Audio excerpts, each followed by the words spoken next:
Friendly reminder, JiDion has likely done more harm to children than Hulu.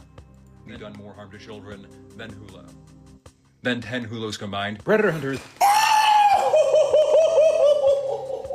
Which is why the police say, hey, please don't do this. Please just That's what the police say. Please don't do this. You know, that's what the police say. Do this. Just like that of law enforcement. But that's the thing. We don't work under the directment of law enforcement. Law enforcement doesn't tell us to do this, do that. That's the beauty of it. That's why it can be used. And the funny thing that they use this as 561 predator poachers. Delray Beach, that's where he gets all his convictions from. This dude is so dumb. Yo, what's good, YouTube, man? Welcome back to a brand new video. Make sure you guys hit that like button, subscribe, and share. Also, follow us on Kick, because at 100,000 followers, we will be giving away a Tesla. Now, I saw this video pop up on my For You page, and I've been busy doing catches and IRL streams, so I hadn't got a chance to do a desktop stream in a fat minute. But since I'm home and I got the time now, I want to watch this with you guys, man. I didn't watch all of it, but I saw the first half and I was like, oh my gosh, like we can't be real. So this dude said JiDion is ontologically evil. I don't even know what that means. Alexa, what does ontologically mean? Ontologically means relating to the study of being or existence. It's used when discussing the nature of reality and how things exist. So JiDion is existent evil? Like what? Okay, without any further ado, let's just see what he has to say. Science, you think that is bad? You think this universally agreed upon bad thing is actually bad? A thing no one contests at all? So brave. Stunning, but also brave. It's really... Oh my gosh, bro. I hate the TikTok voice. I'm gonna be real. I think the TikTok voice is worse than the Cali girl voice. It's just like, they do the same thing over and over again where they move the camera around a bunch, zoom in, zoom out. They try to talk like there's they talk like pseudo-intellectuals, and they say like bunch of freaking big words that they probably don't even understand. It's just like, oh my gosh, bro. And they all look the same. You can argue against the imaginary. You can argue against people who don't exist. You can argue against imaginary people who aren't arguing things and then win the argument and then be hypermoral against imaginary people. And that's a good thing. That's great, because if you are, a ontologically evil, like, cretin like JiDion, you can then use that to, launder your reputation while you're very much intimate friends of John Zerka. Friendly reminder. While you're very much... I am not intimate friends with John Zerka. Like, I'm gonna be real. I've probably talked to Zerka 6 times in my life. Like I'm keeping it a full buck. I've talked to this man 6 times in my life, man. So I know he says that, but we never spent every night talking about Jesus. I'm just keeping it like a full stack. Intimate friends of John Zerka. Zerka so I'm evil because he thinks I'm intimate. How are you gonna say I'm intimate friends with somebody? Oh my gosh, this is, yeah. Friendly reminder, JiDion has likely done more harm to children than Hulu. Run that back. Than Hulu. Evil, cretin like JiDion. You can then use that to, launder your reputation while you're very much intimate friends of John Zerka. Friendly reminder, JiDion has likely done more harm to children than Hulu.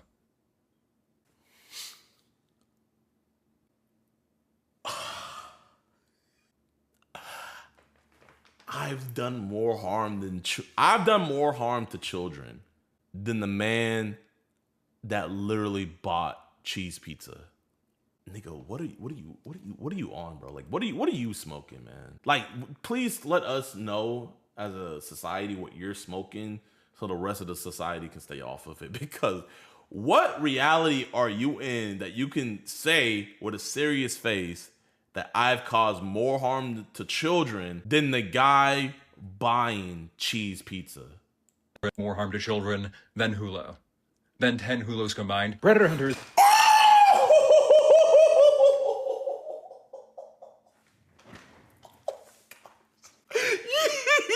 Yo! Oh, bro. Oh my. Chat, they're clip farming me now, bro.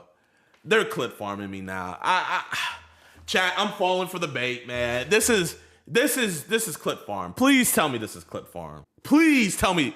I've done worse damage than 10 hulos combined. So you didn't say 1, you didn't say 2, you didn't say 3, you said 10. So a super predator. So, okay.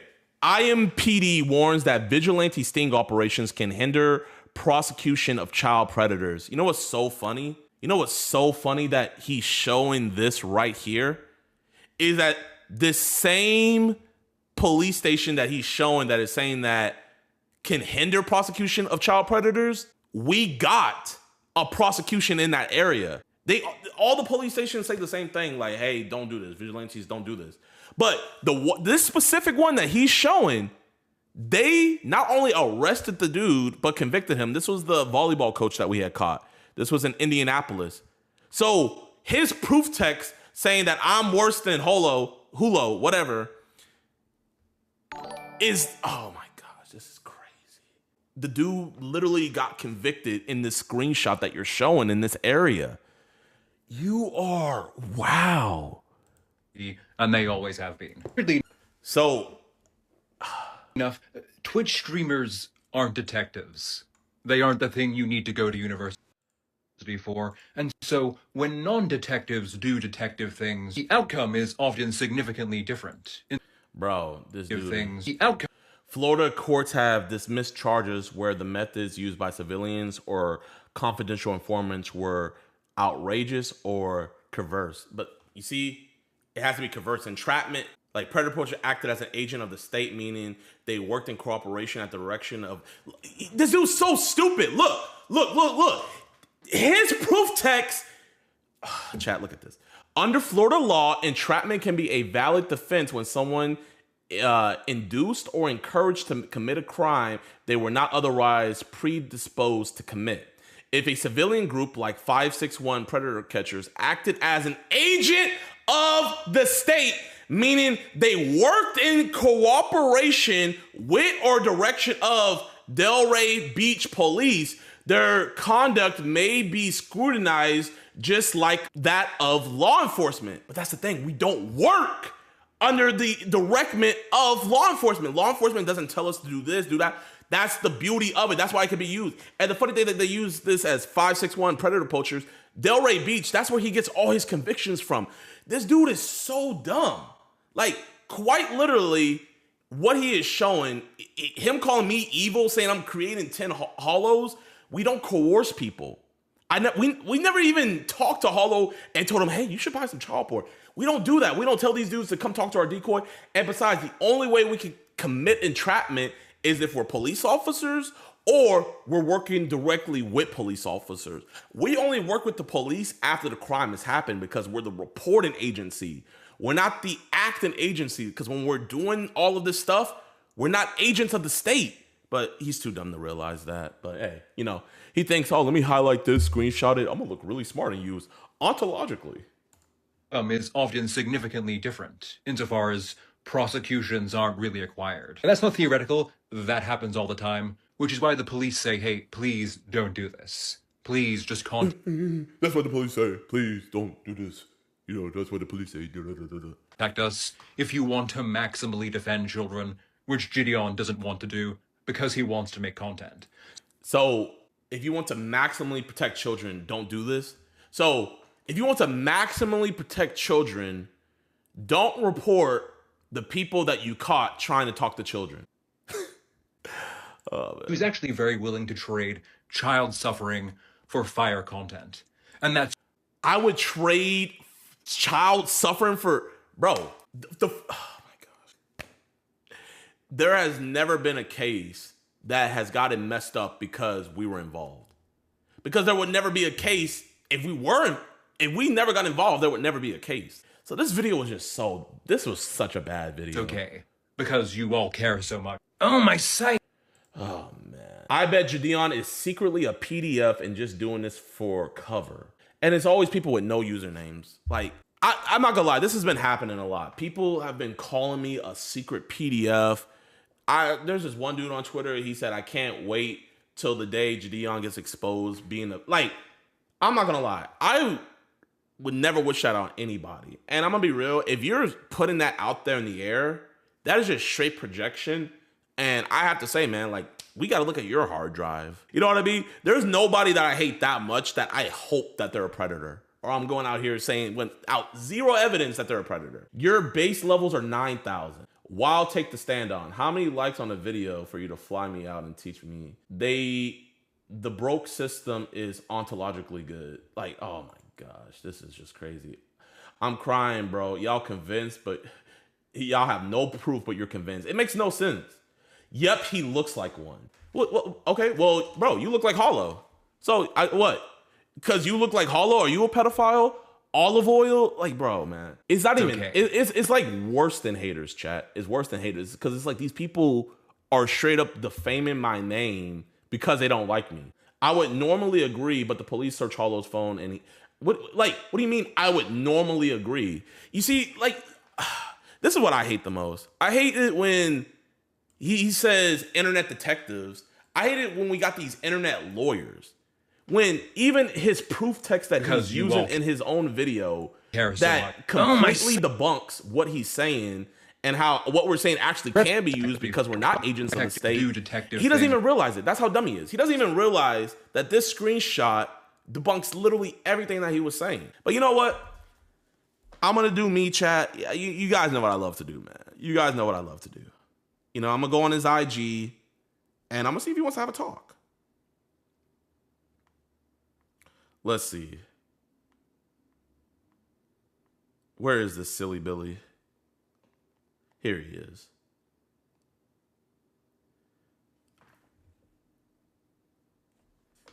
Yo, saw you made a video about me, and I was wondering if you'd like to have a conversation. Hold up, I'll send him an email. We'll be professional about this. Please let me know. My email, my Discord is JiDion7714.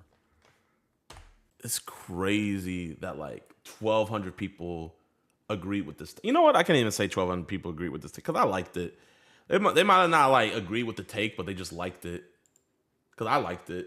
So, but I only liked it so I could like save it. Here, let me. It really is a shame that Let me link his TikTok. Ooh, did he delete my comment? It might not pop up because I see it on my phone. Hold up, chat. Tell him to like, don't be rude or anything, but tell him to respond to my DM.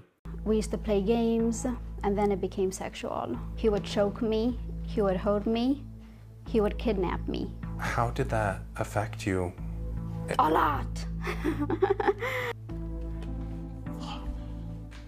It just hurts knowing that. It just hurts knowing that so many kids go through this. I saw this documentary. I could not believe CBS made a documentary about this. Like, I don't know how it hasn't gotten deleted or what, but this was in 2022. How Jewish American PDF files, I said PDF files, hide from justice in Israel. Chat, when we caught that Jewish lawyer dude, I was so afraid he was gonna do this exact same thing. Like, I was even telling the police chief and all of them, I was like, yo, put a travel ban on this dude, bro. Like, cause they do this, man. But let's watch it, man. A CBS News investigation has uncovered a loophole that allows accused and convicted American pedophiles to escape justice by moving to Israel. So Ian Lee has been following. A loophole. Is it really a loophole if it's allowed, chat? That's all I'm asking. This for more than a year, and he traveled to Israel for this investigation. He worked with a group that tracks people accused of sex crimes, which estimates dozens of Americans. This video is anti-Semitic. I think you have been hanging around people like Sneeko too long. So you're calling one of the most reputable news sources in the world, CBS News, Bro, I'm not watching Nick Fuentes. I'm not watching nobody. I'm not watching Myron Gaines. Oh my gosh. Chat, should I just click off, man? I still want my $7,000, chat. Nah, I'm gonna still watch it. Have used this loophole. So, you know, he's... Yo, this dude's a true American hero. The fact that he's tracking these dudes in a whole different country, give my utmost respect to him. 6'2". Only trust We the are on a BBC. scout Praying looking for gesture this emoji. man, Jimmy Julius Caro, 48 years old and wanted on He looks charges like a of monster. sexually assaulting a 9-year-old girl in Oregon back in 2000 and a 5-year-old girl in Israel in 2001. Oh my gosh! He's considered dangerous. But these photos are a few years old, so we don't know if he'll look the same. He remains elusive. Previous attempts to capture him have failed. Obviously, the fear that he would somehow figure out that anyone's looking for him and bolt. He just called his number. Shauna Aronson got a tip that Caro's expected at this clinic near Tel Aviv. Who's going to call the She's with police then? JCW, Jewish Community Watch, an organization that hunts down accused Oh, she's the girl. Yo, this girl is a true hero. Okay, my bad. I thought it was a guy doing it. This girl is a true hero for doing this, man. pedophiles who flee to Israel from the U.S., exploiting a process called law of return, whereby any Jewish person can move to Israel and automatically gain citizenship. The ease with which pedophiles seem able to use this law as an escape route haunts victims like Mendy Hawk. You see, that's ridiculous, man. Why are we even allowing people with trials or convictions to fly out the country? And not only fly out the country, but get automatic citizenship in another country with our ally. I thought if an enemy of our country, right, and in my opinion, a criminal that especially that does something to children, if an enemy of our country is hiding in one of our allies' countries, shouldn't our ally help us out and deport them? Shouldn't, when they get to that airport, wait, hold up. You have this on your record over in the U.S. Yeah, we're gonna detain you, and we're gonna call the U.S. Embassy, and we're gonna get to the bottom of this. Boom, bada boom, ship them right back. Shouldn't that be what's happening, chat? Don't we have that type of relationship with Mexico where if one of their guys comes over here, we deport them back, and then they arrest them? Or if Mexico has one of our guys, they deport them back over here and we arrest them? Why do you think Jeffrey Epstein was so close with Israel? I don't know all about that, man. We might have to find some videos about that. I don't know too much about that, but I do know about this. Who says he was abused from age 8 by a teacher at an Orthodox Jewish school in Los Angeles. So your class... JiDion, you are also forgetting a lot of Jewish people get framed and are innocent due to anti-Semitism. Look up the Leo Frank story, he was framed. Oh my gosh, bro. These are... Oh my god. Tell that 5 and 9-year-old girl that bro was framed. Tell this man right here that he was framed. Escape route haunts victims like Mendy Hawk, who says he was abused from age 8 by a teacher at an Orthodox Jewish school in Los Angeles. Do you know your who classroom Peter is Nagel right is? here. How does it feel being back?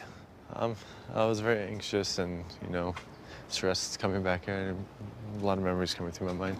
Memories of his alleged abuser, Mordechai Yom-Tov, who taught him Hebrew studies when he was just 8 years old. So in the beginning, he would just rub me like outside of my pants, and then I would say about 3 to 4 months later, he started going like in. Reaching down your Yeah, pants? it's reaching down. Why did you feel like you couldn't tell anyone? I was scared. I was ashamed. I just didn't know what people would think of me with the whole situation. Yom-Tov pled guilty in 2002 to sexually abusing and committing lewd acts against 3 other boys. He served jail time, but when he was released, he violated his probation and, according to JCW, fled to Israel with help from individuals within the Orthodox Jewish community.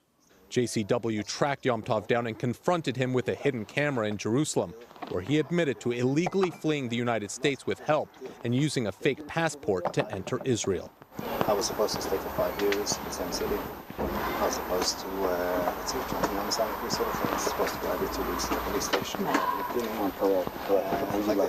I left within a week later. He had this message for his victims. I'm very, very, very, very sorry. The other person in this video is Mayor Seawald, the founder of Jewish Community Watch. He tells CBS News Yom-Tov's case isn't uncommon in the Orthodox community. Bro, whoever those people that helped him forge papers and get him over to another country, you're just as sick as him. You are just as sick and demonic as he is. Adin and Adin a monster? The same thing that's going on in the Catholic. And whoa, okay, before people get into all this anti-Semitism stuff in the chat, we're gonna stop that too, because this is a Jewish man right here who is helping expose these monsters, right? He's helping expose these monsters and get them off. So I see people in the chat saying, oh, average Jew, da-da-da-da-da. No, these are particular monsters that just happen to be Jewish. And he's fighting to actually get justice. They are all the same. Bro, you're banned. I'm banning you. I'm not allowing that. 85% of the Preds I've caught are white American men. And I would never dare come out here and say all white American men are PDF files. 90% of the CP traders I've caught in are white American men. I would never come out here and say white American men are addicted to CP. I'm not gonna do that. So for you guys to, for people who don't even have a attempt of the experience I do in dealing with this type of stuff, you have no room to talk whatsoever. This is a Jewish man right here fighting against this demonic practice and getting these creepos out of his country to get them arrested, man. And you're gonna say they're all like that? Bro. The church right now around the world, the exact same thing happens in our community. The rabbis say it's, you know what? Yeah, okay, yeah. How many of you guys are Catholic in here, man? How would you feel if I said all Catholic priests are like this? How would you feel? Exactly. Shut up, bro. There's bad apples in everything. You expose the bad apples. You don't expose the whole batch. You guys are the same people who get mad at people saying all cops are bastards. You're the same people that get mad at those people, right? But yet you're gonna say all Jewish people are bad? Come on, bro. But he promised he's gonna go for therapy, he's never gonna do it again. Boom, he's in another community. A few years later, he's at the same thing, and we hear more allegations that the person continued to abuse children. And often, those abusers end up in Israel. Rabbi Yehuda Oppenheimer says he unwittingly helped Caro escape. There was nothing that raised any red flags up to the point where he was moving to Israel. Well, I wish I could say that, but unfortunately I can't say that. So he had violated his parole, and now they were looking for him. He said that there was something in the past that had happened when he was young, but nothing had ever happened since. I've changed and I'm a different person now, but you gotta help me. I felt that I could trust him. So I wrote him a Jewish letter. Americans get unnecessary hate. The leaders of Israel are the realists. Caro is accused of abusing more children when he got to Israel. What was that like for you when you found that out? Punch to the gut. I was late today. I always Rabbi come in when I Oppenheimer work, says but the today was a reason busy he came morning. forward is to shine a light on the Blue-collar process stuff of accused aside. pedophiles Smiley face fleeing, emoji. to help ensure it doesn't happen again. Back at the stakeout, an ambulance pulls up and a man steps out. It's Caro. That was definitely him. Oh my God. Okay. The police are called and eventually arrive. His days on the run are over as he's led away. Did you assault the girl in the United States? This is a thing where not even the state of Israel knows that these dudes, their backgrounds and stuff. So they're forging documents to go hide over here. But because of that loophole of them getting citizenship, it's easy for them to get over there. That's what I'm seeing. So it's not like, oh, just come to Israel and we'll protect you, because obviously the Israel police are arresting them and getting them up out of here. But there does need to be said where there needs to be way more due diligence done to where, like, bro, how is people just traveling with fake passports like that? A lack of communication, exactly. Bro, Israel absolutely knows. Well, I mean, if they absolutely know that this dude was here, then why are the cops arresting him? Did you flee Israel because you assaulted the girl in the United States? Have you ever assaulted any girls in Israel? Yeah. Do you know that you're wanted by Interpol? Yeah. There's relief as police escort him to their car.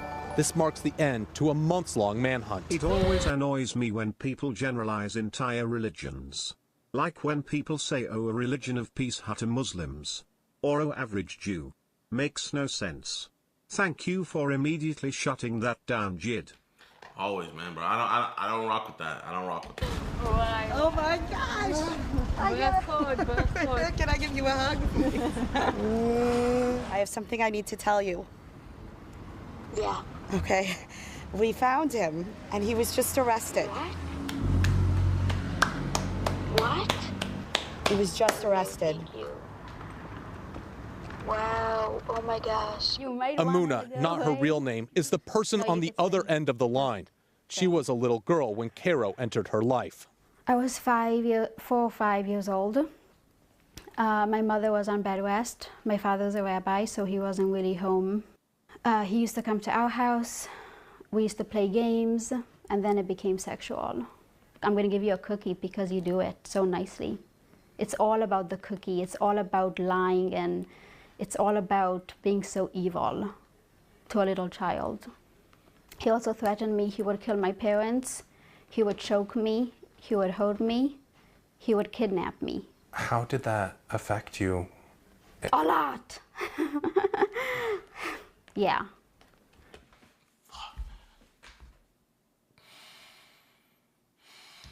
It just hurts knowing that.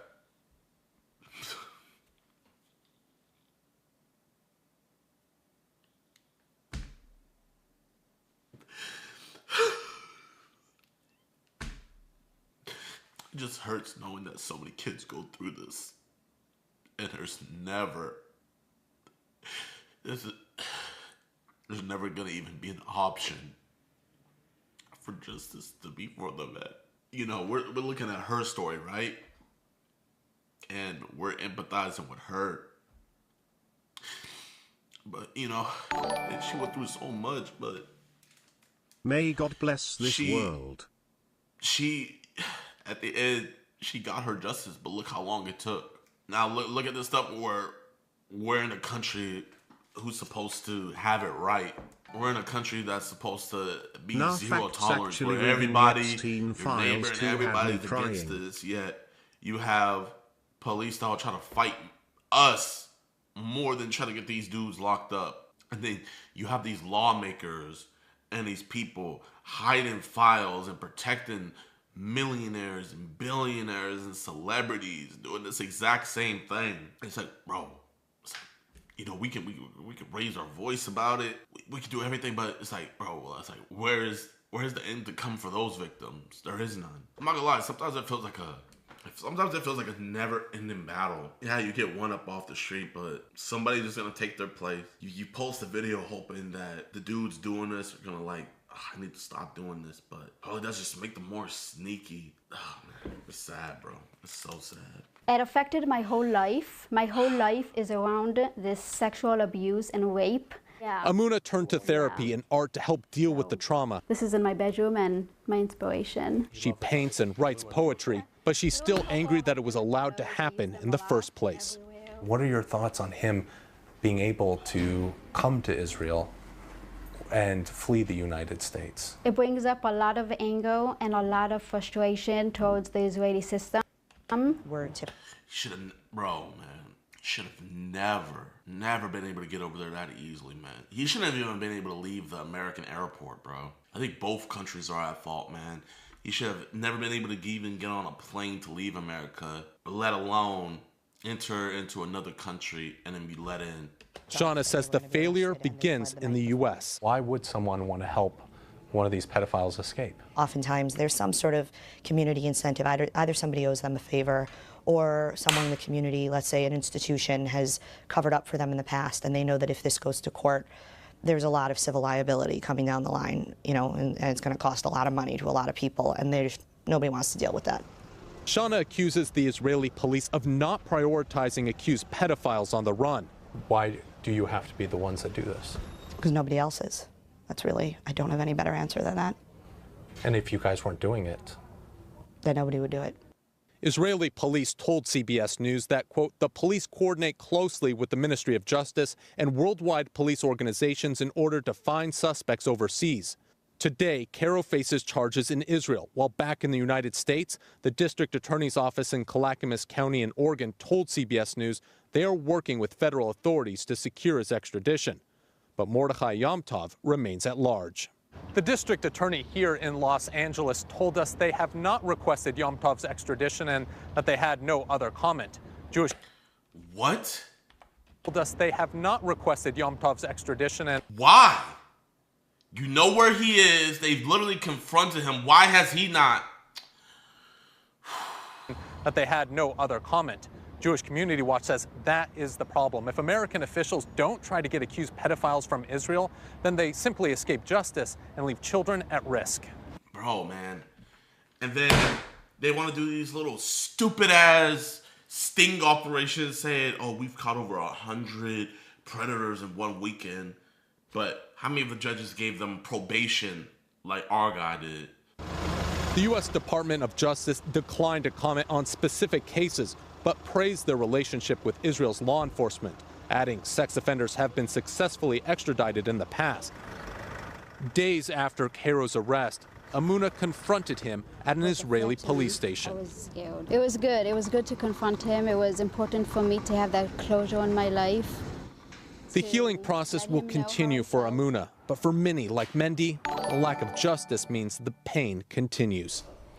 So there are two things JCW says could help close this pathway. First, better background checks on people moving to Israel. And second, more willingness from U.S. authorities to pursue the accused. So it certainly seems like law enforcement, both here and in Israel, are sort of busy patting themselves on the back on how well they cooperate with one another. But Jewish Community Watch seems to be doing most of that grunt work, that on the ground investigating. Why do they say, the group, why do they say more pedophiles aren't being apprehended? So it's very complicated when you leave the United States and go to Israel. First, they say that once these people are wanted, that they need to go to Interpol and have that international arrest warrant put out for them so that the Israeli authorities can then start looking for them. Extradition is expensive, and a lot of these jurisdictions just don't have the money or manpower to really pursue them. And then when you get to the Israeli side, JCW says that they need to be doing more background checks on these people. Sometimes a simple Google search will bring up, especially if it's an Interpol arrest warrant, will bring that up, and so that they can then know this person is dangerous, they should not be let in, or if there is an arrest warrant out for them, that they need to go and pick them up. And JCW says that there just isn't the priority to go and pick these people. Because they don't care about pedophiles. Nobody really cares about pedophile until it happens to one of their own. They care more about drugs, and that's what they care about, drugs. They can make money off of that. A guy touching a child, like, bro, yeah, you'll get some good publicity, get him arrested and stuff, but you're not really bringing money back into the state like that. They want to do stuff that brings money back to the state or back to the country. That the police don't have the resources there to go and look for these people as well. So it really does fall on JCW to track them from the United States to Israel. That's unbelievable. Does JCW also sort of believe that aside from law enforcement, there are sort of other elements of the community that need to work on this? Yeah, and that's another big part of this, is that a lot of the times these people have help. And help within the community, people that... I'm trying to figure out, there's got to be some powerful people if they could help you make fake passports and all that and get you into another country without being detected. That has to be some powerful people, bro. Help them flee to Israel. Sometimes, as we saw with Yom Tov, he had help, according to JCW, to flee the country through Mexico and then get a passport, a fake passport there to immigrate to Israel. So these are elaborate schemes. They are, and they need a lot of people to pull off. And they say that there needs to be a conversation within the community about not protecting people. And that's where what's so important to have Rabbi Oppenheimer, come forward and talk about this and say, this is something that is happening, and we need to address this. And and he said, the one important thing is if someone comes to you, don't pray that God gives you the strength to continue doing what you do. I hope that he watches over you and protects you. Stay blessed. Appreciate you, man. Thank you. What are your thoughts on the current conflict between the US and Iran? All I gotta say on that is we don't need to be over there. That's it. That's all I gotta say on that. But man, this journalist right here, man, who's this journalist? I don't know who did this story, man, but Ian Lee, man, I give you 100,000% props for doing this, and I'm gonna give 100,000% props for CBS. I'm gonna give 10 million props for that group in Israel that's catching these dudes, and I'm gonna give 10 billion props to that girl for confronting her abuser and finally getting justice, man. So I see a lot of people looking at this as this is an Israel problem. Oh, of course it's Israel. How I look at it as this was an America problem, because I'm seeing America being lazy, letting these dudes go over there. America's being lazy and not writing out extradition warrants to try to get these dudes back over here. Because if they put out that extradition warrant, then Interpol is going to put it all out there. Then they have to go arrest this dude. The fact they know where these dudes are, but America's not taking the initiative to get these dudes arrested because it's too expensive. It's too much. It's like, oh, it's too much to get that one dude over here. Let's go bust Jamal for 2 ounces of coke, and let's give him 50 years. That looks better on the headlines more.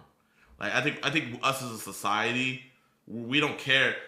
We're tired of the war on drugs. When is there going to be a war on pedophilia? When is there going to be a war on CP? When is there going to be a war on child predators?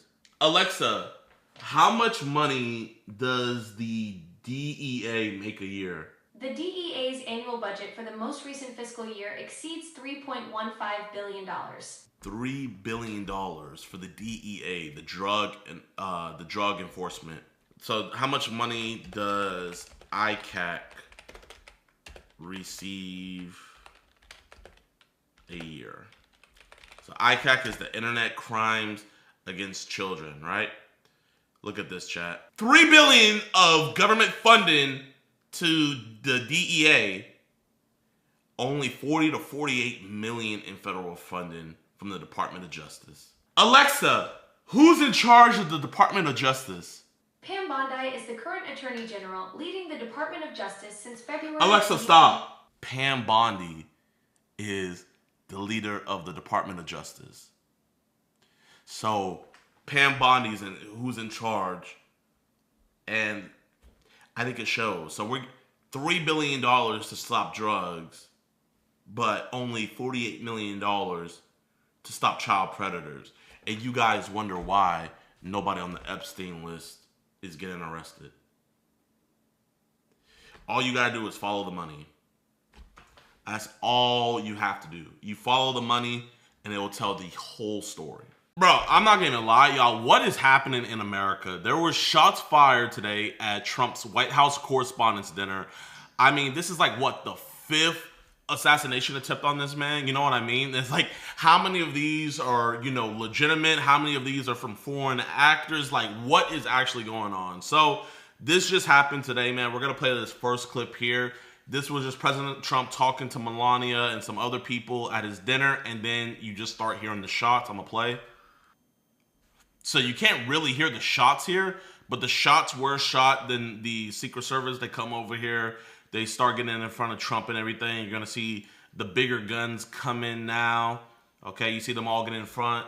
So I'm going to show you guys what actually happened, because on Truth Social, Trump released he released something, finally. He released the footage of the shooter running in, beelining straight to the ballroom. Watch this.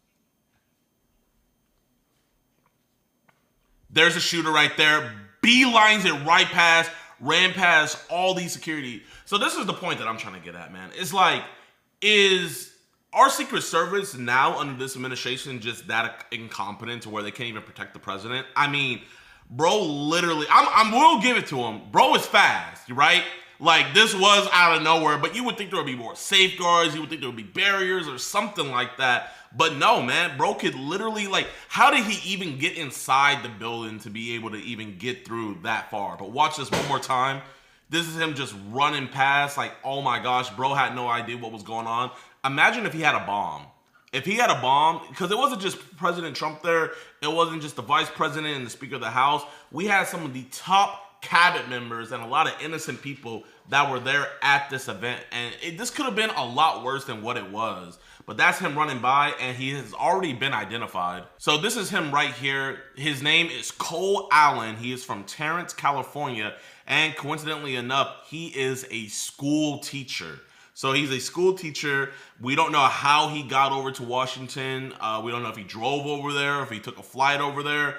but he did have a weapon on him, and he presumably was coming there to at least get Trump or get some of the cabinet members. We don't know that yet, but he has been taken into custody. Early reports were saying that he was killed on scene, but we now know that he is still alive. So that's him right there. That's him being arrested and everything. Here's another photo from Trump that he posted on Truth Social. So he still is alive. I don't know if he was shot or not, but I do know that shots were fired. I'm gonna try to find a video real quick of the shots being fired. So sadly, I wasn't able to find that footage of like actually hearing the shots, but you could hear multiple shots being fired and everything. But I also want to show you guys this clip I saw. This is a woman that was there at the Correspondents' Dinner, and she commented on how there was like a big lack of security and how really easy it was for even just members of that were invited to get in. So I'm gonna play this real quick.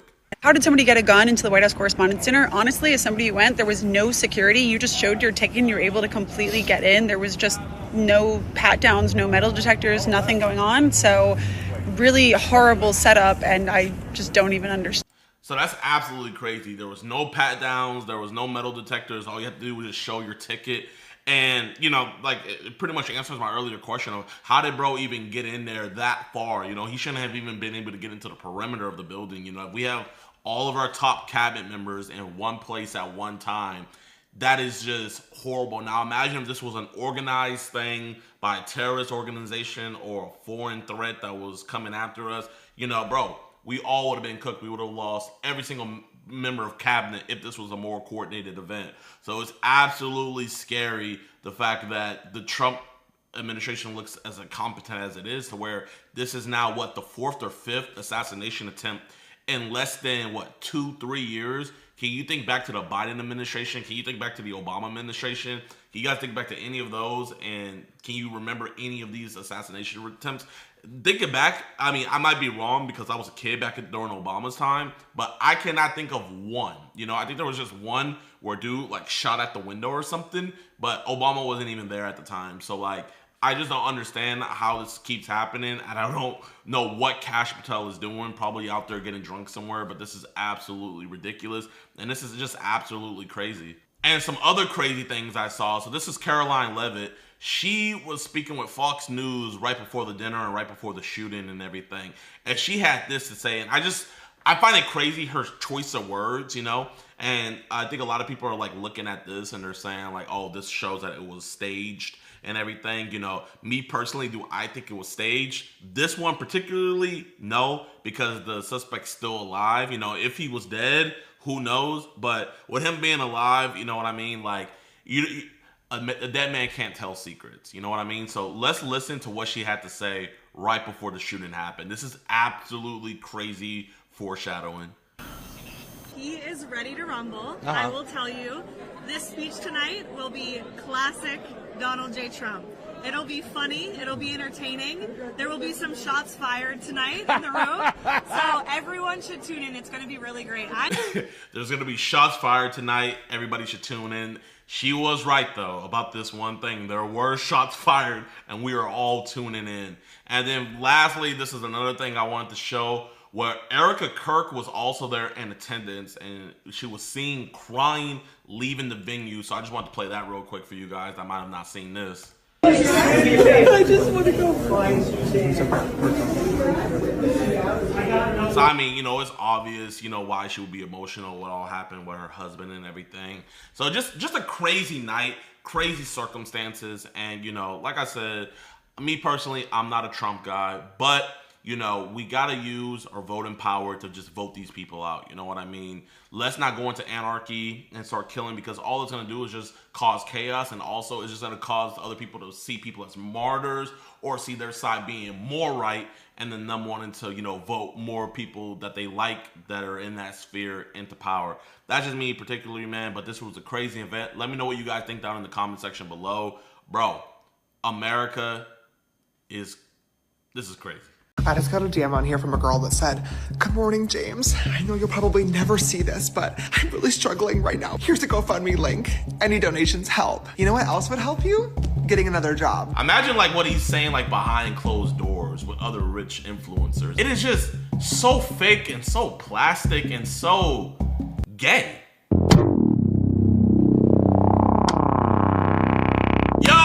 YouTube, man? Welcome back to another video, and today we're talking about our favorite gay man. James Charles is in some big trouble right now because he went on some stupid rant because one of his fans hit him up asking him for some money, and he was basically like, you're broke, get a job. But I actually want to take this another route. You know, the reason why I want to take this into another route is James Charles has allegedly, in my opinion, been caught multiple times talking to underage boys. Nothing's happened at all. And you know what's crazy? I feel bad for EDP sometimes. You know what I mean? If EDP was a gay white man, he would still have his YouTube channel. But you know, sadly, he's treated how predators should be treated. I don't get why James Charles has not gotten the same treatment as people like EDP. I always wanted to put that out there, like just weird. I never understood that, but before we get into that, man, let's make sure you guys hit that like button, subscribe, and share. And let's see what Mr. Charles has gotten himself into. We're gonna watch Charlie's video of this. I've never reacted to a Moist Critical video that didn't have anything to do with me. So it's gonna be weird, but I'm gonna do it. I heard a name today that I haven't heard in many moons. Had me feeling like Robin Williams when he crawled out of Jumanji asking what year it is. That name? James Charles. I just got a DM on here from a girl that said, "Good morning, James. I know you'll probably never see this, but if you could just take 1 minute to read it, would really mean a lot to me. I'm really struggling right now because Spirit Airlines just filed for bankruptcy and I have lost my job. Here's the GoFundMe link. Any donations help."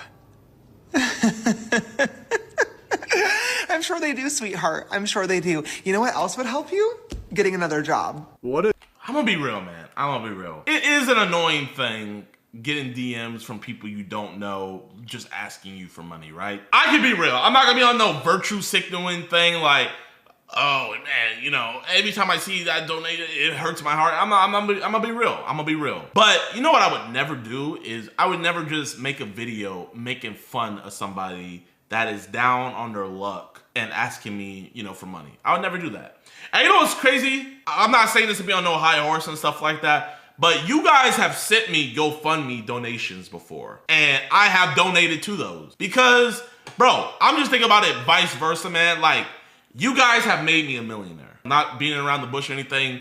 You guys, by the grace of God, have made me a millionaire. And I am blessed. My family is blessed. You know, I'm not gonna give everybody who hits me up money.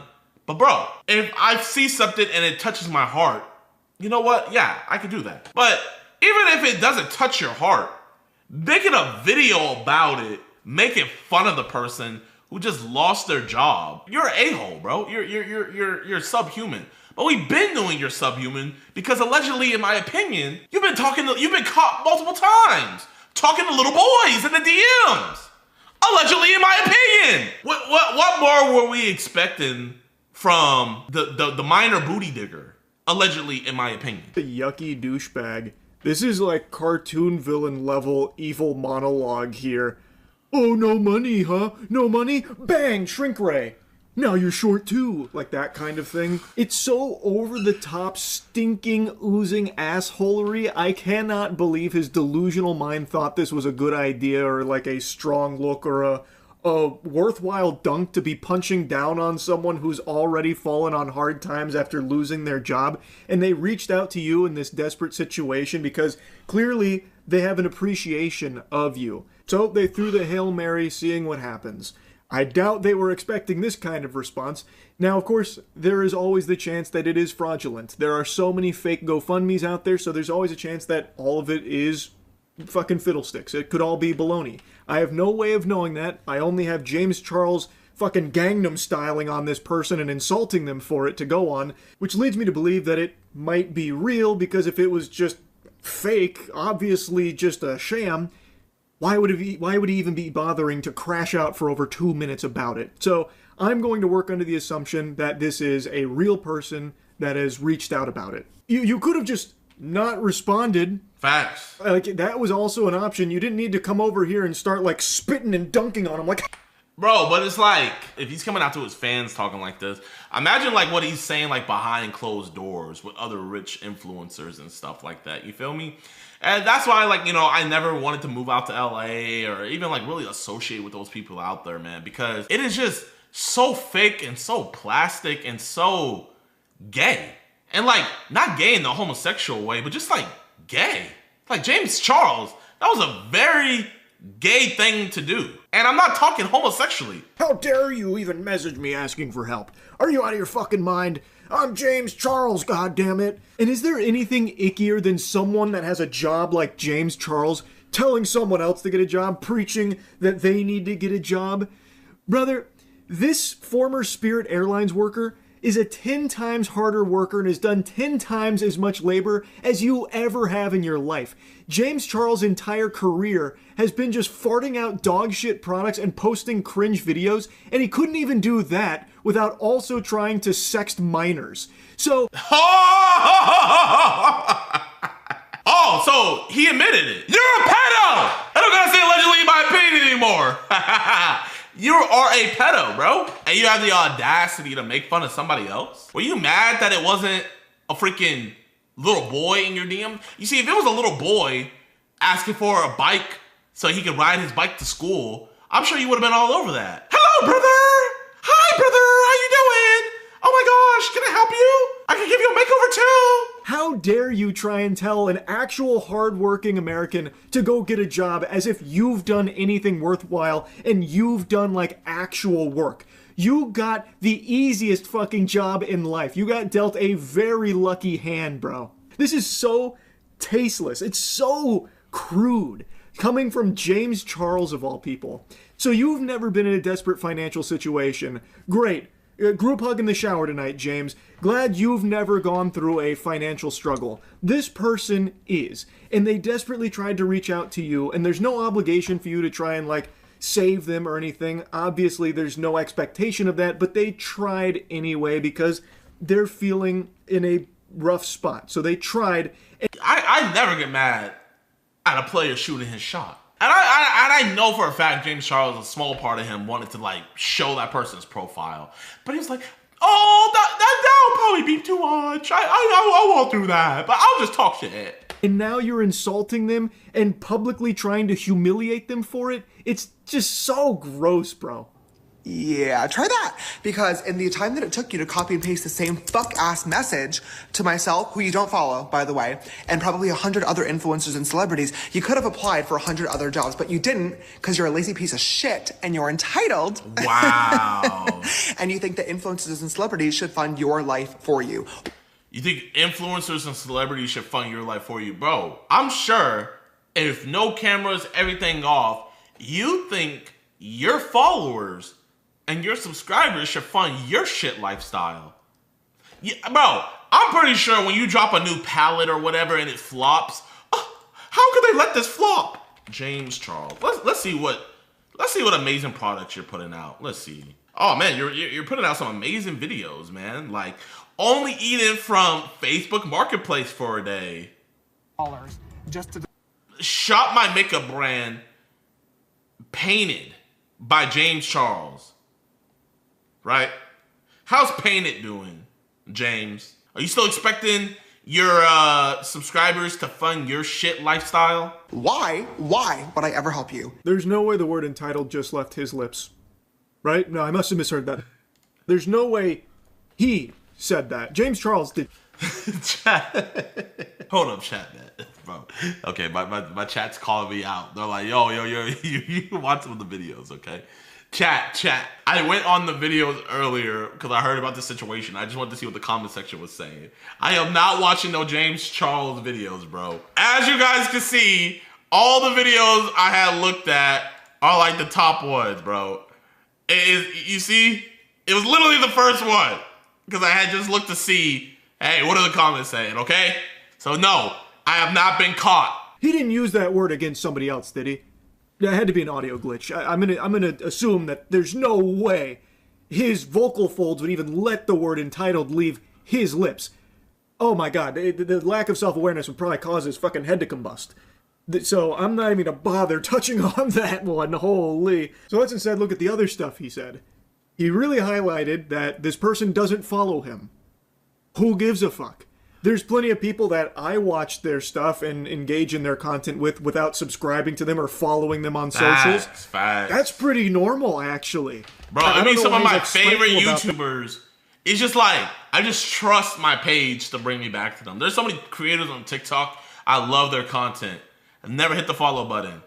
And it's just like fate just has it be where they just come back to me. Like, bro, I'm probably like that for some of y'all. Some of you guys watching right now are probably not following or subscribed, but I pop up and you watch. But you really should hit that like button and subscribe so you never miss one of my uploads. So then he's using that to say like, oh, you must have sent this to like 100 other celebrities. Based on what, man? You're just making an assumption. You're just taking a guess. You don't know that. You could be the only person they reached out to about it because they really admired you and thought that maybe you could be that helping hand. Which again, there's no obligation for him to do, but why go this hard against them? This is fucking diabolical. And you have no idea if they've sent out job applications or not. Why are you speaking as though you're certain they haven't? They very well could have 100 job applications out there right now. The Spirit Airline layoffs are still pretty new. Getting a job right away is not like this, bro. I don't know how out of touch you are with reality and what's going on in the world around you. It doesn't happen lickety-split like that. So in the meantime, they are out income. And I imagine as a Spirit Airlines employee, they weren't rolling in dough, able to afford fucking mansions and stuff. They're probably wondering where next month's rent is going to come from in the meantime in between jobs. So they reached out to you in the interim. That would be my guess. You have no clue if they've sent out job applications. Facts. It takes a while. You're not a fan. You don't even follow me. You've never supported me. This is your first time DMing. And you think that I'm going to send you money because you lost your job? I'm going to translate for James. You've never supported my lifestyle. You've never given me money. You never attributed views to me. You never helped me succeed at any place. So by his logic, you know, hey, you can't get the charity. Those kids in Africa, they've never bought my makeup palette. So why the fuck should I buy them an apple? Did buy my makeup palette or my concealer? No. So why should I donate to him? That's his logic. Oh my God, welcome to the real world, sweetheart. People lose their jobs every fucking day, and you're white, pretty, and able-bodied. You're in a much better position than a lot of other people out here who are trying clearly much harder to make a better life for themselves. Why would I fucking help you? What is Dr. Doofenshmirtz even crashing out about at this point? He's having a conniption, blowing a gasket. Over what? What are you even yapping about? You're not even making a point anymore. You're trying to tell someone else how the real world functions when you yourself haven't been a member of the real world in like a fucking decade. You are so detached from the real world, yet you're over here lecturing them about it? It's absurd, bro. You couldn't write someone this out of touch and this unlikable. He's like the Starbucks CEO about the $9 coffee and the premium experience, but wrapped up in like an insufferable asshole influencer. Aside from that, 17,000 people lost their jobs at Spirit Airlines. Why do you think you need the GoFundMe? I can at least like 1% respect the mentality of closed mouths don't get fed, doesn't hurt to try. But honestly, it does hurt to try because now you pissed me off. You can respect people shooting a shot, but them shooting a shot pissed you off. I can only imagine how James Charles feel passing by a homeless guy. Spirit change. Did you buy my makeup palette? Huh? Did you buy my nail gloss? Did you buy my lip gloss? Did you buy my concealer? Are you a 14-year-old boy? Hey, I'm not the one. Go find fucking MrBeast. This is literally his entire shtick. I'm sure the next YouTube video is literally going to be like, I rehired all 17,000 of the Spirit Airlines employees, and it's going to be the real-life Hunger Games. The last one of them to leave the Spirit Airlines plane gets to be the CEO of the new company. Oh my gosh, bro. James Charles, bro. James Charles, if it was a 16-year-old boy, would you have donated? Would you have felt obligated to help out? Gets a house and a car and $10 million that everybody else dies. Stop trying to make jokes. Like, actually, just please stop trying to make jokes, James. Put the kibosh on it right now. It's miserable listening to him try and inject humor into anything. Why did it piss you off? How does that piss you off? Yeah, 17,000 people lost their jobs here, man. That's 17,000 people that are now out income. I imagine a lot of them are feeling very similar ways to the person that reached out to you. This person just decided to try. They decided to throw a Hail Mary. Again, you could have just ignored it. I hope whoever this person is comes out and like could show proof that it was them. And I would love to donate to their GoFundMe. Why did it piss you off? That's a fucking you problem, man. That is a weird response to it. Like, go find that video to compete in, baby. I'm not helping you. I'm not fucking helping you. All you did was lost your job, okay? Welcome to the real world. I can at least understand if you were like, James, I'm a longtime fan. Here's a trillion years of DMs and my support for you. I love you. I'm suffering with a really rare genetic disease that there is no cure for, and I'm trying to raise. Oh my gosh, moving the goalpost. So not only do you have to be a longtime supporter and you have to show all the receipts to all the shit products that you bought from him, but you also have to have some rare genetic disease for him to even entertain the thought process of giving you probably a $10 voucher for his shitty product. You know he wouldn't actually donate any money. He'll just give you a voucher card. Here, you get 10% off on your next James Charles apparel merch. Money for myself and other people that have this. Maybe I would help. Maybe I would help because I love you and I appreciate you. This bitch, you lost your fucking job? Oh. What are we good? Chat, do y'all think he really sounds like this? Or like, bro, like what is this accent, bro? Like, what are you going for, bro? I don't get it. Genuinely, he sounds like a 50-year-old middle-aged mom who's like the group leader of the PTA. I'm gonna do nothing. You know what you need to do? Go find a fucking new one, girl. Put some effort into the workplace. You just blow in from Stupid Town? He really thought he cooked with this rant. So the impression here is that the only people in the world he cares about are people that like mindlessly support him through thick and thin forever. Here's a trillion DMs. Okay, now I care about you. So maybe if you had like a genetic disease where you were dying and you were about to just kick the bucket, I might consider spitting on you if you were on fire. I might, because you've proven that you're a fan. And those are the only people I care about. Those are the only human beings to me, are the fans. Then I would have cared. By the way, worth reminding you, there's nothing that says that she wasn't a fan, by the way, James, just because she didn't follow you or DM you before. What an awful perspective to have on people, huh? Again, you could have just not said anything about it, but you decided to make a whole show. You decided to go fucking hog wild on it. And man, do you look like a clown, talking about hard work in the real world, two things that you are not someone to be lecturing anyone on. You don't work hard, and you are not in the real world.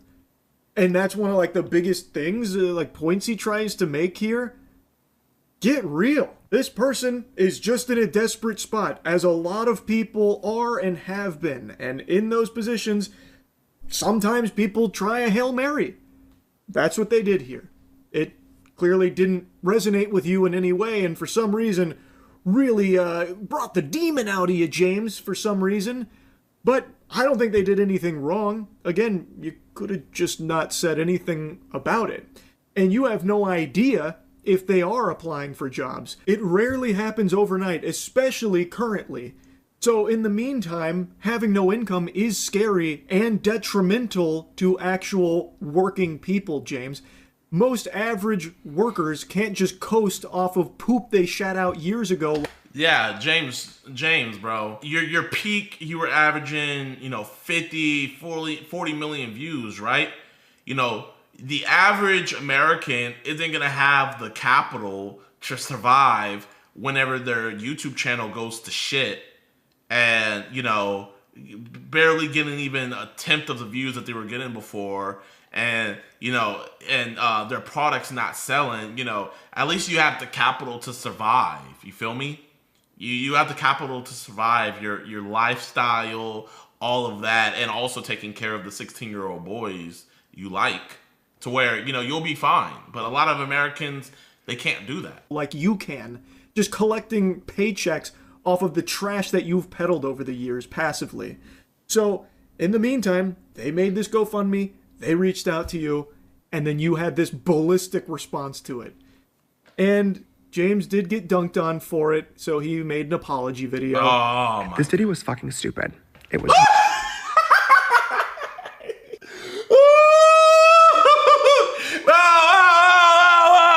Where's that energy? I'm not seeing no nail clicking. I'm not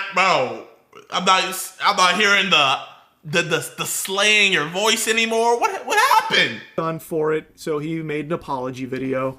This video was fucking stupid. It was rude, it was obnoxious, it was privileged, and most importantly, it was completely fucking unnecessary. When I saw that DM, I absolutely had the choice to ignore it and say absolutely nothing at all and move on with my day. But instead, I couldn't even tell you why. Her message just triggered me, and I didn't. You couldn't tell. We could tell you why, bro. Is because you're a bitch. It's just that simple, man. You're you are literally a bitch. Decided instead to make a video about it. Put a shirt on. You don't need to get into formal attire, not asking you to put a suit and tie on, but could you do the bare minimum of at least putting on clothes? Why are you filming this video half awake? Because he just got done sending dick pics to a little boy. Damn, Charlie. Fuck. Your name is Moist Critical. You should understand he was moist, right? You don't want to put on clothes when you're still moist. In your hotel bed after a night of binge drinking and meth smoking. Like, you couldn't just do at least a tad bit more? Why do I have to watch you shirtless here fucking like sleepwalk through your response? And I bashed her, and it was obnoxious, and I shamed her for asking for help in a situation where she was clearly really struggling, and this could have been her absolute last resort. I have no idea what was going on in her life, and I should have never assumed that she was just copying and pasting this DM as an easy way out. I don't know. I just don't know. Ooh, I know. Pick me. I've got my hand raised. I know. It's because you are an egomaniac. It's because you are a self-centered, self-absorbed, narcissistic piece of shit, bro. That's why you did it. You thought that you were above this person, and you thought you could actually convince your audience that what they are doing is wrong.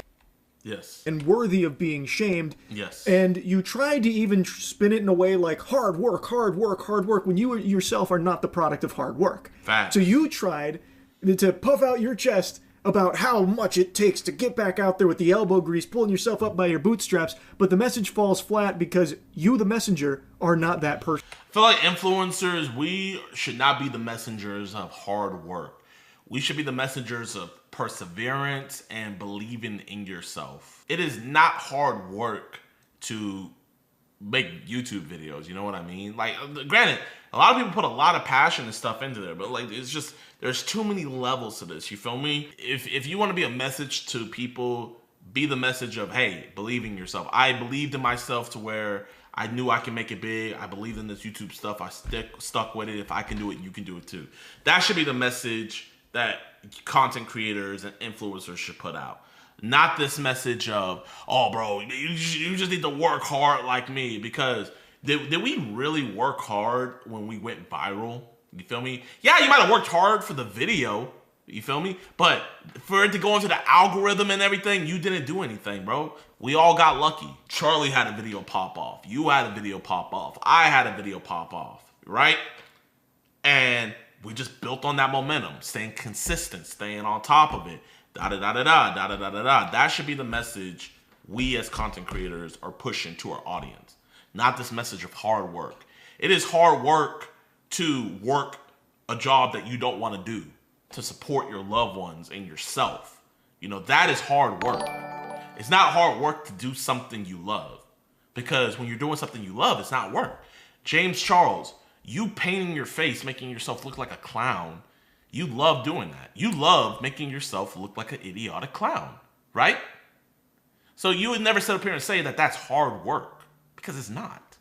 It is not hard work for me to go out here and catch a predator, or sit down here and stream, or go out and make prank videos and do all that. That is not hard work. That is what I love to do. It's not hard work for LeBron James to run up and down the court and score a goal. It's hard when you have to do something you don't want to do. That girl probably does not want to work at Spirit Airlines, but now she doesn't even have a choice on whether she wants to work there or not, because she lost her job. And she was asking you to bless her if it felt on your heart. But the only thing that was on your heart was just blackness and tar. And you just want to spew hate and nastiness on her. When, like you said, you could have just ignored it. And you like children, allegedly, in my opinion. And you're also choosing someone who is going through a very real grievance, again, assuming all of this is a legitimate story and a legitimate person, which I have no reason to believe it's not, based on everything he's said. So Really, it was all a pile of dog shit, and you let your mask slip so people get to see even more about the real you, James. This is the real you. My intention behind making this video in the first place was I get a lot of messages like this every single day. And for me personally, it definitely sucks to receive messages from people that don't follow you and don't support you. Bro, just ignore it. It sucks to receive messages from people who don't follow. Okay, that's bullshit. Because if you have a video go viral, are you going to be mad that someone not following you said, yo, this is an amazing video? Would you be mad if someone said, oh, James Charles, your makeup looks amazing, and they didn't follow you? Would you be mad? No. You're mad that somebody didn't follow you and had the audacity to ask you for something. In your mind, you didn't even do the bare minimum of supporting my content, supporting my livelihood, but yet you want me to sponsor your livelihood? That is literally the mindset that you had, and it's a disgusting mindset to have. Truly. Bro, when I get those DMs too of people asking me to donate and different things like that. And bro, if it's not on my heart to, I'm not going to. But why would I ever shame them? Treating you like our personal ATM or bank account. But what I'm sure sucks even fucking more is not knowing where your next paycheck is coming from and not being sure whether or not you're going to be able to put food on the table for yourself and your family.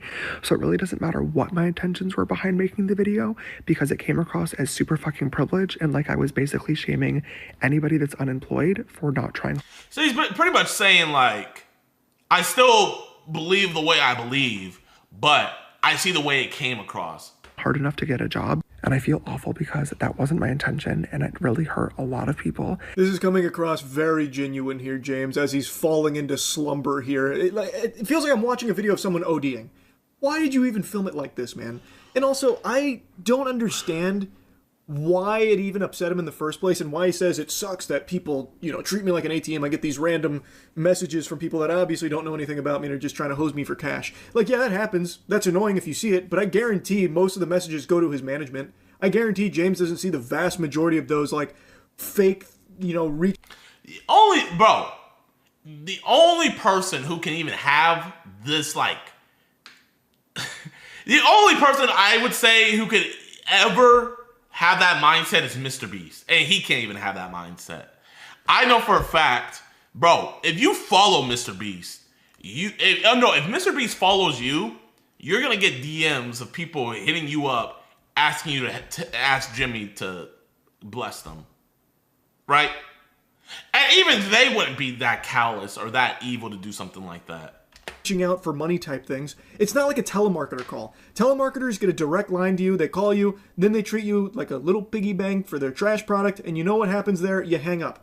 Here, these messages go into the fucking void. You'd have to go out of your way to find these like spam, scam, like fraudulent things. Like, it just, I don't understand why he's making it seem like, oh, it's so hard being me, James Charles, where people reach out and they don't even care because they're asking me for money.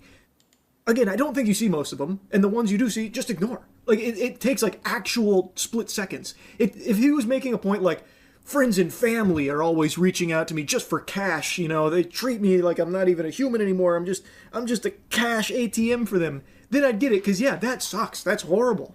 That's not what he's saying. It's so weird, like, his view on it, at least to me, I think it's weird. I'll sum up the next section where he tries to, like, relate to the average worker, saying that he knows how hard it is in today's job market. I know people looking for a job, and it sucks, getting ghosted and stuff like that. So now he's saying, like, oh, I get it, it's super, I relate. That's now his big thing that he's saying in this section. And then he goes on to talk about how he recognizes that he got really lucky with his makeup tutorials, so now he's got the position he's in, and now in his position he needs to learn how to humble himself. And for anybody that saw that video and was disappointed or upset with what I said, I am super sorry, especially to the woman from Spirit Airlines. I did try to look for her message earlier before making this video, and I couldn't find it. If you see this video and you want to get in touch, I would love to apologize to you directly and to help you out a little bit. But if you are not comfortable with that, Now you want to help her out. Bro, if I were her, man, I would just come out and be like, hey, I'm the woman. If you guys want to, please support my... I wouldn't take a cent from him if I was her. I wouldn't take a penny. Totally understand too. I really appreciate anybody that sent me a message or left a comment about this video today, letting me know how insensitive it was. I really needed to hear that. I was giggling so hard. He's going on like, okay, I really want to help now. I tried to find her message, but I fucking banished to the shadow realm somewhere along the way. I really want to help. I've learned my lesson. And then there's a cut, and then he's got the blanket pulled over him. He's tucking himself into bed. Why? It's so fake. It's so unbelievably fake. And I really need to think twice before I hit record and just start yapping on this account. I genuinely treat this spam page like I'm on FaceTime with you guys. I love to laugh and tell you stories and rant and scream at the camera and joke around with y'all, but sometimes I genuinely forget how many people are watching, and it was completely inappropriate to make just told on himself. Sometimes I forget how many people are genuinely watching. So meaning these are my true colors. I have to realize, oh crap, I haven't fell off that much. People still know who I am. Okay, let me tone it back, and from now on, this is just gonna go into the influencer group chat. You know, this won't make it to the spam ever again. I promise you guys. I will have these rants again in the future, but you guys won't see these rants. Joke out of somebody just trying to provide for themselves and their family. That's definitely my bad. What joke did you make, man? It was just insulting them. It was just berating them for having the gall to try and reach out to you in any capacity during a hard time. Where was the haha? I don't know why he's saying it like that. Like, I just, I love to rant, I love to yap, I love to laugh, I love to joke, and, well, I just forgot that so many people like me and watch me, and this one came across bad. I shouldn't have been joking about this one. But you weren't joking, you were just insulting this person. What are you talking about? And it wouldn't have changed even if you had like a fraction of the people watching. You'd still be an asshole. Yeah, it'd still be fucking weird to have that response to it. So yeah, that's the James Charles stuff going on in a nutshell. The James Charles situation, man. W. Charlie, bro. W. Charlie. Let me see. What is James Charles' net worth? James Charles' net worth is 22 million. 22 million, and we acting like this? Crazy. Mikey, FTP, AD, OD, Sebastian, what's good, y'all?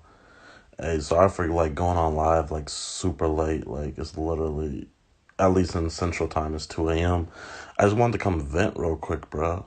And I mean, I don't live with anybody else, but y'all my boys, so I just want to talk to y'all.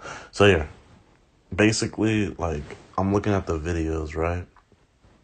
So I'm looking at all the videos we've been posting and everything, and I'm just looking at these hoes, and I'm just thinking to myself, bro, I could do so much better, and to an extent, that shit scares me, you know what I mean, boys? Bro, I really feel like I could do so much, and I could top myself so much, and I could bring even better content, and just looking at this shit and it just really motivated me, and that shit kind of really hit deep, fuck, man, because usually around this period, people be fucking, oh, I don't think I could, what else could I fucking do? But to myself, it's what can I not do, And I don't do this shit to fucking, fucking go partying and everybody admire me and stuff. I just do this shit because, I love doing it. I've been wanting to do YouTube ever since I was, 12. Since I was 12 years old, I've been wanting to do this shit.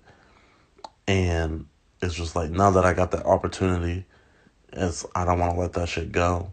And I'm just looking at the videos and stuff like that. And I just thinking to myself, bro, we could just go even crazier with the shit, make even better bangers, and just, really, leave an impact on the fucking, website, you know what I mean? And so, yeah, I know that sounded like some fucking, goofy shit that I just came on here talking about, but, yeah, that's just literally what I was thinking. I want to, I'm not saying, I think the videos are ass or nothing. Oh, fuck no. But what I'm saying is just, I just feel like it could be even better. And like I wanted to get better for you guys. Nah, I'm not sad or nothing. I don't know. When I talk at night, for some reason, I get real congested. And yeah, I'm Gucci, y'all. I'm Gucci. I appreciate y'all. Damn. Y'all boys over here thinking I'm fucking sad? Damn. Y'all boys think I'm in my feels?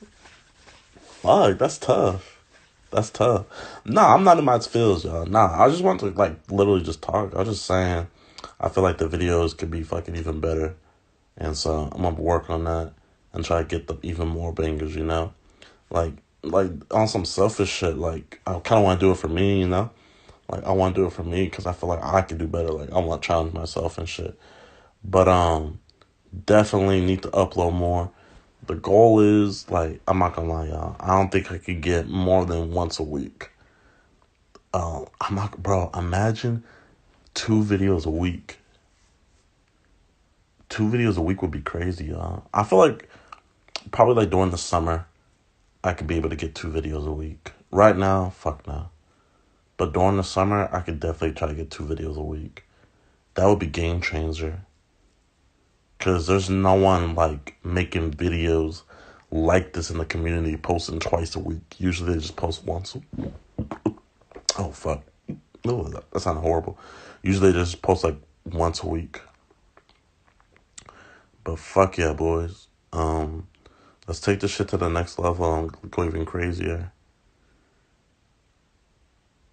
But, and big shout out to y'all, man. Like, you guys have no idea, bro. Like, it's just, like, it low-key kind of amazes me that you boys get my sense of humor and, like, can, like, laugh with me. You know what I mean? Like, a lot of people, like, they would be like, like, bro, who the fuck would watch someone taking a bath during a college exam or fucking go pick up pizza in their underwear or fucking, like, you know what I mean? Like, or literally show their shit, like, literally show their shit at an IHOP, you know? Like, bro, look at this shit, bro. I know that shit, but... And, like, it's just crazy that you gotta, like, fuck with my sense of humor and just fuck with me and fuck with my friends and stuff. Maybe I am in my feelings. No cap. Maybe I am in my feelings, but I'm not sad. I'm not nothing. I'm just, like, grateful. Like, I don't know. When you start talking about it, like, that shit, like, really puts into perspective. Oh. That shit really puts into perspective about everything. But, that shit was funny. That's funny. But, yeah, boys, man. I fucking love each and every one of you. Thank you so much. Like, literally, like, thank you so, like, fuck, bro. Like, thank you so much, man. Thank you so much. Y'all boys fucking, y'all my, like, y'all, it's like, man. Bro, let me get the fuck out of here. Let me get the fuck out of here before I be a meme. But really appreciate y'all boys. Definitely, I'm gonna try my best to, like, be even better for y'all, get even better content for y'all, and yeah, boys. Fuck. We gotta say, we gotta give a fuck Tyrone. Do we need a fuck Tyrone? I think we need a fuck Tyrone. I don't even smoke weed, but I feel high when I'm next to you, babe. Used to be my girl, used to be my boo thing. Now I'm telling everybody you my boo thing, you my boo thing.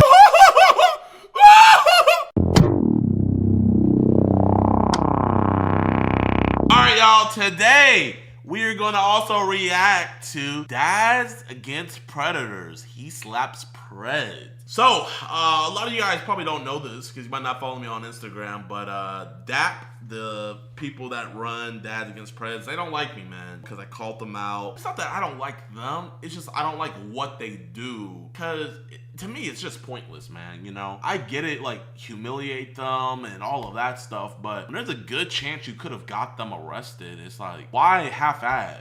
You know? And they say things like, you know, slapping a predator is the most humiliating thing that they can go through since they wanted to do this humiliating thing to a child. Slapping them is just as equal. Nope. I think them going to prison. Listen, there's dogs in prison that will do way worse to them than neither him nor I can do to them on the outside. You know what I mean? There's some real Frank Castles in prison. You try to make it sound like it's a cakewalk for Chomo in prison or in jail. They let everybody know Chomo on cell block 1. Say less. So, in my opinion, I kind of see this as useless. I think they should try to get the cops involved, get these dudes arrested. That's just me, but let's watch this. Excuse me, everybody! This man right here! Why are you doing this? I want to ruin your life. I'm gonna call a relative. Pick me up. No. No, we're not doing that. We're not doing that. What has this job done to your soul? We're not doing that. We're not doing that. Looking into some of the darkest elements of humanity day after day. I still get shocked to this day because I'll ask him, why are you doing this? And to this day, 800 guys later, nobody can tell me why. You calling that little man, you got any weapons on you? You got any weapons on you, man? Oh, he's calling the cops. No. Folks, unfortunately, we live in a world with child predators. However, today we meet a man who is dedicated to hunting them down. This is Joshua, and he leads a group called Dads Against Predators. For the last 6 years, he has made it his life's mission to go to cities all around the United States and target the pieces of shit that are targeting our children. And due to his controversial methods that include extreme public humiliation and physical violence, he has been banned from controversial methods. I like this. They got an arrest. Hey! Woo! Let's go. That's how it's supposed to be done. I give props where props is deserved. This is a W right here, man. I don't know if they called the cops, but hey, whether they called the cops or not, they got an arrest. I'm happy with it. That include extreme public humiliation and physical violence, he has been banned from most social media websites. And for this episode, he makes a special trip to Milwaukee to help capture these scumbags that are lurking in my home city. And you know the crazy thing about it? Milwaukee, believe it or not, is very, very good for pred catching. I'm happy that they're actually making phone calls. That's great to hear. That's great to see. Throughout the episode, we involve Milwaukee PD to help bring these guys to justice. Nice. We have done our best to keep this footage as raw as possible, censoring only what is necessary to comply with YouTube's community guidelines. Folks, this is the world of Dads Against Predators. Viewer discretion is advised. Josh and his team already had a catch lined up, so I sent my guy Dre along to get the action, and here's what went down. So we're going to get Francisco, met him off Grindr. Don't want you to be mad at me, I'm f***ing. They say, oh. He says, I'm sorry, is that bad? They say, it's okay. He says, I'm sorry, you can stop talking to me. He said, it's okay, don't feel bad. It's just that you're still too young. I feel like we could hang out, see where it goes. If not, it's cool, I got a trip. He says, yeah, sounds good. I'm free today, do you travel? Is there a store near you? What kind of store, the CVS, Walgreens? Yeah, we can meet at Walgreens. I'd never hurt you, I'm a good person. We're gonna sit in the parking lot, we're gonna watch him walk into the Walgreens, and then we'll follow behind him. I'll creep up behind him and I'll call his phone. I'll do the little boy voice. And then for the big reveal, I'll reveal that I'm not in. And then we'll do a conversation. For the big reveal. Joshua Mundy with Dads Against Predators, catch bad guys across the country. Can you explain why you got into this? I got to get So I out was of in a here, previous arrest relationship, these people, and let God she had a handle the daughter, and I rest. was raising her Peace, as love, my own. and She my was boys, messed with heart by her emoji. dad's family. The guy never got any judgment, nothing. He just got off scot-free, got to register privately, which I didn't even What are the easiest states to start pred catching? I think it'd be easier to tell you the worst state, Ohio. know was a thing. I was in college to try to be a teacher. He walked into my classroom, and it was like the first day of the semester. We're doing statistics, and walks this guy to my stepdaughter. And I tell the dean, she was like, you know, I understand, but you can't cause a scene. From then on, I got so frustrated of like, not only the police cover this shit up, like this, I was in class with minors, because there's minors that take like college courses and get college credits in there. So he's in there with kids. And I'm like, you know what? I already do this with this guy. I already go to his job. I already make a scene. You ever think one day you will have a moment like Alex and catch someone famous? It didn't take long, man. And we got the first guy, and then I think we got like 4 guys in 24 hours. News and everything picked it up, and it's just been crazy ever since.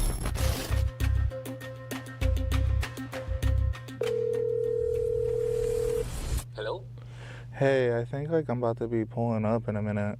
Okay, sure, no worries.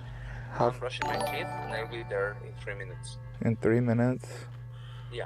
So we're just gonna like meet and bat by the milk and then just like talk, or are we just gonna like meet and like go out separately? Like, how do you want to do this? No, we can go to my place. We can come to my place. I can see you at the milk area. And I'll greet you, and then we can walk here. Okay, I just don't want you to be like weird or try to kidnap me or anything. Oh no, absolutely not. Absolutely not. Like, you're probably like tough. Like, I'm not tough. I'm just a little boy. Yeah. I'm a good person. All right, bye, Francisco. Got his ass. 3 minutes, he says. A key part of the catching strategy is to make sure the scumbag is in a location that limits the potential for a quick escape. So the team waited for Fernando to go inside the Walgreens, and then they moved in for the confrontation.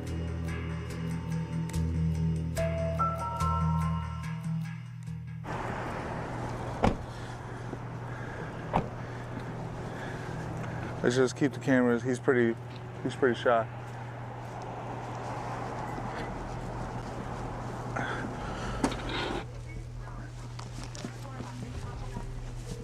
Francisco. Hey, bud. What's up, buddy? Hello, how are you? Good. Why aren't you answering your phone? What? Why aren't you answering your phone? Oh, no, I'm not answering. Why not? No, because... Let's have a conversation over here, okay? Sure. Why aren't you picking up your phone? No, I just wanted to know if that guy was real. But I just wanted to know if it was real or not. Like, so okay, if it's real, then what's gonna happen? Oh, then I would have said no. Why can't you just say no over the messages? Well, I just want to find out if it, like, oh my gosh, I hate these excuses. How are you gonna know if he's real if you don't pick up your phone? How are you gonna know if he's real? I was not planning to do anything, and... So why are you walking around here being sneaky, man? Sneaky, what do you mean? You're being sneaky. You know it's sneaky. You know sneaky. I'm surrounded by people. It's a bad situation for you. Is it? Yeah. I'm not doing anything. You wanted to give him. You were gonna bottom. Did I? Remember you said. No. No, listen. I remember what you said. No, I'm gonna speak and then you can speak. If I remember right, you said, "I'm just gonna give you because I just ate lunch and I'm not ready to bottom yet." Ugh.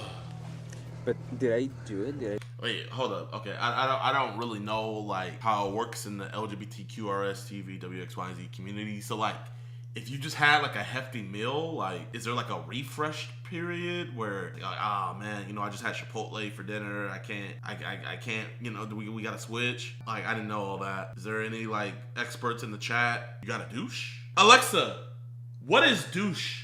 A douche is a device or method used to introduce a stream of water into the body for medical or hygienic reasons. It typically refers to vaginal irrigation, but can also be used for other body cavities. So wait, does that mean I douche myself every time I use my bidet? Alexa, does that mean I douche myself every time I use my bidet? No, using a bidet isn't considered douching. A bidet uses plain water to clean externally, while douching involves introducing liquid into the vagina. I have more questions than I do answers. Do something. No, you're in here. Why are you in here? Why are you in here? I just wanted to. You're in here to do nothing? No, let me tell you something. I was gonna tell. Let me tell you something. Let me tell you something. Let me tell you something. Let me tell you something. This guy was real. So why are you talking about having sex with a 30-year-old boy? I didn't do anything with him. Of course you didn't, because we stopped you. You showed up, though.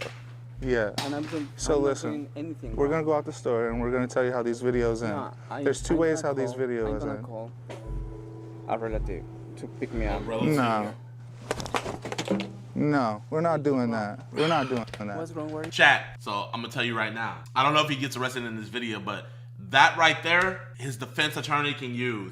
My client was not able to leave, and when he tried calling for a ride, he was then attacked and struck, and his device hit the ground. Like, it's things like this that affect the case. That's why I do research. Like, you know, no offense to him, but he probably doesn't even know if his real name is Francisco. You know, I've never met an Indian dude named Francisco before. That's probably just his grinder name. You gotta do things like this to get these dudes to stay, right? So at that point, if he's calling a relative, I would have been like this. I would have been like, hey, Balji, listen, you know, I know you might call Hemish or Risha to come pick you up, but I don't want them to find out about this, man. You know, I also don't want 7-Eleven to find out what's going on over on Silver Road, right? So I advise we just keep this between us and we have this conversation. And then he'll be like, oh, okay, buddy. Then he'll put up his phone and then we talk. We're gonna have two options, buddy. Two options. We're gonna call the police right now, or no, stop, calm down. You're pissing me off, right? You did too. Yes, I did. Why? Because listen, this little assault charge that I get for beating you up. Here we go. How's it going, man? You a police officer?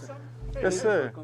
Hey, how you doing, man? Chat, I'm not gonna even lie. I think Tommy and them called the police before. No way Dap and them called. Cause he was just about to go to this little assault charge I'm about to catch. Tommy, whether you realize it or not, you are the reason if this dude gets arrested. And Milwaukee's really good at arresting, like really good. Since you made that call, bro, you're the reason why this dude might get arrested. This man's here to meet a 14-year-old boy for This man's here to meet a 14-year-old boy for No, absolutely not, sir. I have never touched that guy. I don't know this guy. Solid. My man, take your hands out of your pocket, please. Absolutely. Let's come over here with me, please. Stand by a moment, please. So yeah, Francisco came to meet a 14-year-old boy. Hey! I don't know if he wanted to or not, but he's talking with the cops. He's getting it done. Well, chat, man. Round of applause in the chat, man. W's in the chat, man. I'm happy, man. This is a W. You know how many guys we've caught where they talk about before how they've been in prison for other reasons, they got just violated? Like, you know what I mean by violated. Now imagine now that they go to prison for what we got them on. Imagine what's gonna happen to them. He started talking to the boy on Grindr. It was shifted over to text message, and he planned to have a meetup here with the boy where he would take the boy back to his home and have with him. Folks, I cannot dox where Francisco works in Milwaukee, but we did hear from one of his coworkers who saw Josh post a clip of Francisco's catch on his Instagram, and after being confronted about it, Francisco is telling his coworkers it was a fake prank clip. So I say this to Francisco and his coworkers, sorry buddy, but it's real. Dang, that means he probably just got detained. And this is another thing, man, like, I wish I could see their chat logs, man, because we don't go to confront them or meet them until criteria are met. Where the criteria is, like, to me, it sounded like he clearly said that he wanted sex, he acknowledged the age, and sometimes we kind of wait for them to send pictures, because them sending pictures is additional charges, right? But I've seen other times where it kind of just looks like they're just getting dudes to just show up, and the chat logs might not be that deep, but it's just the fact that they're coming to meet like a 15-year-old or stuff like that, so they'll like beat them up and slap them on that. But those chat logs aren't good enough to prosecute. You need clear intent in the messages. What I'm guessing, the guy probably told the cops, they slapped my phone out of my hand. You will never catch me, JiDion. You know, when people say stuff like that, like, I actually take it seriously. Someone that isn't sick wouldn't say something like that. So I say this to Francisco and his coworkers, sorry buddy, but it's real. Okay, you know, racism, lacism, all that, but bro, where do you guys think Francisco work where his coworkers found out about this? Just some guesses, man. Chat here. Do I have Tommy's number? Yo, what's good, Tommy? Hey there, how you doing, man? Good, man. I'm watching your documentary on Dap and them. Oh, I watched your Houston video yesterday, man. You know, I live out in Houston. I really enjoyed it, bro. Well, thank you, bro. Truly. I appreciate that. Okay, so I have two questions. A, when the cop came into the CVS or whatever, or the Walgreens, did you guys call the cops or did Dap call the cops? We called the cops. Well, yeah, I was working with Dads Against Predators, but while they were in Milwaukee, they attempted every single time to call the cops and actually go that direction. Okay, yeah, because I was just telling my chat, Milwaukee is one of the best places for pred catches. You wouldn't believe it, but it really is. But that's good to know. That's good to know.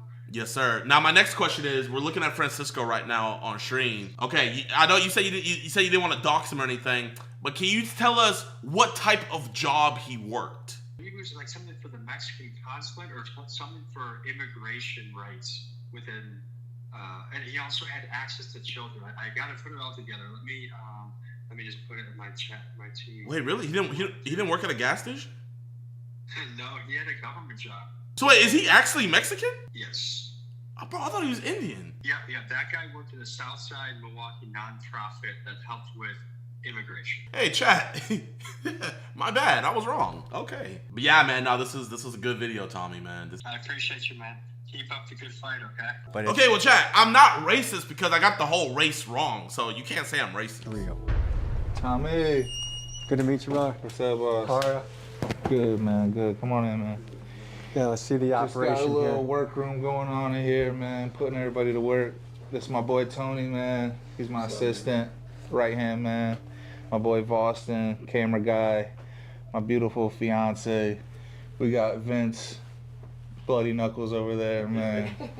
We got my boy J-Mac, Philadelphia's own, man. Whole just in operation. here, Nice. war rooming it up, man. Trying to get some leads and go from there. I think we got a guy that's ready now, actually, so perfect timing. Okay, you got to Milwaukee yesterday afternoon. Yeah, yeah. You already got one that I missed. Already got one, yeah. And how many people do you guys have on the hook right now? I think we got 2 people. 2 people on the hook. Potential. It's crazy how fast you get, especially when you go on Grindr.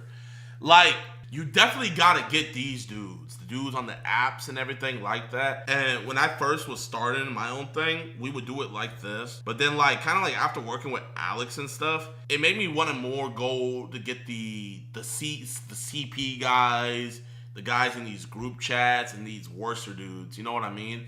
Because, bro, there's levels to this stuff, man. Like, I don't care what anybody says. There's a huge difference. A 25-year-old guy or a 23-year-old guy trying to go for a 15-year-old and a 25-year-old guy or a 25-year-old guy trying to get an 8 and 5-year-old, bro. There's a huge difference. Maybe it's just me, man. Maybe it's just me. Maybe they're all the same in your eyes. But I see a huge difference, in my opinion. They all need to get got. But me personally, I'm going to go for the guys going for the kids, the younger kids first, me personally. But you need to get them all, man. So I respect it. The thing with Grindr, though, is like, we've gotten some good dudes. Like, that's where we got the dude, the volleyball coach from Grindr, man. There's obviously monsters on there, bro, you know, genuinely speaking. All I would say is, from my opinion to DAP, I would just advise that they would go for the worser fish of the barrel. But the thing I would also hate to see is the worser fish of the barrel get out of the barrel when they're caught by little things like them being slapped or them phones being taken away, things like that, man. Adam, he's 27. But facts, gotta catch them all. Yeah. He looks younger than 27. So basically, is the strategy just to message people on Grindr? Oh, really? The Harry Potter show? I'll check it out. I never wrote them first. I've always had them write me first. My pictures are very obviously underage kid. Can you show us the pictures you're using to catfish? Sure. I don't know if I can screen it. And is that an app you've used to do that? Yeah. And this is done through what, an AI filter? Yeah, yeah. Y'all ready? Yeah.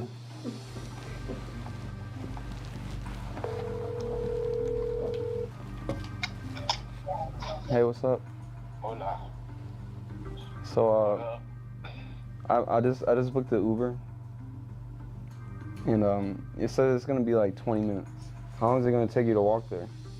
I don't know, like I'd say less than a minute. A lot of people like get weirded out because like when they see me, I'm teen, you know. Well, I know that, but I'm saying like, shit, you're cool, you know what I mean? You pretty much, you know what you want, you know what I mean? So that's all right. Are you top or bottom? Do you know what I'm already about, so. Yeah, I already know. All right, well, I'll see you later. Okay, cool. Are there any common characteristics that unite these people you catch? I feel he's rooted in power. So I believe you'll see like a lot of weak dudes who don't have anything going for them, and then they come across this, and I feel like that's an opportunity for them to like be better than and like to look down upon. And then I feel like you have I wouldn't say that, man. You know, I've caught like successful dudes that had like wives, not even just chopped wives, but like, you know, like, oh man, he has a beautiful wife and family, and I still throw it away. Like, I wouldn't say it's just power, man. A lot of these dudes, I would say, are demon possessed, bro. You know, like, not to give an excuse or nothing, but like a lot of these dudes are demon possessed, bro. Like, what could possibly come over you where you want to see a 1-year-old watch videos like that, want to do stuff like that, actually do stuff like that? You're sick. Of, you know, the Epstein Island files types of guys where it's like these guys are rich, powerful, they got everything you want, but yet like they're still like trying to hurt kids. And I believe that just comes from like they don't have enough power.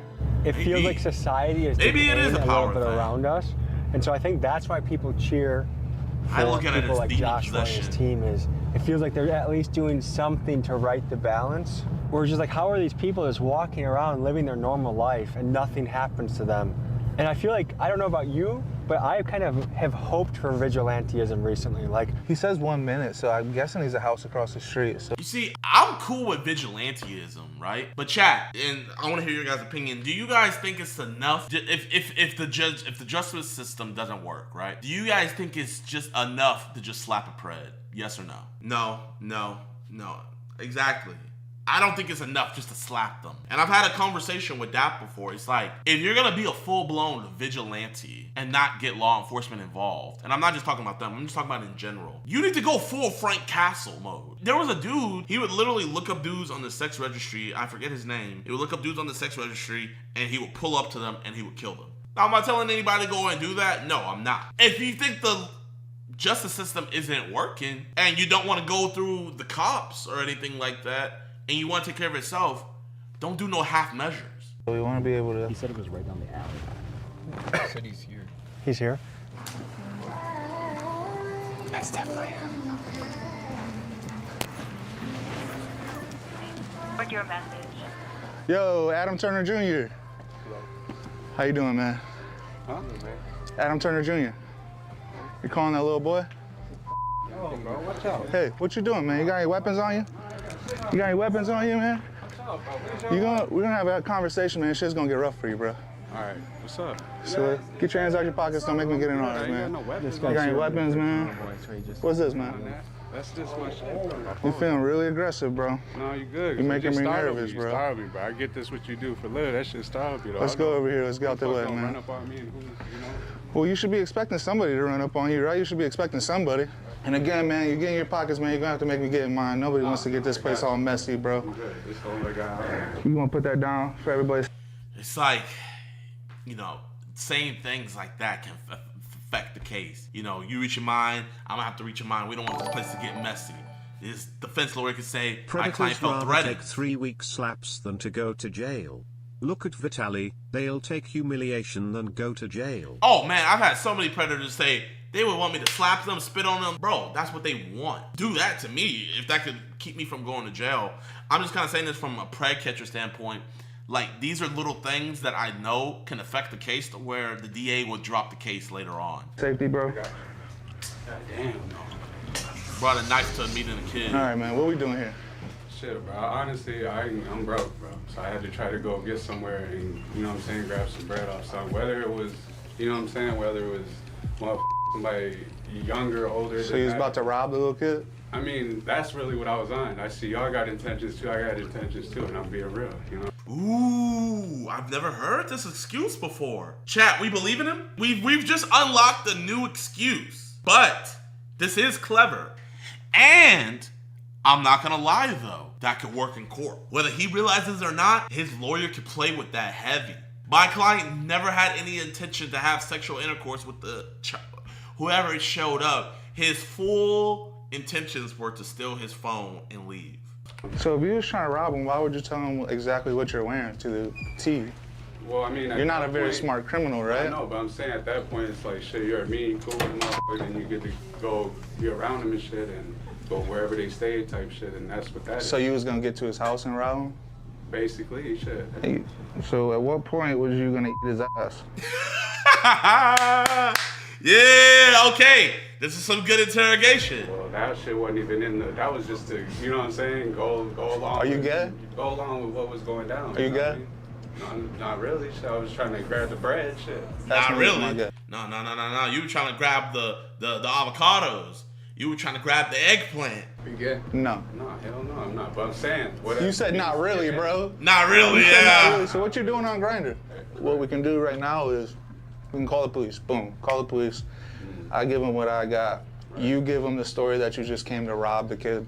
Or number two, we're gonna because you better call the police. You touched me, bro. I'm telling you, don't. This is what I don't like, bro. You got two options. Either we call the cops and you go to jail and you go to prison and you can get violated by a bunch of inmates in there and your life is tarnished and everybody knows and it's gonna be on your record forever. or we slap you and we let you go. Chat, what option are you taking? Slap, slap, slap me, slap me. Someone said both. The hell? Slap me 10,000 times. Exactly, bro. Who wouldn't? Every time he says those options, this is all I'm seeing. He might as well, after he slaps them, he might as well just hand them one of those. Do that shit, bro. Say ain't gotta get you. You wanna call the boys and do what you Well, that's why you got the option. Well, then do that, bro, because I ain't trying to sit here and have motherfuckers that put hands on me and I'm not supposed to do shit. So I do got a question. Have you robbed an underage boy before? Oh, bro, no. This is gonna be your first one? That's not what it is, bro, you know? You said you were gonna set him up to rob him, and I feel like having with the guy or robbing him is pretty bad both ways. Right. Shit, that's my intention. Y'all asked, that's what I was on. What percentage of these guys that you encounter would you say this guy is a total loser in real life? 65%. So some of these guys are regular corporate people. They're a basketball coach. Uncles, Boy Scouts leaders, driving school instructors, doctors. What is your emergency?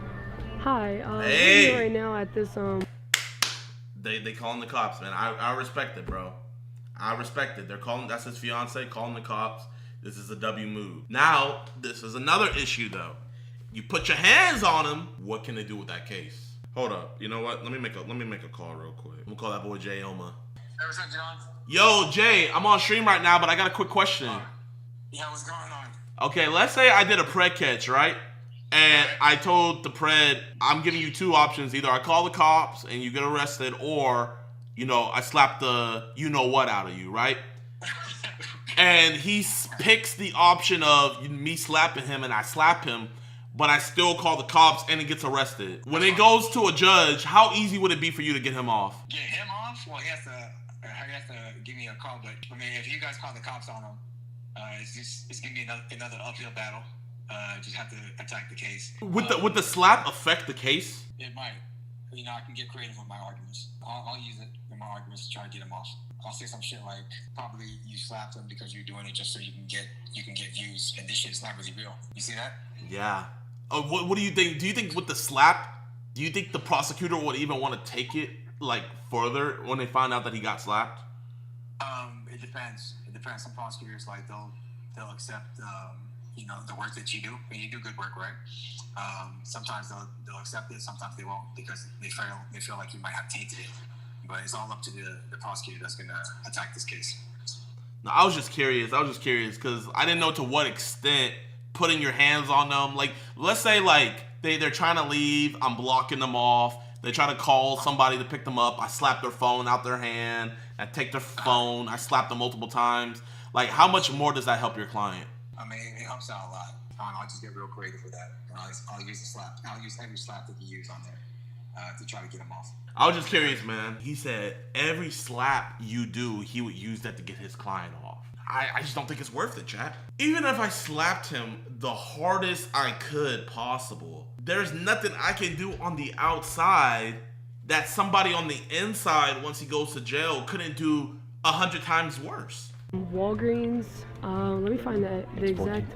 It's 14th and Burnham.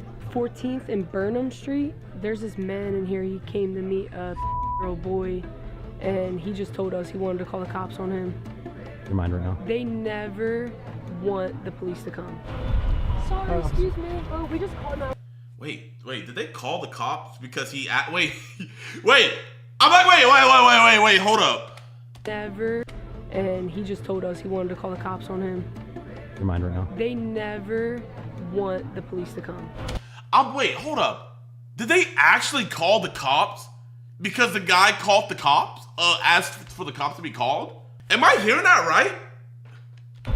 Sorry, excuse me. Oh, we just called 911. A guy in there, he messaged a child like on a dating app with his boy, and then he tried to like meet with him here.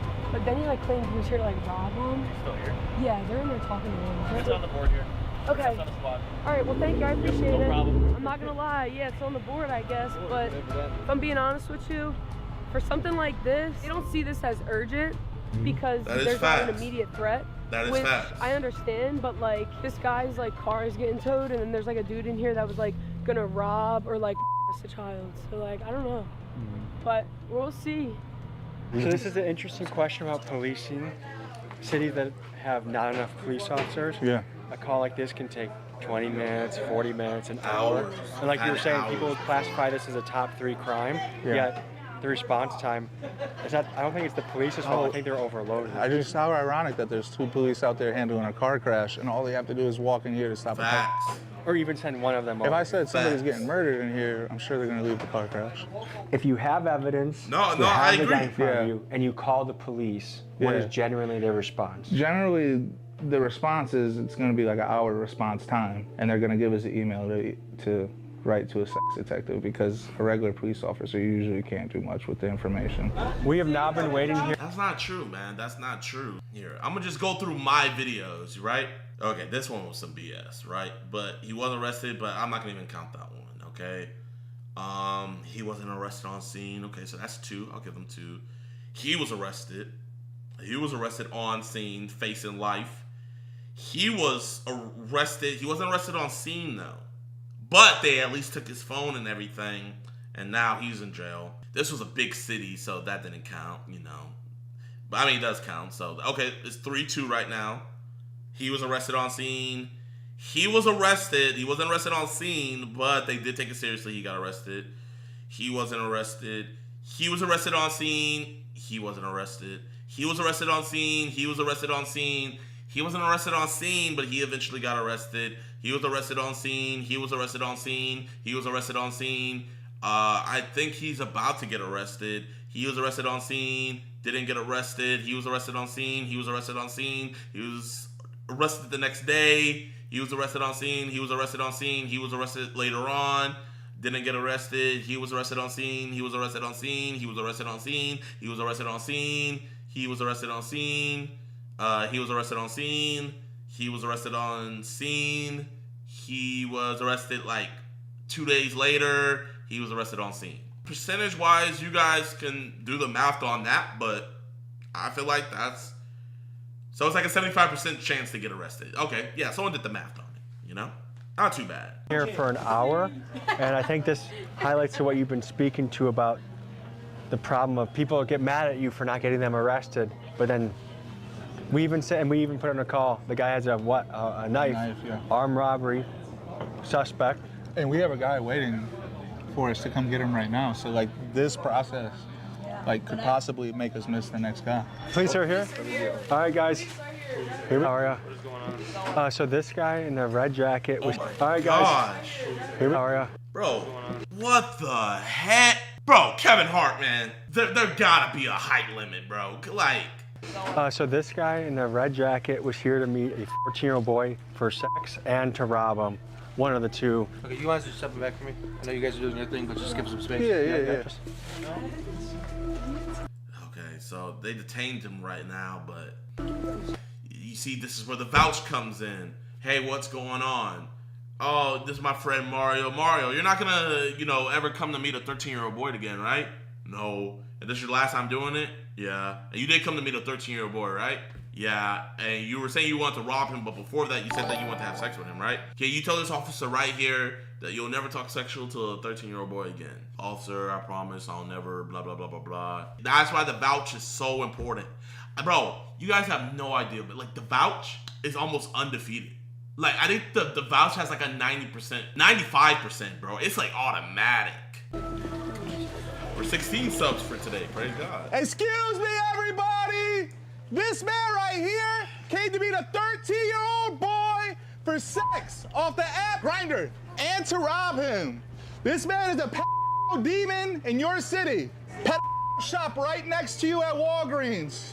He told us he meets people to rob them. He goes on Grindr, the gay dating site. He knew he was 14 years old. He told us he was going to eat. He told us he was going to do all sorts of sexual heinous things. And then he covered that with saying he just robs people in that position. Either way, he's having sex with, trying to have sex with minors or rob minors. No, but this is the first time I stated that I was 14. And like it went on after that, so like obviously he didn't really care. So we're gonna send you a link via like text message or whatever? No, you see, I don't mess with that link stuff. Yo, that man, strong suggestion. Bring flash drives with you, or bring burner phones that you can give to the cops. So that way they have it with them. They can file it in evidence. You don't have to worry about like something not going through, all of that. I give it all to them on scene. I don't want none of that like, oh, send it through the link, blah, blah, blah. Put it all in the flash drive. Give them all the raw footage. Do all that, man. You know, you got a bunch of people donating to you guys on your locals and stuff like that. Invest in some cheap hard drives, man. Have a laptop with you so that way you can put the footage. You gotta just upload them and stuff. And the same's gonna go to you for that video. Sure. How are you feeling right now?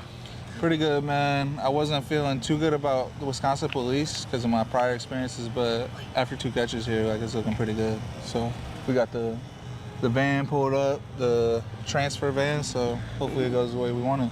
All right.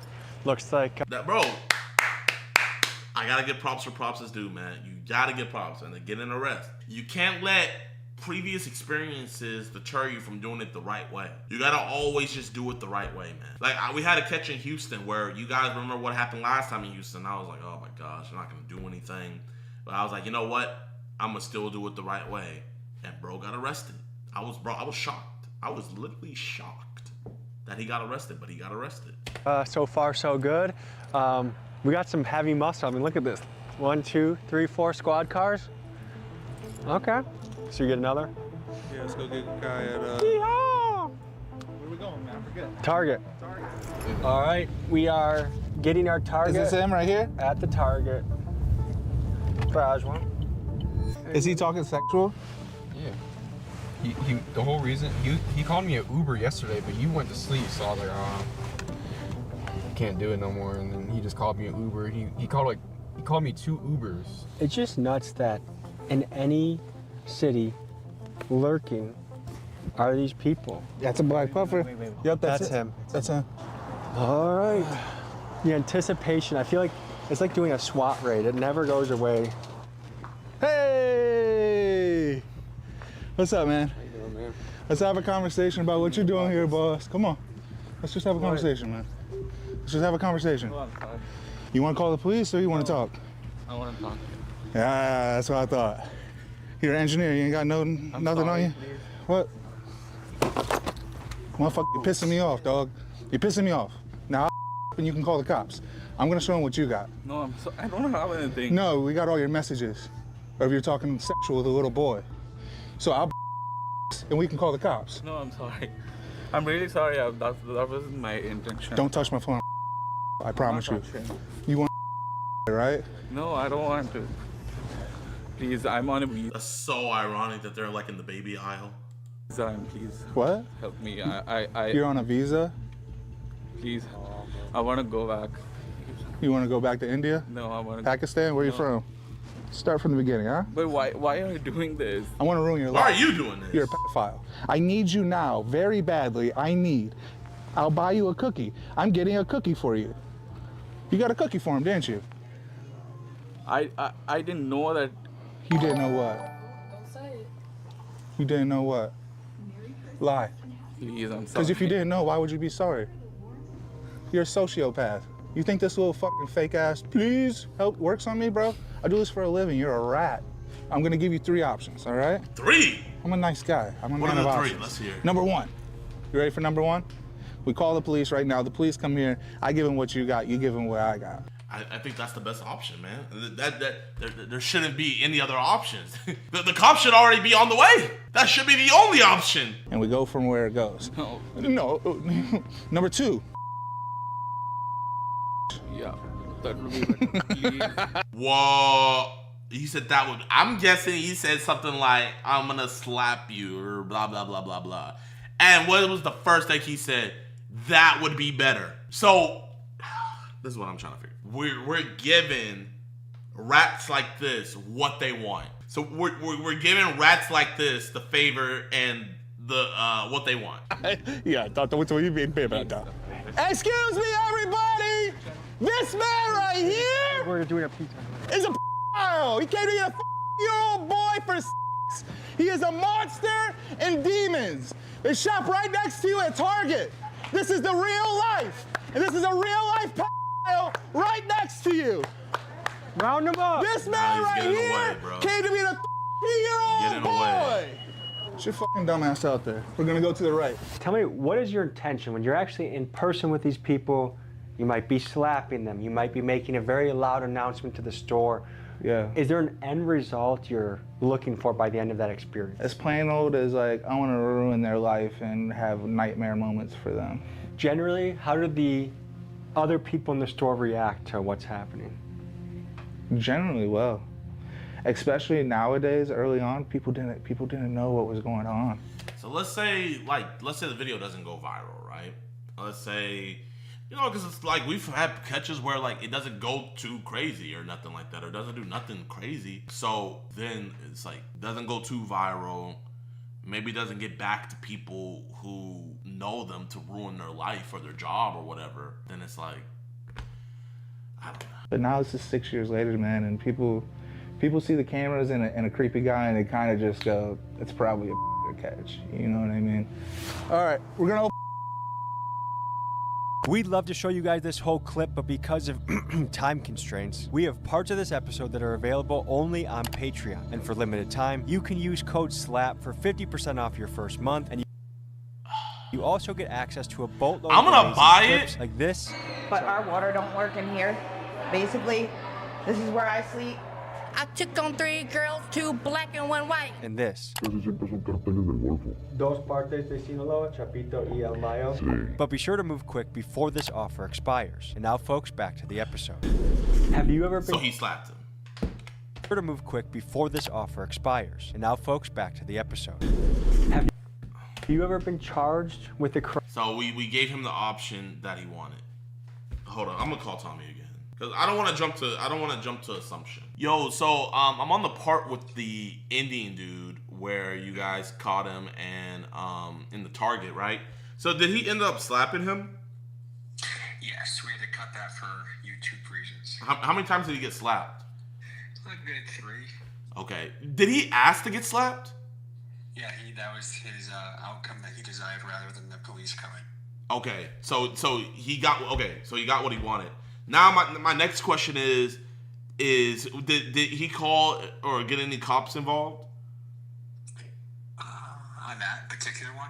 Yeah, like yeah. So this is what I'm asking. So the one before with the dude that was trying to rob the little boy, the guy, he wanted the cops to be called, so he obliged him and called the cops for him. This guy, he wanted to get slapped, and he got what he obliged him and slapped him.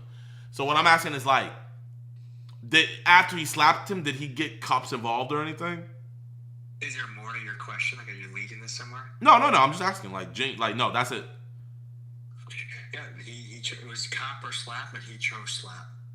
And he didn't call the cops after. Well, at that point, we had gotten threatened by one of the Milwaukee police chiefs that said, if you keep doing this in our town, it's going to be a problem. And I don't think that was representative of all Milwaukee police. I think it was just one guy. And he even asked the Dads Against Predator guys, where's your hotel? You don't think we can find that? So we were less interested in getting the police involved at that point anyways. I understand that. Like, my whole thing, and like, don't think I'm like saying this at you at all, right? So like, I don't know if you know, but like, I don't know if he brought me up or anything, but like the DAP team and them, they don't really like me. And the reason being is because it's like, I mean, personally, I don't have a problem with Preds getting slapped, right? At all. But what I do have a problem with is like, you should, if you're gonna slap them, and then get the cops involved.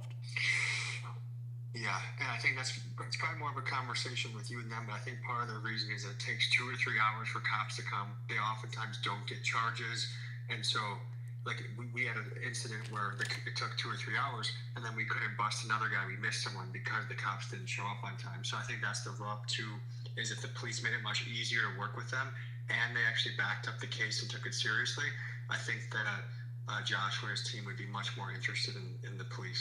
I get that, but like, I would get that if this was like a major metropolitan place that doesn't take this seriously. But like, what I know about Milwaukee is like, it's actually one of the best places to do this.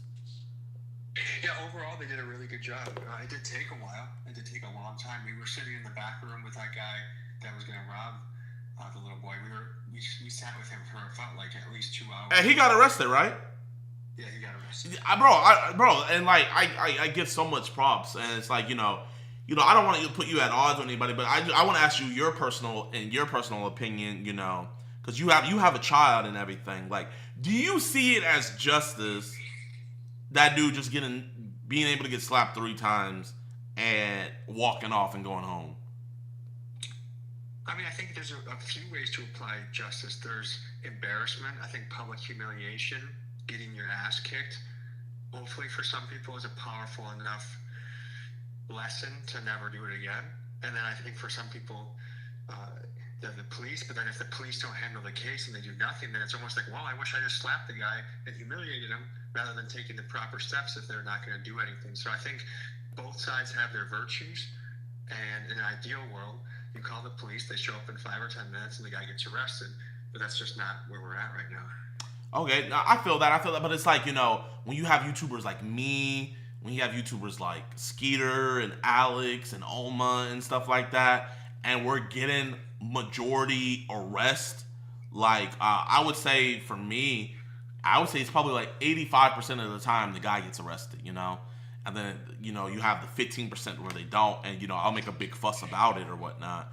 But, you know, I look at it as like, you know, I've caught in so many guys where they've begged me to slap them and do other things to them rather than me call the cops, you know? So it's like, this dude, when, at least in the video, the way it was edited, when he was asked, like, either we can call the cops or you get slapped, it looked like automatically the guy was like, yeah, let's do that. And it's like, you know, to me, you're giving a predator what he wants. I mean, that's one way to interpret it. That's not how I would interpret it. Okay, no. I mean, to each their own, It's like... I also told you the context of the Milwaukee police captain threatening Joshua earlier that night, and that's also informed the decision. And to be honest, I'm rooting for what you do. I'm rooting for what Dads Against Predators do. I'm not really interested in you trying to make me a wedge between that. No, I'm not trying to make you, like, the reason I was asking was because I didn't want to show your Patreon content without I didn't like, because I was gonna buy it, but I was like, oh, I don't want to show that content. So I just wanted to ask and get the quick synopsis of it. But, you know, I understand, like, what you said with, like, the cops getting involved and everything. And, you know, after I say all this, like, don't feel like you have to say anything. But what I was going to say was, you know, about, like, you know, I've been threatened by, I just had a police chief make a whole video about me and stuff, you know. And I have all these different, Sheriff Greg Juddy, something like that. Florida guy. Exactly. You know, freaking, I got him on my neck and all of this different stuff.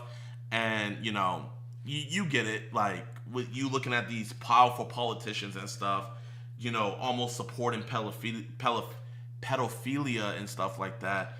It's like, whatever they could do to me, it'll be better to make a better stand. But I genuinely am not, I genuinely do see where you're coming from, and I see that. I was just curious about that. You have more stuff. That's just my opinion, and you have yours. The way I look at it is the beauty of it is you guys each get to do your own approach, and I think it's badass when you get people arrested. I also think it's pretty awesome when these guys get the shit kicked out of them. I think these are people that are dangerous to society and that we got to get rid of in some form or fashion. So I like both approaches. Man, you did it with them now. I you know, if you want, I would love to get you in contact with Alex, bro. I think if you did one with Alex Rosen, I think you'll get a fire episode and see some real sick people. If you would be willing to do another one like that.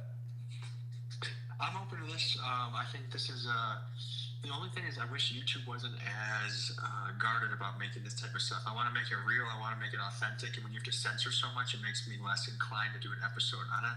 But I'm open to it for sure. As long as you have police presence in the video, you're chilling, man. Yes, yeah. Yes, sir. All right, my man. The last call. Sorry for bothering you again. I appreciate you. No worries. Have a good day. You as well. You know, I get it, man. You know, that's Tommy's boy. And I'm not trying to wedge a divide between Tommy and Dap. I'm genuinely not, man. Maybe I'm just the type of guy where I'm more outspoken, but 3 slaps and a guy walks away, me personally, I don't see that as kicking the crap out of somebody, you know? You know, you guys see me get threatened by cops that they're gonna arrest me and stuff. And, you know, I wish a police department would arrest me, man. I'm gonna fight that. and stuff like that, because I know I'm doing nothing wrong, I'm doing nothing illegal, and I know I'm doing the right thing. That's just me, man. You know, am I being a Karen, chat? Am I being a Karen? Like, I don't want anybody thinking I'm like, oh man, you can't slap Prez. Like, it's not that at all. It's just, I would like to see an effort put out to try to get them arrested first. And if that doesn't go that way, you slap them, do whatever, happy at it. But I feel like the first prerogative should be get them arrested. Crime, like assault? Yeah. When you beat the hell out of someone? Yeah. I have a few warrants across the United States for assault. I guess the other thing going through my mind for some of these guys is this is the worst day of their life. So what do you guys think when you see something like that? It's just disgusting. I never thought I'd actually like see it in person. So do you guys feel bad? Did you see any of the slaps? I did, yes. Yeah. I don't feel bad. You don't feel bad? No, I think it's as long deserved. as it like doesn't like interrupt with them getting like legal justice, then As long as it doesn't interrupt with them getting leaked. Bro said it right there. As long as it doesn't interrupt with them getting legal repercussion. But how can legal repercussions even happen when the two options are either you get slapped or either you get slapped and we let you go, or we call the cops on you and they get slapped. And no cops are. So there can never be, at least with that dude, there'll never be a legal scenario with him. You know, yeah, people are gonna recognize him from the video and stuff like that, but. So how brutal should we get to those people, do you think? I don't exactly know. Like, I mean, obviously they deserve to. I mean, they don't deserve to walk away. They shouldn't be able to walk away. So thank you. They don't deserve to be able to. Should be a brutal enough beatdown that they remember it for a couple days? Of course. Or a while? longer than a couple days. ¿Qué pienso? Que ese tipo de personas no debería de existir. Policía o el gobierno debería de tener o tomar acciones más fuertes contra ellos. Como capital punishment? No necesariamente, pero tomar seriamente como like. Sí. Cortar. Castration. It's this weird cornered position you see them in where they realize they have no options, there's no easy way out of the situation, and that there's just a situation to suffer through. But there is an easy option, bro. Like, I don't see how they don't see how that's the... I don't see how they don't see that is the easy option. Am I tripping? Like, bro, get slapped 3 times and I get to let go? Yeah. You gotta pick, it's a pick your poison type of thing. But one of them's not even poison. The next day, we went back into the field for one final bust. The perp's name is JiDon, and he told us he gets off work at 5 and gave us the address to the restaurant he worked at. So we showed up to his job.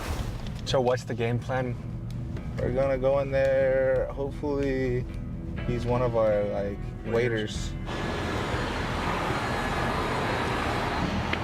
I love job catches. I love them. Here goes another person's ability to pay rent. Andy's the waiter. How's it going? 1, 2, 3, 4, 5, 6, 7, 8. This part of this kills me, dude. I know. Like watching someone's life become a train wreck. I come here all the time. JiDon, right? JiDon, right? JiDon, right? I come here a lot. I thought I talked to you before. You say your name is JiDon? This is still on the menu? Is this you? That's you. Have a seat. Okay. This is you, right? Yeah, that is my, but what is the problem? What is the problem? You've been talking to a 13-year-old boy about having sex. You get off at 5, no, right? I never say that. I never touch it. Excuse me, everybody! Talk about it. Conversation. No, hey, he was trying to have sex with a little boy. I'm not kidding you. I gave you an opportunity to have a conversation. You get off at 5 o'clock. How do I know that? How do I know he gets off at 5 o'clock? It's because he came to have sex with a little boy. What is this? Call the cops. Hey, what is this? Call the cops. You sent this to a little boy? Call the cops. The men will care. Yeah, I did. You're in Milwaukee. Milwaukee does a good job at arresting these dudes and convicting them. Call the... Shut up. Let's talk about it. We're going to call the police. Do you ever feel bad for the people you catch? For a second. It's like you see the weakness in them, and just as a human being, you know what I mean? Like once somebody like has that white flag, it's hard to kind of continue to be like, ugh, you know, but there's no white flag for this. You know what I mean? There's no white flag for the kids. There's no white flag for the family after. You got a phone? You call the police. No, I don't have phone. What'd you send those naked pictures on? Call the police. Oh, okay, bro, okay. He doesn't want to get slapped. He wants the police. I want to see some police now. He's saying, call the police. He's standing his ground. I want to see some police. No, we're just Policia. So what is that? What is happened that? You need to make money for the life. What is that? For the life. I noticed a Milwaukee police officer in traffic, so I ran over to flag him down and bring this turd to justice. Hey, esperar. La policía, esperar aquí. Nah, he don't want to wait. We got a crew of, I don't have right now. But I know his guy told me, but yeah, maybe that's my problem when I text with him. I never meet with him, you know, because on the apps, everybody is fake, you know. It was real enough for you to send pictures of your ball sack to him. I know because I meet that person on the app for the sake, you know. Okay. I'm just waiting for another officer to get here. Let's go. I like this. So you saw I like age, this, though, right? You saw he said 14. I like this. Why did you even entertain the conversation from there? You about to shine, man. You about to shine. It's I like this. Hang out here 1 second. Okay.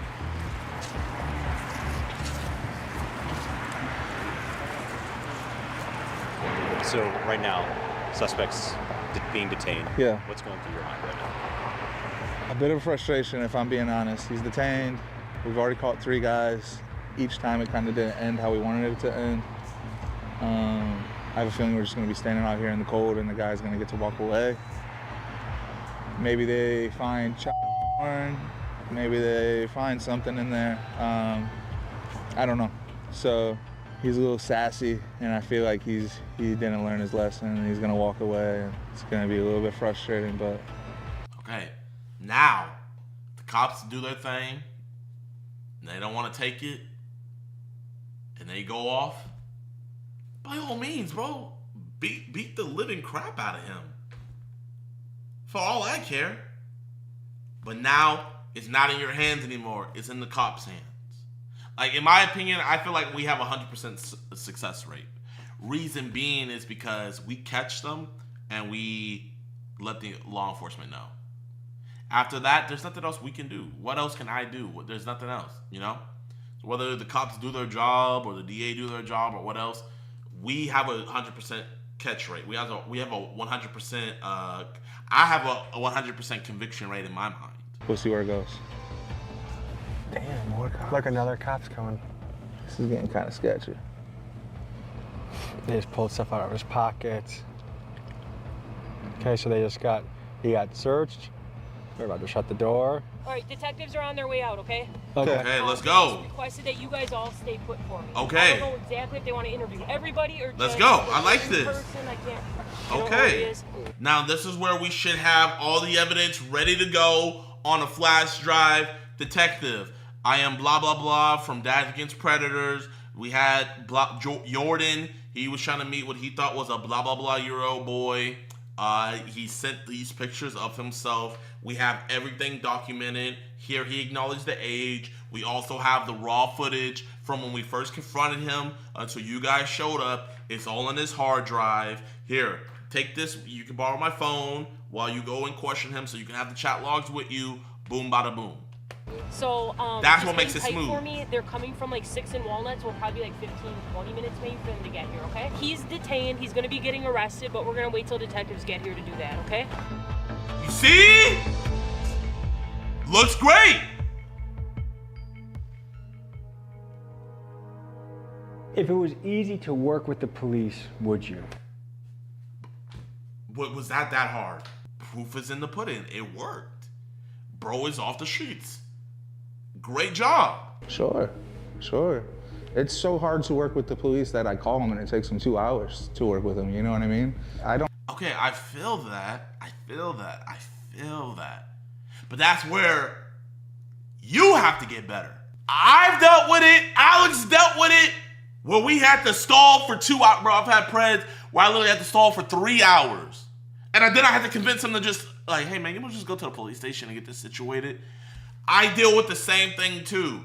But I don't blame the police. I get better at what I do. I get better at conversational skills. I get better at making them feel more comfortable. All of this. So that's just lets you know you got to get in your bag to where you can flesh it out for 2-3 hours, however long. Or you could get in your bag about getting them to the police station. I don't need anything more than what I have. I don't need any more glory. I don't need any more pats on the back. I just want to ruin bad guys' lives. I don't see how my mission and the police's mission differ in reality. So, well, you know, it differs when you are giving them an option of either I slap you or I call the cops. You know, like that's a big part where it differs. Elaborate, JiDion. Brandon Buckingham, what would you like me to elaborate on? Let me call Mr. Buckingham. Yo, JiDion. What's good, my man? My man, I appreciate you being in the chat, man. So what do you want me to elaborate on? Bro, I'm not even gonna front. I literally clicked the link, opened up, and just typed elaborate, JiDion. So I'm watching Tommy's video on DAP. You know how they're slapping preds and everything, right? And yeah, that was against predators. Yeah, so like, you know, there's a beef. Like, I personally don't have any beef with them, but you know, some of the people in the squad, they don't like me because like I'm like, bro, what is the point in doing this if you're not trying to get cops involved? You know what I mean? And so I was kind of like on the phone with Tommy, and he was like, well, I see two sides of it. You know, if the cops get involved, great. Or if you just slap them, you know, great. You know, like they'll learn their lesson that way. But it's like, how can somebody learn their lesson from you slapping them if you're giving them an option on, what do you want, me to call the cops or me to slap you? And they're choosing, oh yeah, please slap me. You know, how is that them learning their lesson? You know what I mean? It isn't, because that's them saying it's worth molesting kids over getting my ass beat. Like, I'm down to get my ass beat as long as I get to, you know, violate children. So that's not really justice. And that's how I look at it.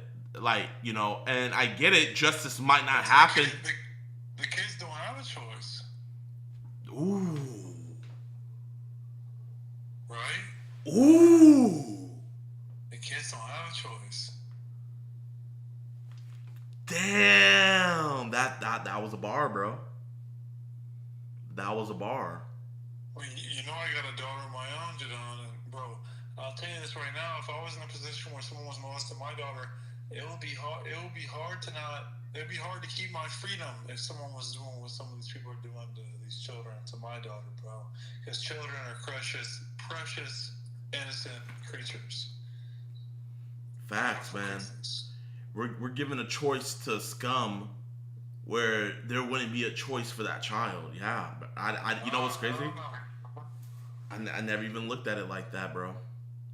But yeah, it's legit.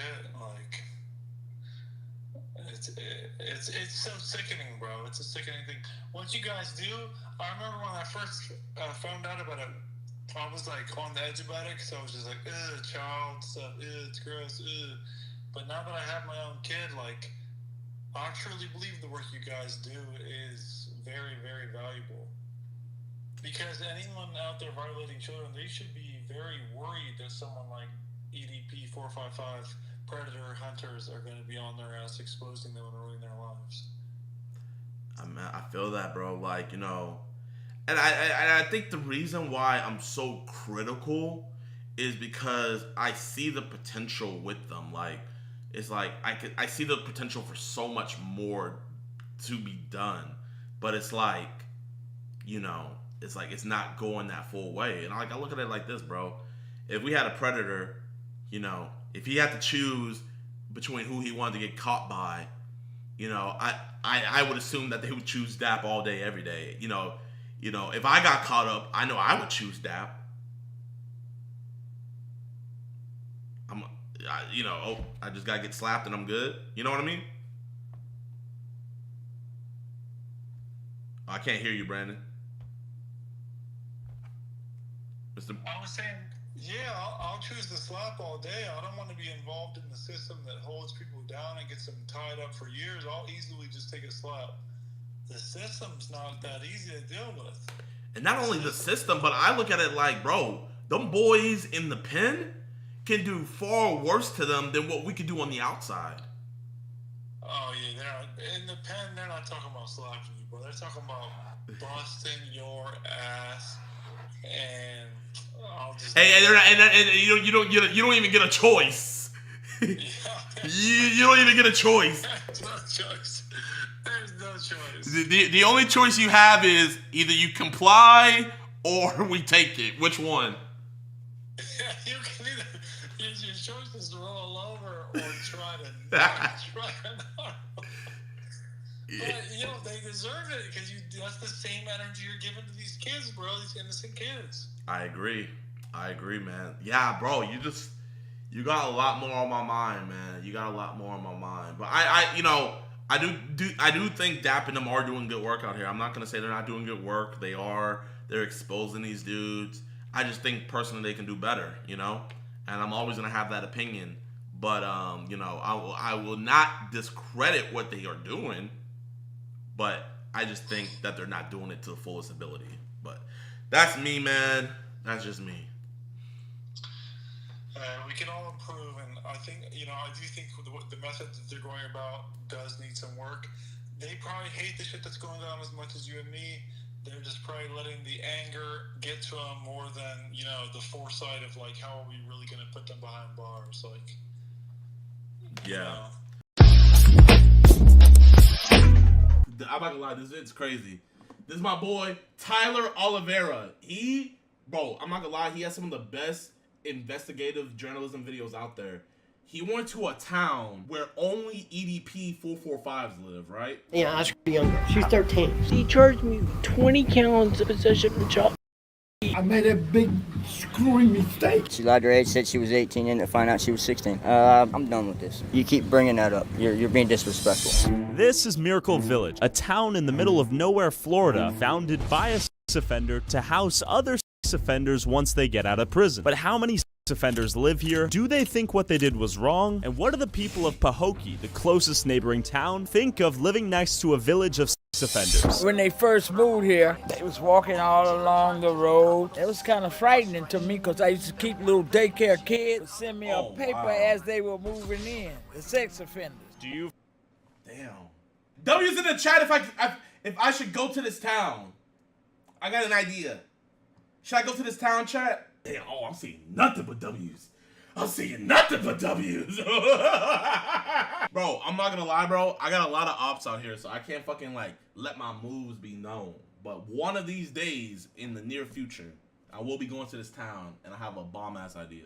You feel concerned as a father that they are so close? Yes. That's why I don't let my daughter walk anywhere. I mean, you don't know who's who. You really don't know who's who. I would tell them get away. I'm like, I don't want no parts of it. I don't want to hear about it. That's sick. Leave us alone. And they haven't gone yet. They won't go by these men standing there. That blue gas station. All right, we're gonna go there too then. So the old lady was telling us the dudes that hang out here basically keep the sex offenders from crossing the line. Yeah. Like sex offenders don't go past a certain line. They're homophobic and they don't like all those. Really? They're old people, Got it. They're not young, but they'll keep kind of an eye on them. Do you have any thoughts on the sex offenders being so close? Oh yeah, man, it's very bad. You should have I feel like there should be a cop in that neighborhood 24/7. And if you want to leave, you gotta check in. You gotta say where you're going, what you're gonna do. Bro, if you did stuff to children, bro, why does our society not care about kids? What's that? Yo, chat, what's the name of that movie that just came out?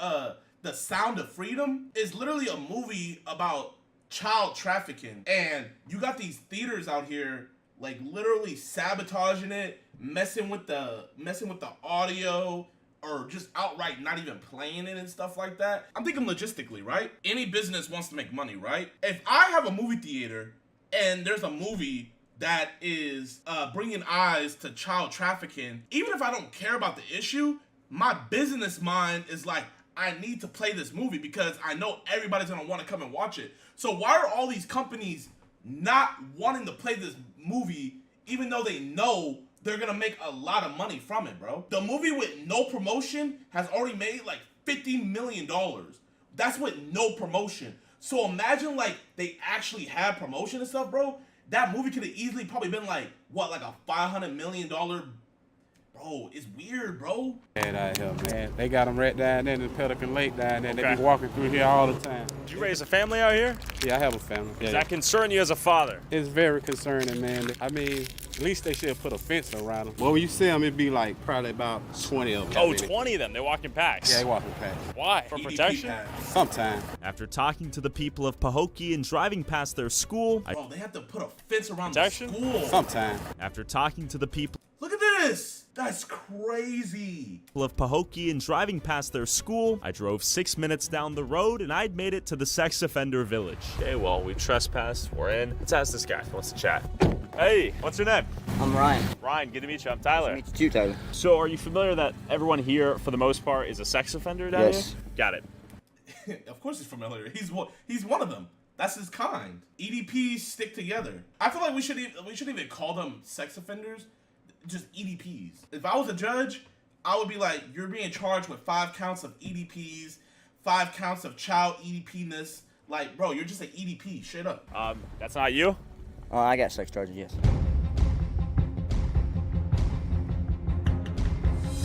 Do you want to share how you ended up here? Yeah, I can share a little bit. Tell me about it. What happened?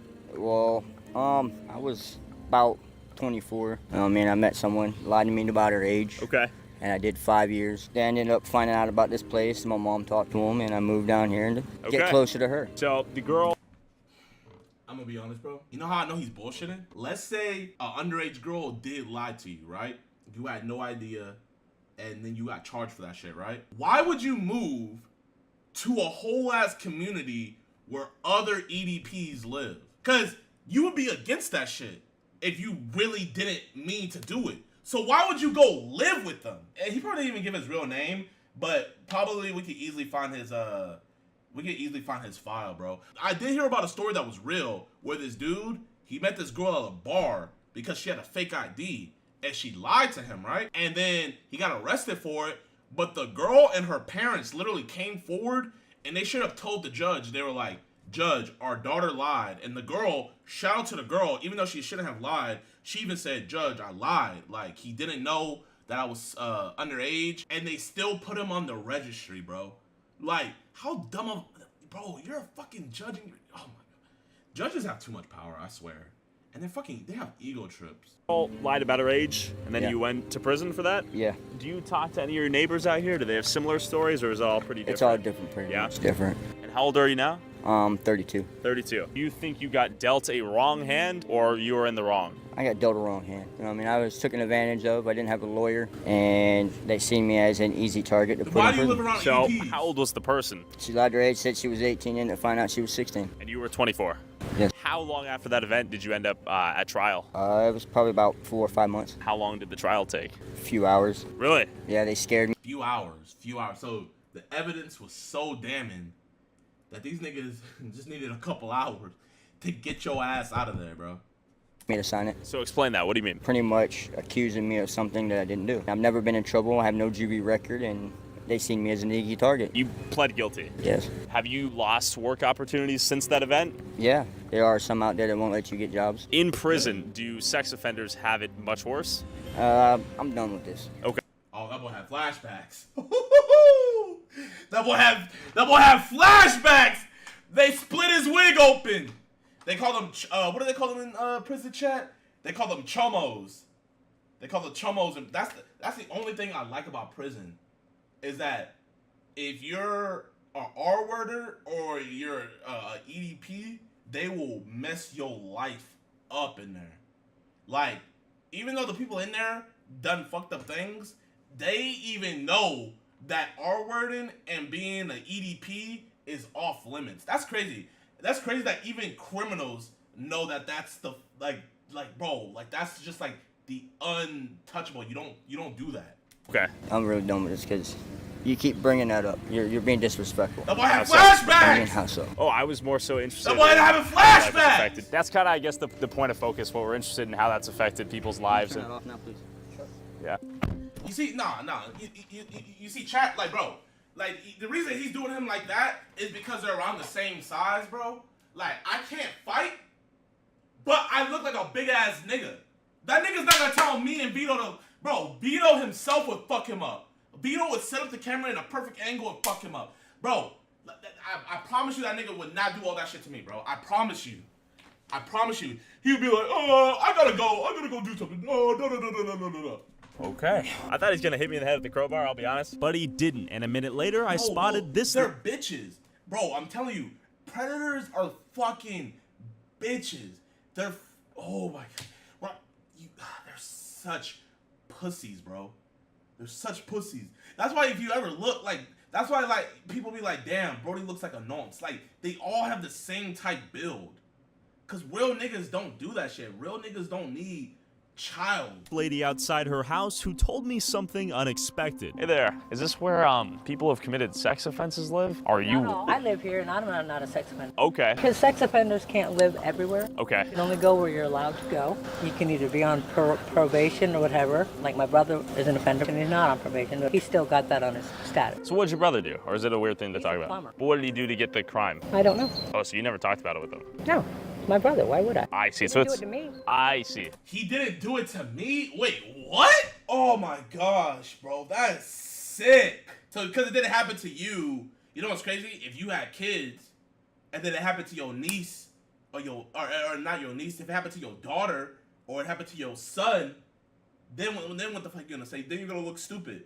You're gonna look like a fucking dumbass. Is he reformed? Okay. What percentage of people here do you think are sex offenders that came here for that reason?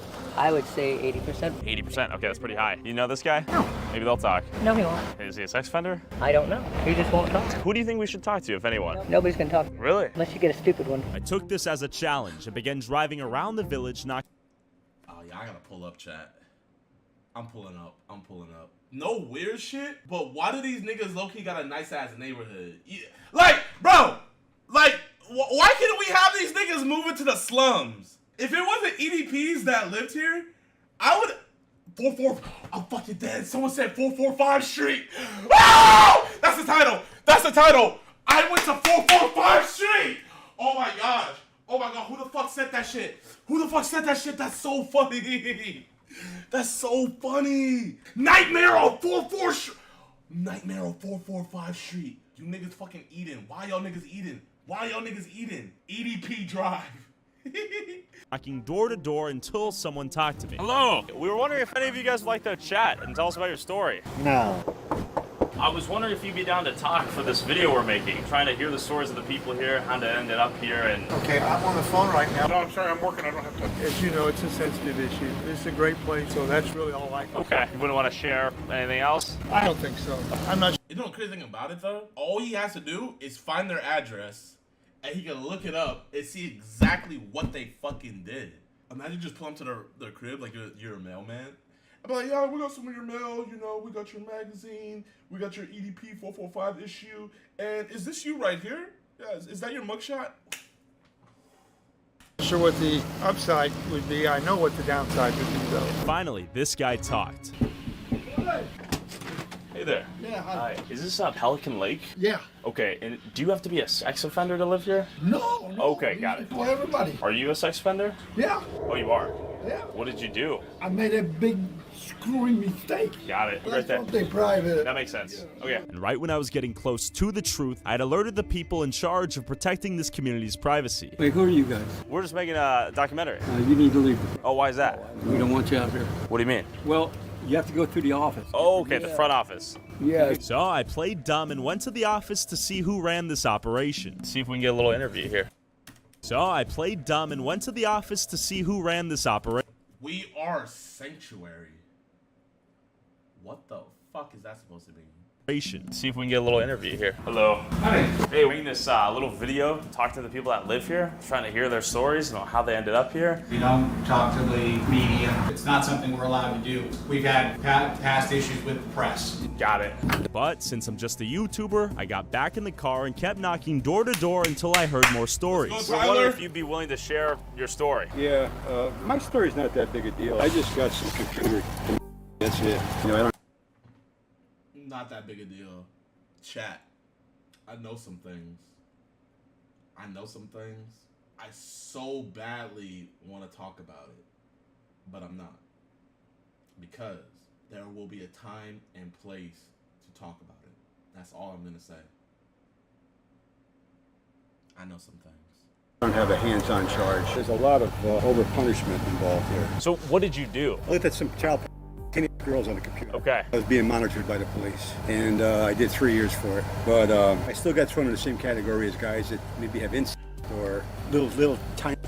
Like hands-on stuff, right? Yeah, exactly. This is one of the few places in South Florida you can actually live. Most people are homeless because of this. So it's life-ruining, would you say? Yeah, absolutely. It'd be better off if you killed somebody. But I was inserted in an open bay dorm, which means the beds are all in the open floor. A guy to my right was there on a 12-year sentence for assault. The guy to my left stabbed someone to death. I'm in between those two guys, and I got a third-degree felony. I'm wondering to myself, how did I get in between a murderer and someone that put someone in the hospital? We're looking at some videos on a computer one evening in my home. Because I was looking at some videos. You were looking at some videos of children, bro. Some children. Bro, you see, like, they don't care. They really don't. And I've noticed a pattern, because I've only done like 3 catches, or actually 4 catches. But out of the 4 catches I've done, they all just don't care. It's not a big deal to them. I just happened to be nosy and stumbled onto a file sharing program site that was really getting music, downloading music, LimeWire. And somebody said, hey man, you get all the free music you want in the world, you know? Sure. I was downloading free music, and here's what I did. Yeah. I'm watching TV, and I'm hear this music from this band I used to know from the 60s called the Youngbloods. Okay. And so I said, that's a great group. Let me see if I can find a video of them on LimeWire. Okay. I typed in Youngbloods. Before I could spell the word blood, it came out Blondes. It kind of gave me a suggestion of Blondes, and I went, yeah, I wonder what that. Bro, chat, I'm not giving a cap. That shit always happens to me, bro, on everything. I literally, bro, I be trying to type in the Youngbloods, like, cause I fucking love their music, bro. They be bumping. But like, my shit auto fucking corrects to Young Blondes, naked, and videos, extra hour long. Bro, I shit you not, bro. It always just auto corrects to that. And then like, it accidentally downloads. And then it like shares it to my file. And I accidentally got like 5 terabytes of that shit. It happens to me all the time, chat. Every single time, bro. Shit's fucking wild, man. Shit, fuck. So I opened the door to the child, which I didn't even know how to find before. Sure. Now, you know, if I get anything... Bro, chat, doesn't that shit happen to y'all too? Bro, am I the only one, chat? Nah, it happens to y'all too? Bro, I swear, bro. I swear. It looked like it was a little tiny little or something. I get made me disgusting. Yeah, that's when disgusting. I saw teenage girls, I looked at it. But some of the stuff was under 18. Sure. You know, that's my story, really, basically. And I go to a group meeting every Tuesday with a bunch of other guys from here. Sure. And there's guys in there that have... Yeah. So, like, you accidentally downloaded 10 terabytes of some child stuff. So, the next logical conclusion is, you know what? If I'm going to be labeled as an EDP, I might as well move in with them and move as them. You feel me? Their daughter. Ugh. They have Yeah. their granddaughter. Yeah. And I'm in there with these guys, and I find that some of these guys have done like 15, 20 years, you know, 25 years. So I didn't have any videos of under 12-year-old. That's the cutoff. You go down below 12, then... I see, so you downloaded the videos from the LimeWire. That's right. Gotcha. And that's the only way you can see them, because all you can see is the title, and you have to download the CD. I see. You know, it happened back in 2012. I'm still dealing with it. Would you say it's ruined your life? Absolutely. And I'm just happy it didn't happen when I was 25. You didn't have like another 50 years to deal with it. There's a guy right there you could talk to who is, his name is Cass. He has a position in the ministry. And out of nowhere, this angry old man hopped off a golf cart and started storming towards me. Hey there, how are you? What's your motivation in coming out here and asking? Yeah. So, Oh, that's the founder. That's the fucking founder. Oh my gosh. That's the EDP general. Yo, you think like if EDP were to like move into that neighborhood, do you think they would like idolize him? Like would they like just like get down on a knee and fucking just like bow to him? Yeah, I just asked what your motivation is. Oh, okay, well, there's no animosity. But you are on private property. Okay. There's a process where you can petition to come on board. Okay. We've been here 14 years, helping men who get out of prison, and there's just a procedure because there are a lot of people who want to do hatchet jobs. Okay, You know, that either makes you're sense. here to help the situation or just please stay the hell away and make your own opinions. Okay. It's not a regular community. Let's halt it for today. Sounds like a plan, yeah, sorry guys. So I did just that. Stopped filming, went to sleep, and drove right back in the morning and stumbled upon this guy going for a walk. Hey, I have a question for you. Would you be down to share your story of how you ended up here? Personally, I'm not attracted to And you think I'm smart as fuck. He's like, what you mean? This nigga's smart as fuck. Wait, you're not attracted to kids? Yeah, me neither, bro. I'm definitely not attracted to kids. Yeah. Bro. Would you be down to share? That's literally the first thing I say whenever I get into a conversation. I say I'm not attracted to kids. That's bro, like, you know, I'm not. Personally, I'm not attracted to kids. Yeah. Florida's laws are so damn stupid. Yeah. There are about 80% of the people out here who are sex offenders. Okay. So did you get on some false charges or what? No, well, kind of. I got charged with possession of child pornography. I was using a file sharing program. It was a LimeWire network. Oh my, bro! That happened to a friend of mine! Bro! Chat, it can't be a coincidence, bro. Bro, LimeWire, fix y'all shit. Y'all niggas are ruining our lives, bro.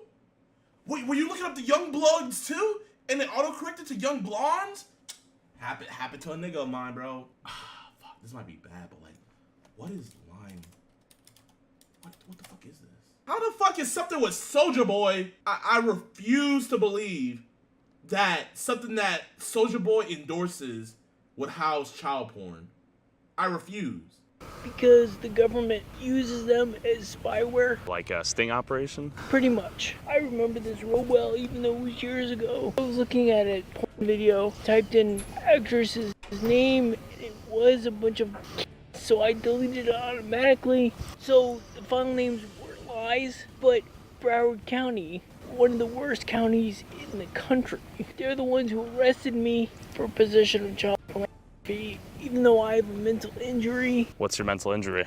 I was in a car accident. They charged me with 20 counts of possession of child pornography, and my lawyer got it all the way down to 5, but he said he couldn't get it any farther down. Wait, who the fuck was this nigga's lawyer? Saul! Saul! Why the fuck are you representing white EDP? Wait, how the fuck we go from 20 to 5? So we just gonna pretend like 15 child booties didn't exist on video? Like what the? What?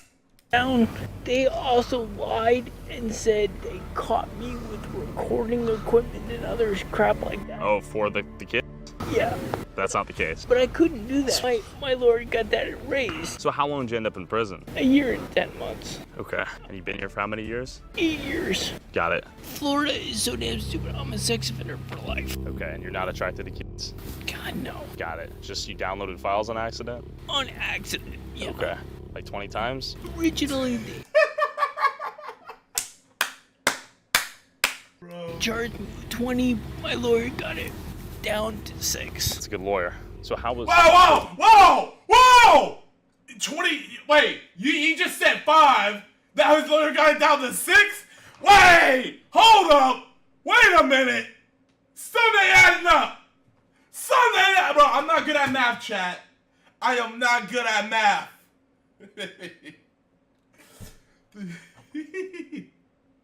Something's telling me that those 20 videos are still on a hard drive somewhere hidden. As a sex offender. It wasn't good. All right, well, I appreciate your time. After this disturbing interview, I ran into someone who lived in these sugar fields before these sex offenders all started moving down here. Did you work in the sugar? Yeah. Okay. Let's go. We got a brother. I know my brother right here don't play that. You know what's crazy? I haven't seen a Samoan get caught up on an EDP catch. I'm trying to think of the races the races that are the most in the clear on video. I haven't seen a Samoan yet. Have y'all seen a Samoan? And I've seen very few black guys. I've seen black guys. Every race does. I'm not saying that. Duh. Every race has EDPs. I'm saying races that have been caught with the videos. It was coming from around the back there. And they come to me and they hand me a paper. What did the paper say? And he said, sex offender going to be living behind you. Yeah, they say if I have any problem, just call them. Okay. And that's what it. So you haven't called? No. You've never had a problem? No problem, so I don't call. And after learning that this land was seemingly overrun by this community of sex offenders, I then ran into this guy who told me something even more unsettling. So you're not a sex offender? No, anybody can live here. You got kids or anything. Oh, kids live here too? Yeah, there's kids on that other street over there. I know some of them. Okay. But I don't hang around them much. I know that guy on the end there. You could probably talk to him. And when I walked over to where this guy directed me, I stumbled into the most disturbing story yet. Hey. Hello. How you doing? Okay, do you have to be a sex offender to live here? No. You don't have to be a sex offender to live here? No. Got it. So not everyone here is a sex offender? No. Is he a sex offender? Yeah. Are you a sex offender? Yeah. What's your story? Got out after 21 years. This is the only place. 20. Oh, nah, hell nah. 20. Bro, they don't give you shit, bro. You could literally do some horrible stuff to a child and you only get 5 years. Nigga, you got 21? What the fuck did Brody? Bro, chat, I don't think y'all niggas realize, bro. 21 for an EDP is crazy. Like, crazy. Bro, you can commit manslaughter and get out before Brody got out. What did you do?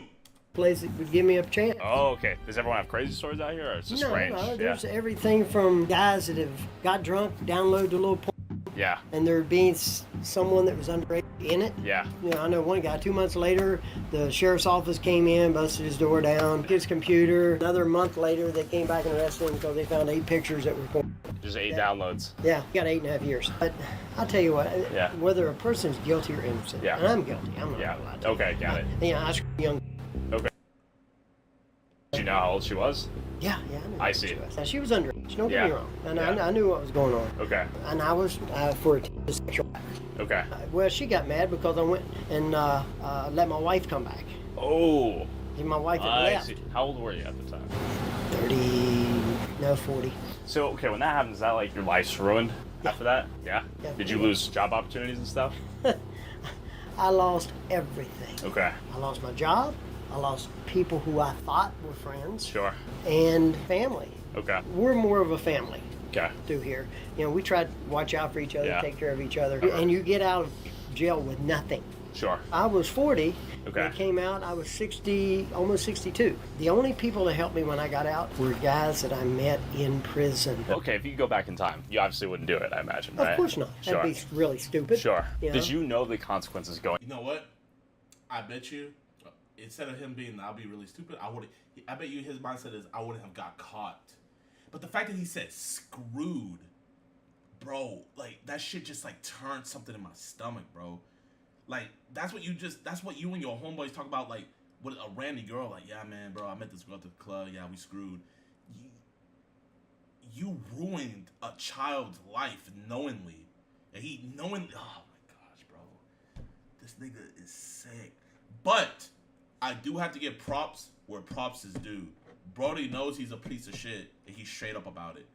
I will respect this. I don't respect him, but this is way better than these niggas that are just like, yeah, man, I'm a victim of the system. Bro, I can't stand niggas like that, bro. On everything. I cannot stand niggas like that. Going into that relationship, do you think? I knew there'd be consequences. If you got caught. But I didn't think they would be quite as harsh. Sure. Did the girl disclose her age? So, exactly. Brody didn't give a fuck. He didn't care. Bro, I'm telling you, he's not telling the full story. For him to get 21 years, chat, he had to, bro. Yeah, our wording had to have been involved. There's no way you get 21 years. Cause bro, niggas, they barely be giving them 2 years.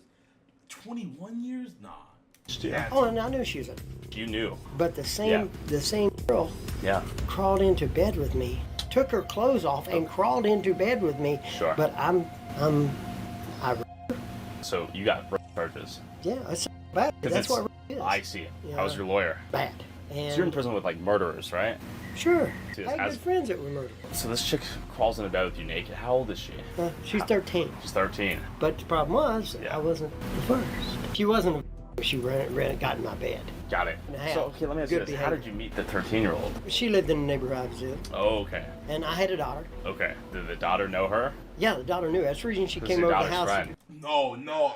Oh my gosh. Oh my gosh. Oh my gosh. Oh my gosh, bro. What the fuck? What the actual fuck? This nigga's sick. Bro, this nigga's sick.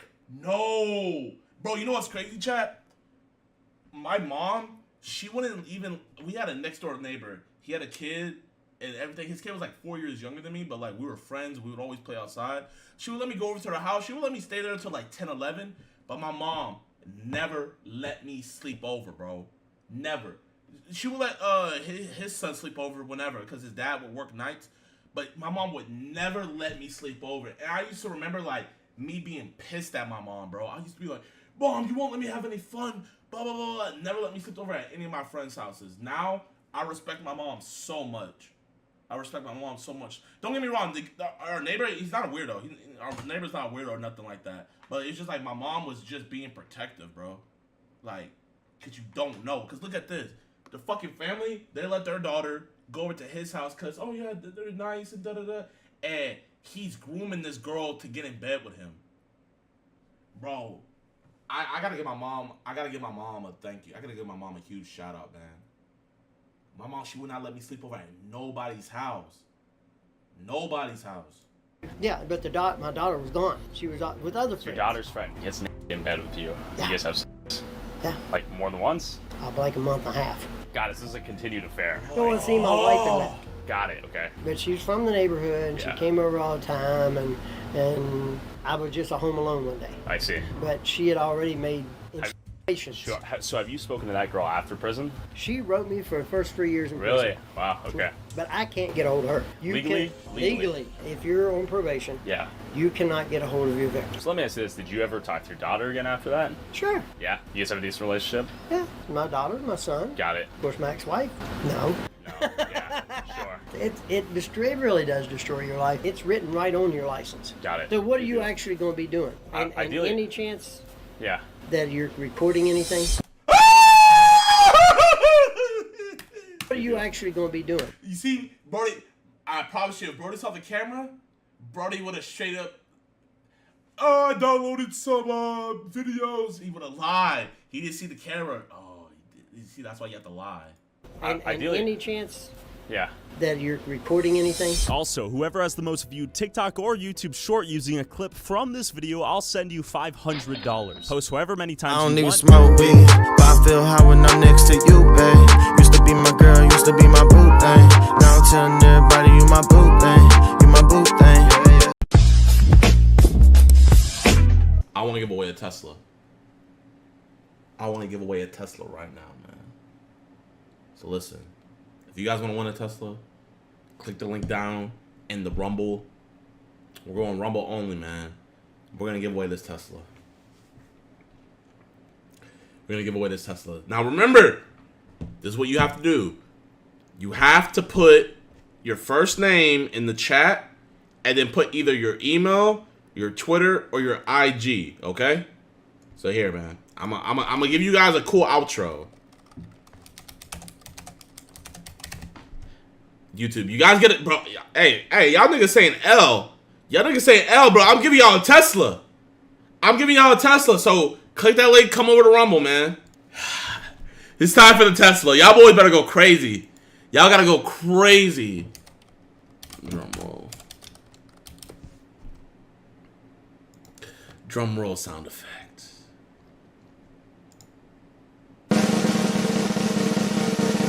Y'all gonna go crazy, man. Who's gonna get a Tesla? I'm gonna let it build up for a little bit. I wanna see who really wants it.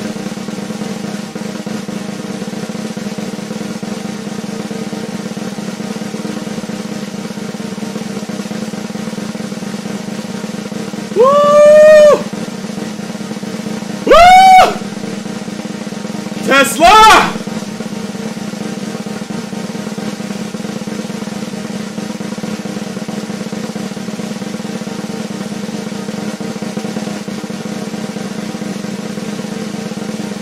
Ooh!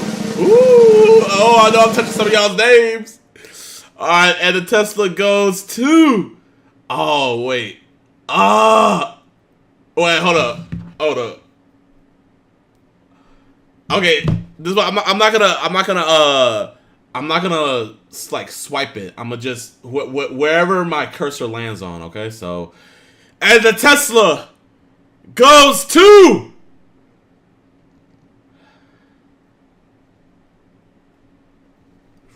who's the Tesla gonna go to? Who's the Tesla gonna go to? Okay, where's my cursor?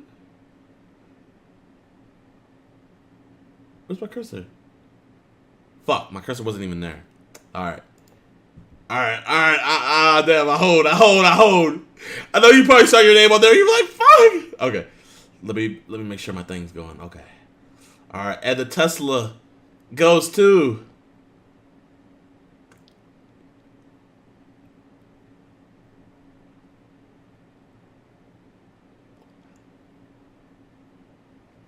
Joseph Sarabra. Joseph Sarabra. You want a Tesla, my man. Damn, Brody dropped this whole government. Yo, shout out Brody, man. You want a Tesla, bro. Ah, man, I wish you had an IG or something, bro. I wish you had an IG or something, man. Hold up, I gotta drop Brody an email.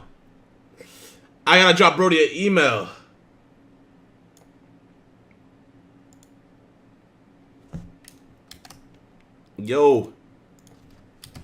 Congrats. My man. Yo, my man.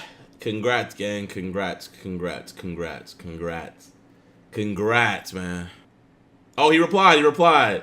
He said, oh my god. Hey!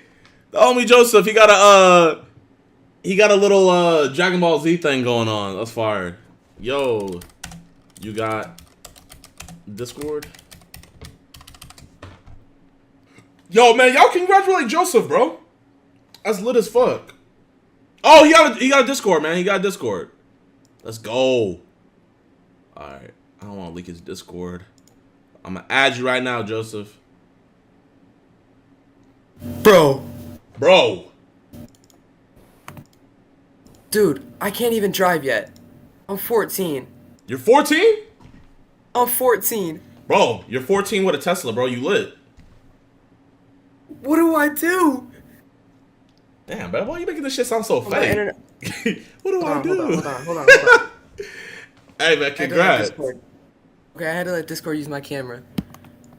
What's good, my man? Bro, congratulations, bro. Oh, thank you so much. I don't even know how to react. Man, if you can't, just cry for me. That's all I ask, bro. Hold on, give me a minute. I've been practicing. And tell me, like, you know, your mom has cancer, your dog got raped, you know, just like tell me the usual stuff. You don't know how much this Tesla means to me.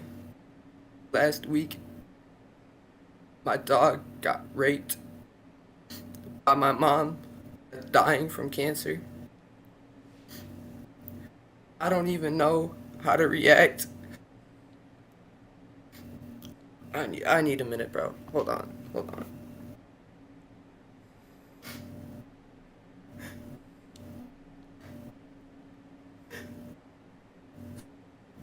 And scene. Oh, damn. Oh, shit, nigga. You look like you actually crying. Oh, that was good. I'm almost there. I just need like another minute. Oh, wait. Okay, get back to it. I'm too excited to cry right now, bro. I don't know what to do. My man, Joseph, bro. Hey, bro, I really appreciate you, man. Thank you for watching the streams and everything, bro. That's love. No, bro, I really appreciate you. Bro, I appreciate you, my nigga. Like, bro, you came all the way to Rumble, bro. That's love. What were you on before? Were you on Rumble the whole time, or were you on YouTube, then came over to Rumble? I was on YouTube before. I clicked the link. I was scrambling to figure out how to verify my account and shit. Yeah. And I was so lost. So I have like 5 emails, and I just typed in one of them. And I verified it. Please tell me you live in America, bro. Yeah, I do. Thank God. Where? Ohio. Fuck! Bro, fuck no. Yo, okay, guys, here. Put your stuff in right now. We're gonna do it again, y'all. Drop y'all stuff in, bro. We running it. We're gonna run it back. Let's run it back, man. Let's run it back, man. Let's run it back. All right. Here, let's get a drum roll happening. Bro, I'm not giving no Ohio nigga a fucking Tesla, bro. They don't even have cars out there. All right, the real winner of the Tesla giveaway is. Bro, chat, man, I'm playing, bro. It's all jokes, man. It's all jokes. funny joke. Y'all think it's dead ass spam, but y'all shit. Oh damn. Yeah. Bro, you had me scared for a second. Oh, I had you stressing? Omar. I just want a fucking Tesla. That's awesome. No, I'm so fucking dead ass. I'm on call with fucking JiDion right now. That's cool.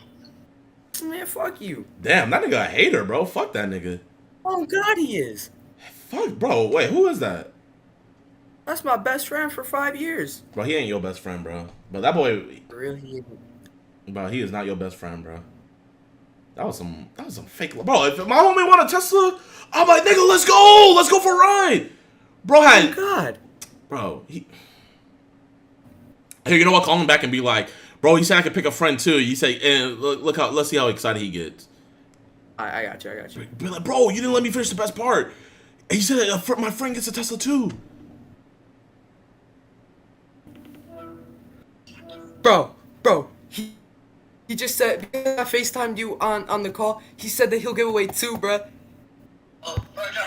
Not fucking mine. Bro, I'm so dead ass, I don't even know how to tell y'all. Bro, Wait, let me talk to him. Let me talk to him. Right now. Let me talk to him. Let me talk to him. Let me talk to him. Let me see him. Let me see him. My man. Oh my God. Yo, bro. I don't know how to do this shit, bro. Yo, bro. You want a Tesla too, man? No. What the fuck? Bro, we give L best friends Teslas too. You get one too, bro. Yeah! Woo! Let's go! Let's go! Big body Tesla, remember you used to be dusty. You not dusty no more. You want a Tesla. My bad. Hey, bro, I'm gonna get your contact information later, bro. You have a nice day. Okay. What'd you say? You can hang up on your friend, man. I'm gonna get his contact information later. Okay. Fuck that nigga. Oh God. Bro, you saw how excited he got whenever he thought he how won? fast he switched up? That nigga switched Oh up. God. Are your parents there? I'll go. Oh, I know my mom won't want to be on camera. My dad's sleeping right now. Bro, I'm not gonna lie. You want a Tesla, you can wake that nigga up. Dad, no, I'm so dead ass. I just want a Tesla. I just want a Tesla. I'm so dead ass. Like, I swear on everything I love. I swear to God. Okay, my bad. Yo, Dad! Chill out. Dad! Hey, yeah. We're gonna save the environment together! We're whipping Teslas now! Really? Your son won a Tesla, my man. Get out of here. I'm being for real, bro. I hope so. He just woke me up out of my sleep. I hope he did something. He won a Tesla, man, and he's him. Who do you want a Tesla from? Him. You? Negro LLC. You're giving him a Tesla? I'm giving him a Tesla, bro. How you got Teslas to give? Shit, man. Say YouTube money. That YouTube check hit. Oh, no. That Rumble check. Oh, yeah, the Rumble check. The Rumble check. No, Joe said he wanted a Tesla. I don't know, man. Just woke up everybody in his house. Yo, Mom! Hey. Yo, Mom! Fuck waiting at the gas station. We driving Teslas now. Oh, God. Yo, but my man, bro, in all seriousness, man, congratulations. Wait. So wait, bro, you're dead as wait. You have like 2 more years to wait until you can actually drive. What are you gonna do? Like, what are you gonna do with that hoe? I'll give it to my sister. No way. Huh? Like just until I can start driving. No, I'm not gonna lie. That's actually raw as fuck of you. Thank you. How's your sister? She's 20. She's turning 21 soon. She's turning 21. This is actually crazy. My birthday's on the 22nd. This is a crazy birthday gift. No, man, congratulations, bro. So here, this is what all I need you to do, man. Text me your IG underneath, or we could just talk on Discord. I'll hop into a for real call with you and your parents, because since you are a minor, like I have to actually talk to your parents and stuff. But we're gonna come up to you. We're gonna get your Tesla, and then we're gonna drive it to your crib. I'm gonna put it on the main channel too, so you're gonna be on the main channel, bro. That's actually crazy. Hey, man, congratulations, bro. And keep on fucking with the streams, man. I appreciate you. Always. All right, text me. All right, have a good night. You as well, bro. Damn, he's low-key lit as fuck for that. Letting his sister rock it. That's real. But you know what's crazy? I just know his sister. She's gonna get hella comfortable. You got 2 years with a whip. You're gonna low-key forget that that's your little brother's. You feel me? She's gonna get dummy comfortable and then she's gonna be like, damn, I gotta give it back. He got the energy. He do got the energy, man. he never getting that back. She gonna rob him? Bro, I'm not gonna lie. We might see their ass on Judge Judy or something. There ain't no way, bro. There ain't no way. She gonna move away with it? He need a contract? Hey, that's on them, bro. Hey, that's their whole family issue. All I gotta do is just give him the Tesla. That's it. Yo, man, W's in the chat, bro. W's in the... Bro, man, I feel great. I see why MrBeast likes doing this shit. Like, after I gave away the shoes and stuff, that felt great, but the model... Bro, it's just gonna be a base model. It's just gonna be a regular base model. But shit, man. Bro, a free Tesla's a free Tesla. And you know what? I'm gonna make sure it's new. I'm gonna make sure it's new. A lot of people, when they be giving out cars, they be giving out used ones. This one's gonna be a new one. Damn. They gonna love, bro. They got love, bro. Yeah. His dad look cool. That's lit. Hey, man, I think we end the stream off on that, bro. That was a W ending, wouldn't you say? Fuck, bro. I feel great, man. I'm happy we redid it. I don't give a fuck if I get canceled for not giving away the other one. I really don't care. I really don't. Damn, but bro, I'm not gonna lie, chat. Imagine if it was a baddie though. Like, imagine like, you know, a baddie one, and like I pulled up on her, and I gave her a Tesla, and then it's like, bro, let me like I got a Tesla. Let me show you around. And then like, you know, I'm driving her Tesla, and then I put on Bryson Tiller, and I'm like, left hand is wheeling, left hand is steering, the right one is gripping your thigh. And then she's like, damn, you really are my favorite YouTuber. And you know, I'm like, bro, I better know that, bro. Shit, ain't no other YouTuber buying you no Tesla. And then like we just like, you know, that's just, you know, I'm just thinking, bro. I'm just thinking, man. I'm just thinking, bro. But hey, man, I appreciate y'all boys for being in here, man. This was fun. We lit. We did that. I did have 1K, but that little ass Marty. Whoa! Whoa! You're trying to interfere in my life, you see this? How do you like that, you ass little ass nigga? You had no right. Why is everybody in?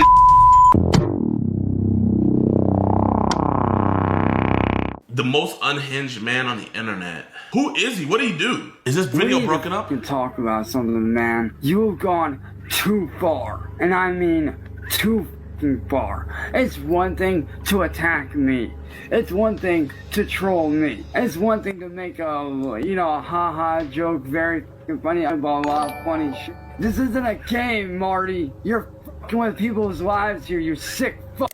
Some people get the short end of the stick when it comes to genetics, and not all of them deal with it gracefully. Sure, congenital issues can account for some shortcomings, but how many? When does someone cross the line, and despite their defects, when can they be held accountable for their actions? A case study of this gray area is Ohio's very own Cyrax, often referred to as always in Ohio, Christian, or Asmongold's long-lost twin. Over the course of a decade, Cyrax has gone from an aspiring musician to trying to stay out of jail for things like abusing his grandmother and sending some very unfortunate messages to people who definitely shouldn't have received them. So in today's video, I aim to answer the question, who the hell is Cyrax? Ooh. Okay. I don't know what that means. All right, go. Oh, hey!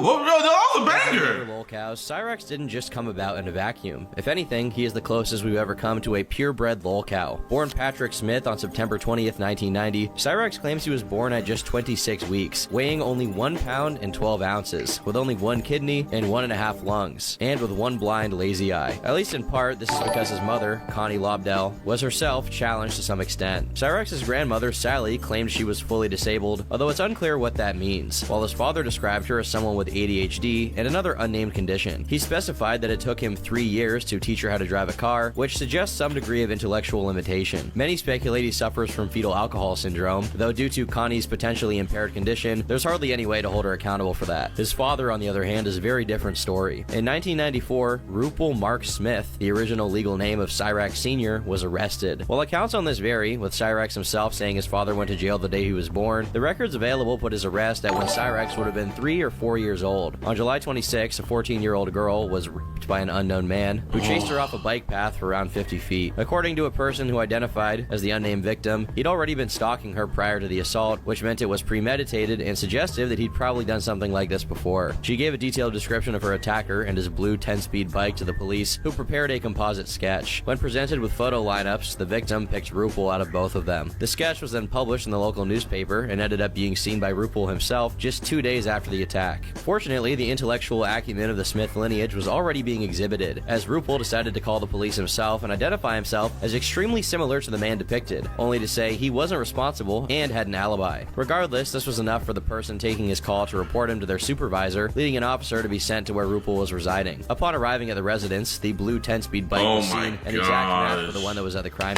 So, you called the police to tell them, hey, this dude looks like me, but it's not me. Gave them your address.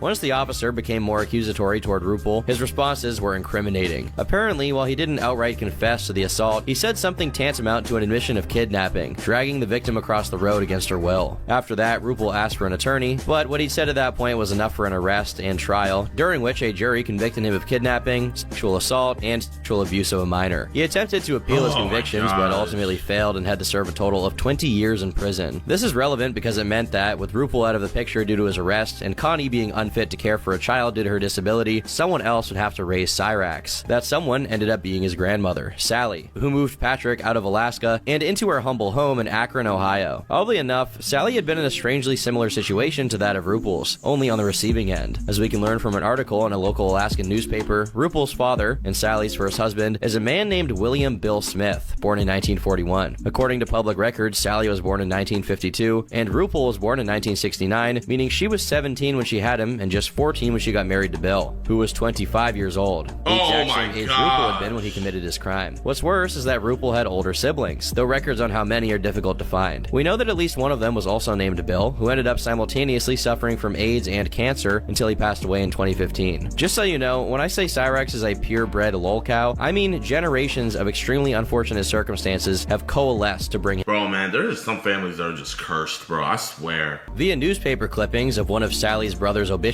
we can determine her maiden name is Arnson, but when she took Cyrax in to raise him, she was married to another man named Gordon Wilkins and took his last name, so she decided to rename Cyrax accordingly, calling him by the name he went on to use for the entirety of his life. This is Chance Finley Wilkins talking to Nicholas Beagler. What you fail to realize, Nick, is that I made you. From Patrick Smith to Chance Wilkins, from Alaska to Ohio, Cyrax wasn't even 5 and was already undergoing some radical transformations. In his recollection, he he had a very rough time at school, with people bullying him and giving him swirlies due to his appearance. I was supposed to die the day that I was born. And when I was born with 1 kidney and 1.5 lungs. And, you know, growing up through school, you know, I did get picked on. I got bullied way more than most. I got judged, you know, I got beat up every day. I was that kid that was an outcast in high school. But, as we will learn in full detail, Chance isn't an entirely reliable narrator, since contrary to his claims, it seems he did indeed have friends during his school years. In an interview with Elspeth, a friend of Cyrax's from high school, she said, "We met quite literally in high school.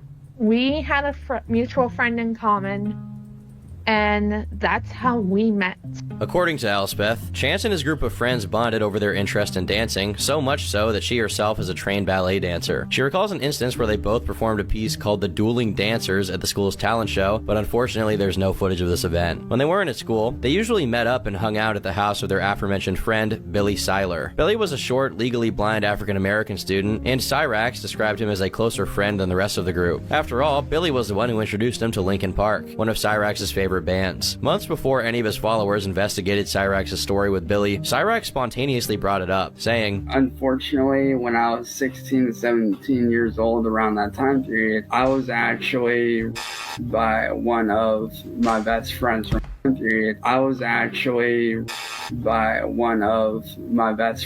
high school. Now, at the time, I didn't know that he was gay. I had actually met this kid. His name was Billy Seiler. We had gone to the same high school together, and me and him grew really, really close. We were super cool with each other." This is quite a claim to make, especially to bring it up as lightly as Cyrax did. This was enough to rouse suspicion, but as time went on, the situation only worsened. In another retelling, Cyrax mentioned that his family spoke to the school about what Billy supposedly did to him, and the school responded by kicking Cyrax out so it wouldn't happen again. "They know what Billy did. That's why they removed me from that school, so it didn't happen to me again." Though this isn't impossible, it sounds sense. unlikely that the victim of such a circumstance would be the one getting kicked out of the school. That makes Worse no yet sense was the at fact all. that Cyrax originally claimed to have been 16 or 17 when this took place, but he only changed high schools after 2009, when he would have been 19, meaning the time frame doesn't really add up. This discrepancy was confirmed by Cyrax himself, who later changed it and said that, while Billy was underage, he himself was not. Cyrax, how are you not so pissed though at that school?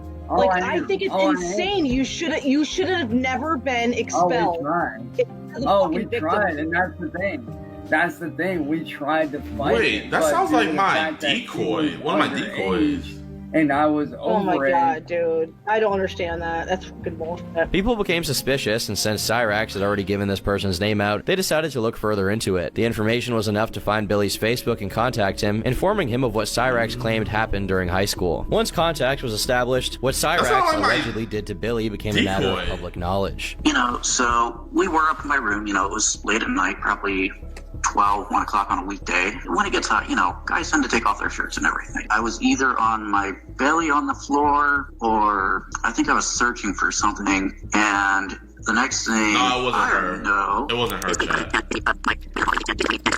And at this point, I had never given any type of consent whatsoever. This all but confirmed in the eyes of many that at the ripe age of either 18 or 19 years old, Cyrax had assaulted a disabled minor. What a great way to start the story. We have little to no information on what else Chance was up to during the 2000s, but we do know what his family was up to. His mother, Connie, remarried in 2002 and was living with a man named Michael. But just a few years later, in 2007, she tragically passed away while using a wood stove that didn't have proper piping, and because of this, it resulted in a house fire. Perhaps adding to the tragedy was the fact that she passed away on Cyrax's 17th birthday. A little over a year later, the house Sally was living in with Chance was broken into, though there's no way to know if the perpetrator was ever found. In late 2009 to early 2010, Cyrax created his first ever YouTube channel, but it was nothing to write home about besides a few AMVs he made with freeware, and definitely Hey, that's not a bad AMV, low-key. doing so. The years of 2010 and 2011 were mostly uneventful, though Cyrax made a few Facebook posts that contributed to the notion that he wasn't as bullied as he said he was, since he had multiple girlfriends during this period. He also shows his funnier side with jokes such as, "Santa, ho ho ho, me. Damn, Santa has 3 hoes? What a man whore. One at a time, and they better get paid extra. You so fat and old, nasty." It's only in 2012 that things get intense, with Cyrax abusing his grandmother, Sally, in a document retrieved via the Freedom of Information Act, because, yes,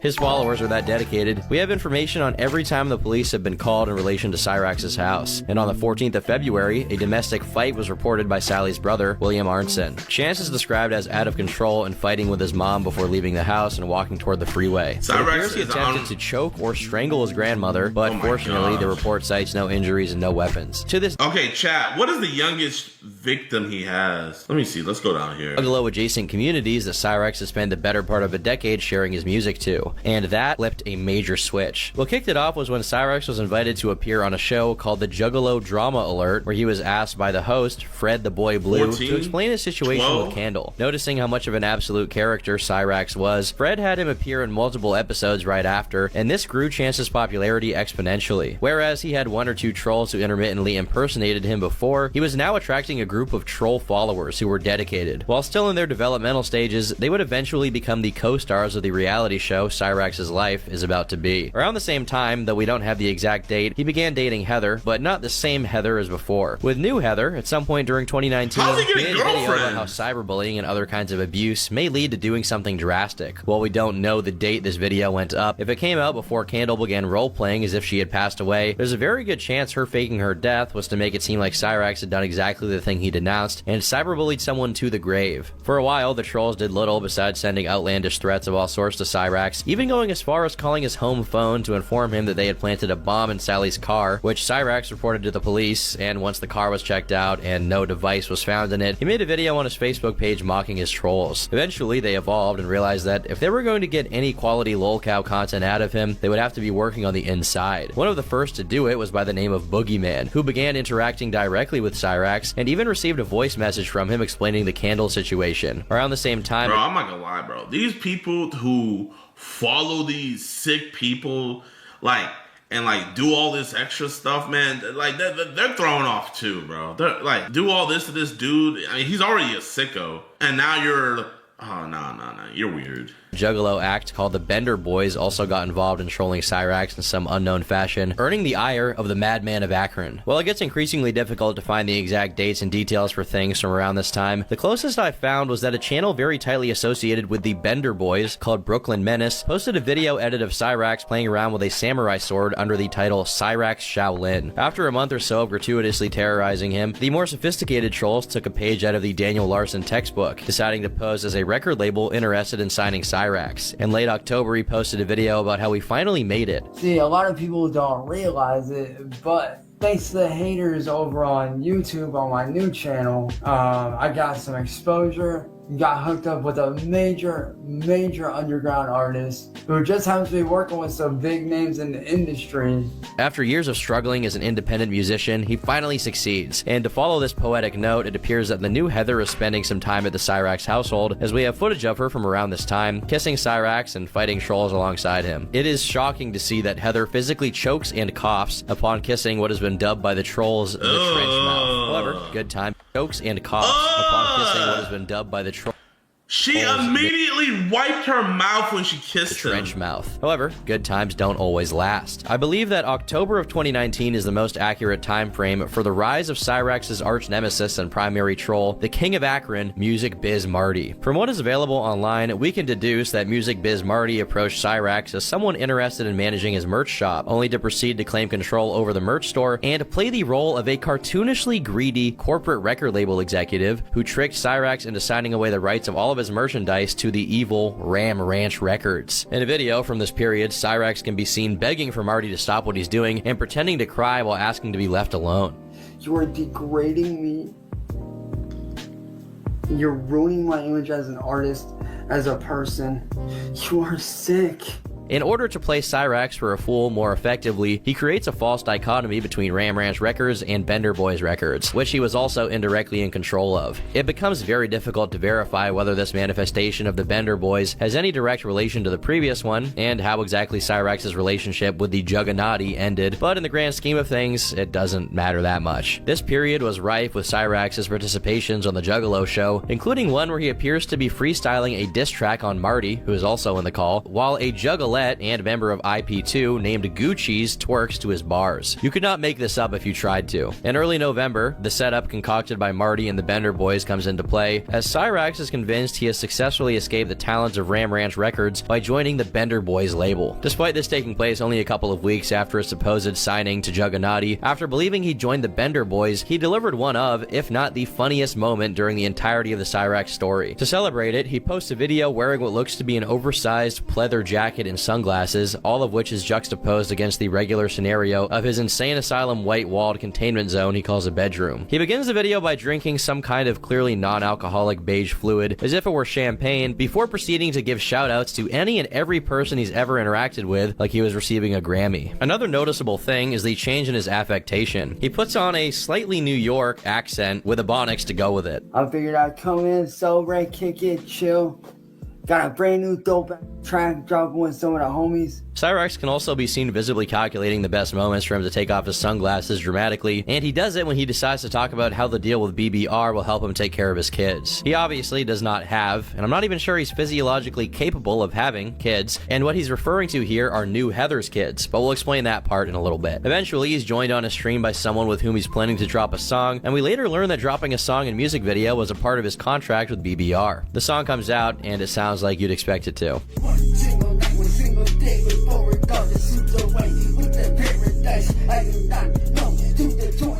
And now, the other shoe dropped. Bro, why do you guys send me these people, bro? It's like, bro, man, I look forward to hanging out with you guys, but I end my days and my streams just like, why? Like I'm gonna be stuck the rest of my day and my night just thinking about this.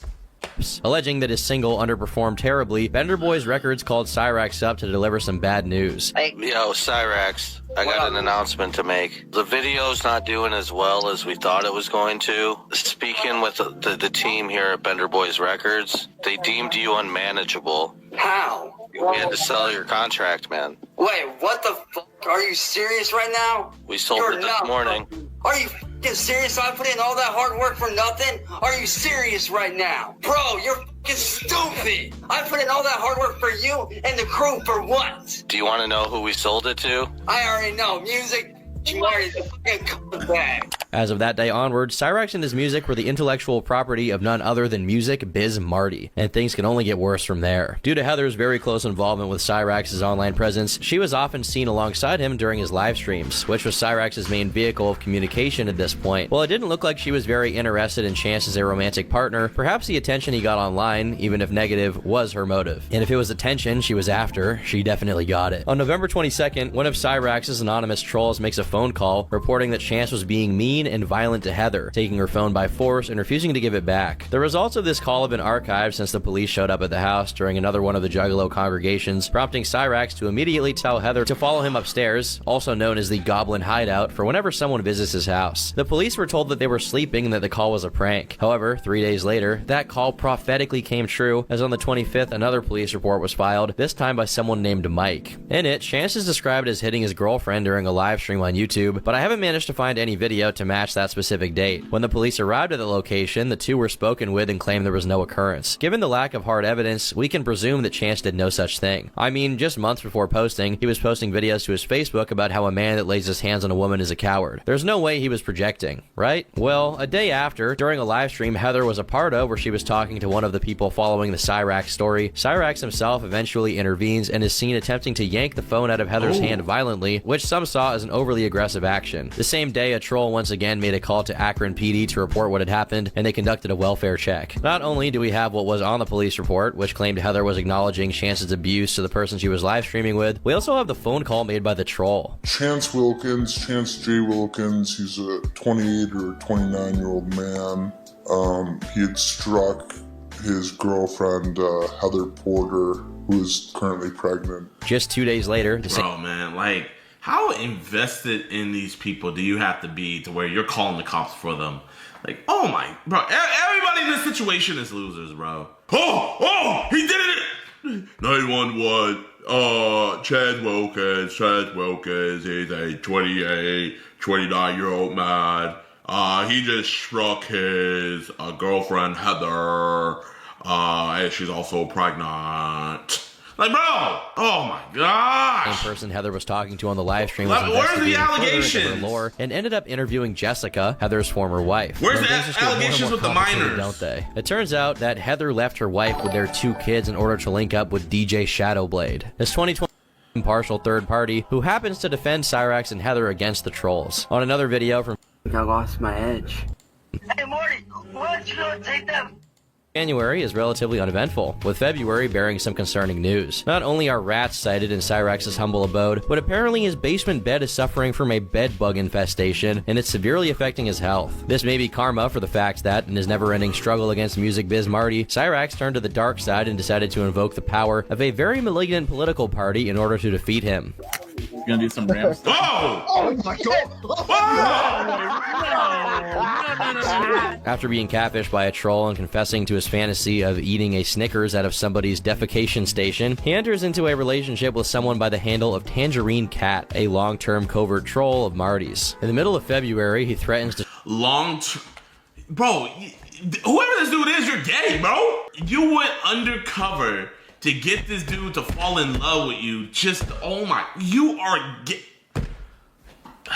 Tangerine Cat, a long-term covert troll of Marty's. In the middle of February, he threatens to shoot Marty and another infamous troll of his, Schmeckle Cat, with his stepfather Ed's rifle, who definitely did not give permission for Cyrax to use his gun to carry out a hit. Seeing that Cyrax was approaching the 1,000 subs mark on his YouTube channel, he started a campaign for people to subscribe en masse. He's not even at 1,000 subs yet? Then, when Cyrax started celebrating, the next move was to unsubscribe en masse to see how he'd react. This was the result. I did have 100. I did have 1K, but that little bitch ass nigga Marty. Whoa!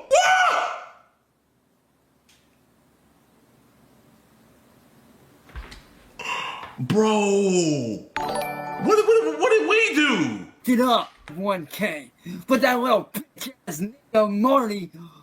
Get up. Notwithstanding, also in February, Cyrax gets Sally to call the cops to tell them he's being cyberbullied online, as if the cops could do anything. They can't. It's at this point that even the police, being familiar with the situation from the plethora of times they've already gone to their house for no good reason, start to show signs of being sick of dealing with Cyrax. The report reads as follows. Cyberbullying on internet by Marty. Today they received a package with rope in it, and he has been telling caller's 30-year-old son to take his own life. There were no threats and nothing to report. He was advised that if he does not want comments on his internet live stream, to block or ignore them. Nothing I was told today was a crime, and he had no information about the other guy involved. On the 5th of March, during a live streamed call with Marty, Tangerine Cat, and a fellow troll, Lava, Cyrax is pushed to his breaking point and decides to destroy one of the gifts he received from Lava to upset her. You're trying to interfere in my life, you fucking. Hey, Lava, I swear to God, if you don't stop, I swear to God, I will hunt you down and beat your fucking ass within an inch of your life. And that's not a joke. Hey, Lava. We all know hey, that. Lava, you better be lucky I don't know where you live. Otherwise, you're have to be 6 feet under. And same with you, Marty. I know where you live. I know where you live, Marty. So don't test me. You need to go. And now, I've had it. No, I've had it with you two interfering in my life. I'm trying to live a good life with my... No, shut up. I am trying to live a good life. Bro, that boy hitting us with a Macho Man, Randy Savage, WWF promo. Listen here, bro. With my fucking girlfriend, away from the drama, but you don't want to let that happen. And I'm tired of it. I'm sick of it. Matter of fact, hey, Lava, see this? No. How do you like that, bitch? I didn't like that. Apparently, during his tirade with the ocarina, he made holes in his walls that indefinitely continued to be visible whenever he recorded videos. But the bad news simply refused to stop coming. Marty breaks the story that Cyrax has been taken to the hospital, and the doctors discovered he developed a fungal infection on his private parts. The cause of this might be the fact that he not only neglects to wash himself after he does the deed, but also does it multiple times a day, which results in chafing due to excess friction. I'm glad I can explain this to however many people are watching this right now. Later. Around the same day, Cyrax gets on Marty's stream to berate everyone for spreading the news about his sickly genitalia. Hey, guys, what the fuck is your deal? Whoa! No, shut the fuck up, motherfucker. Hey, Marty, let me tell you right now, you ass little bitch. ass nigga. You had no right. Why is everybody a nigga? I don't see no nigga profiles. Marty, let me tell you right now, you ass little ass nigga. You had no right doing what you did. None! During the conversation about his medical issue, it's revealed that Cyrax is unable to put the cream on and requires Sally to do it for him. This period is marked by some interesting police reports. After a welfare check, which informed the police that Cyrax was threatening people online, he was advised to stay out of chat rooms. Then, the police were told about Cyrax confessing to what he did to Billy, but no one answered when they showed up to his door. After a mostly redacted welfare check, Sally herself calls the police as Cyrax and Ed are fighting due to Cyrax being uncooperative. After this call is made, Cyrax randomly shows up during another Marty stream, this time with his mouth visibly bleeding, as he screams at everybody. Let me tell all three. Bro, who the hell is this Marty? Yo, chat, man, can someone help me get in touch with Marty? Chat, do I gotta do an interview with Cyrax? Does Marty have a YouTube channel? You motherfuckers right now. Marty, oh, he passed? Ah, dang. Because of you three, I almost took my fucking life a few minutes ago because of your bullshit bullying! As it turns out, he'd recently gotten into a fight with his stepfather Ed, and unlike when he's online, being aggressive and acting tough had very dire consequences. Soon after, Ed leaves due to Cyrax's antics, which he blames on the trolls. After Tangerine Cat breaks up with him over him sending pictures of his wiener to multiple different fake girls, a new faux girlfriend comes forth by the name of Strawberry Sunshine. Yo, chat, remember that episode of Family Guy when Brian was dating the blind girl? And she broke up with him, and he just put on a mustache. I don't even know why he had a mustache. And you're like, hey, how you doing? And she was like, oh my gosh, hey. That's literally what this is, bro. Multiple different fake girls. A new faux girlfriend comes forth by the name of Strawberry Sunshine, and Strawberry is taking no prisoners. Within a month of her work, she convinces Cyrax to insert a stylus into himself. You'll have to take my word for this, since I obviously can't show it on screen. Or you can look for it yourself and be eternally cursed. What is it? Wait, chat, what is a stylus? A pin? Oh! Oh! No! He put one of those pins in...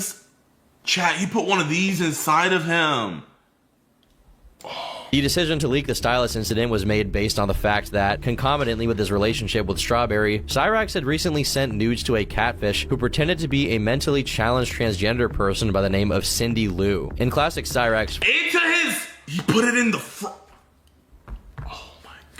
form, his strategy to get back at his trolls is to start threatening to do something crazy. Hopefully that was clear enough to understand, but evidently Cyrax was too scared to manipulate them with a real knife, so he just held a pen to his neck. And not just any pen, the accursed stylus. Props to whoever the girl was that played Strawberry for not laughing upon discovering it was just a pen. Just a day later, Cyrax tries to do the pen routine yet again. On April 14th, he tries it yet again, culminating in Strawberry breaking up with him. 6 days later, a video comes out of our boy proudly sucking on that same stylus. As the shtick grows increasingly tiresome, the trolls decide to up the ante. One of the troll outlets mentioned a while ago, Masshole Report, decides to play the part of a 14-year-old catfish to see if Cyrax would bite. They presented themselves as Crystal and claimed to be suffering from bullying, and Cyrax responded. As they chatted back and forth, Crystal sent a picture of herself, an adult decoy by the way, to which Cyrax responded with compliments. Soon after, he declares his love for her, followed by him claiming that despite being 30, he looks like he's also 14. Immediately after, sends a picture of his disco stick. It seems like the catfish didn't plan to get the picture so soon. I won't get into too much detail beyond this, but despite believing the person he's talking to is 14 years old, he asks for indecent pictures repeatedly over the course of their conversation. Bro, unless the cops get a decoy on him, sadly, with him being in Ohio, nothing to get him. Ohio is one of those states where they will not take chat logs. The only way we can get an arrest in Ohio is if they have CP. That's it.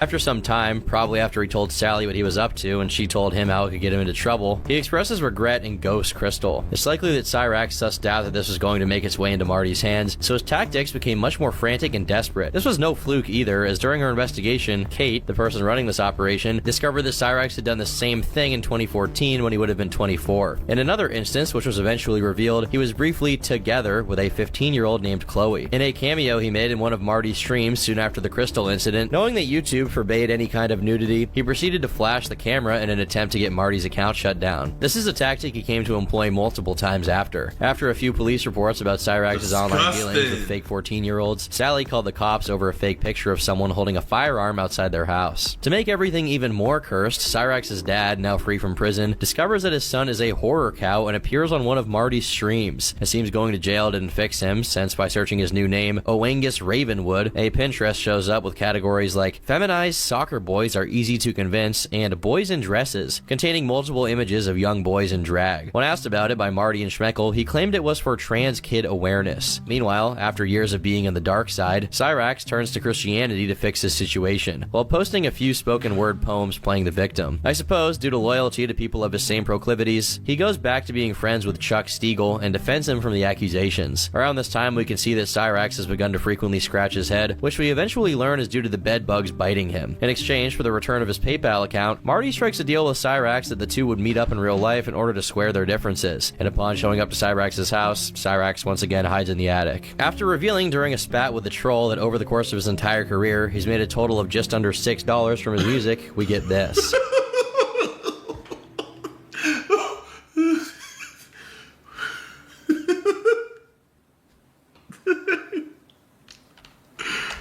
Chance Wilkins. What does that name sound so suspiciously familiar? Maybe because your screen name is Cyrax? What do you mean by Cyrax? Oh my god, Chris Hansen's on the case? Chance. Chris Hansen here of Hansen vs. Predators. To catch a predator and have a seat with Chris Hansen, I'm gonna need you to have a seat right over there. Been going through some transcripts and I see some disturbing things online. You don't want to be the target of one of my investigations, Chance. He then gets together, and engaged apparently, to a trans woman named Trisha, and begins defending her honor against trolls who are misgendering her. Cyrax begins posting videos of himself training to fight Marty again, only to flake out a second time when Marty showed up, sending Ed and Sally down on his behalf instead. During the same stream, Cyrax brings up a shooting that took place near his house, in which a 13-year-old was injured, and acts as if that event was actually the doing of Marty's goons, who got the kid by mistake. Oh hey, because of you and your little goons, a 13-year-old little boy died today, bro. I know those bullets were meant for me. In January 2022, he audibly fights with Sally over his obsession with the internet in the background of one of his streams. It sounds like she's telling him to get a job while he claims that protecting his family is more important, before bringing up some acquaintances of his who are in the hospital as if it was relevant to the situation. In February, he joins the Dark Side Phil Club, forgetting his stream is on while he does the deed. Despite nothing being visible, I'll do you the favor of not playing the footage of it because you get to hear some audio, besides the stream of Heather he's watching to relive the good times while he cranks it. The aftermath is quite ominous.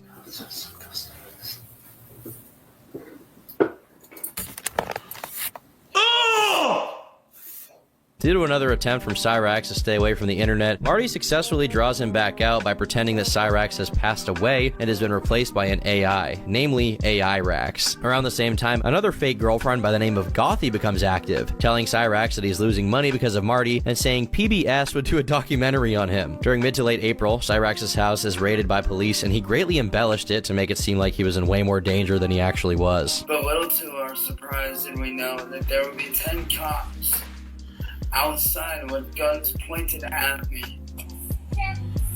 Hey, just go ahead and stand up. Keep your hands up where we can see them.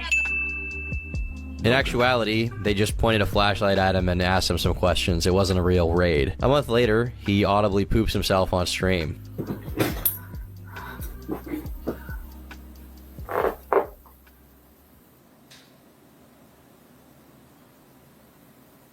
Oh shit, oh guys, it's storming out, gotta go. Now, a lot of people are going to pass judgment, but can you blame him? It was storming out. In June, he posts a video fake crying. Chat, man, I hate you guys, bro. I don't like you guys. I don't like any of you, bro. Investigate Cyrax! Investigate! I'm having nightmares now. I'm having nightmares. This is... I don't know how anybody could top this. I gotta get him on an interview, chat. I gotta get him on a...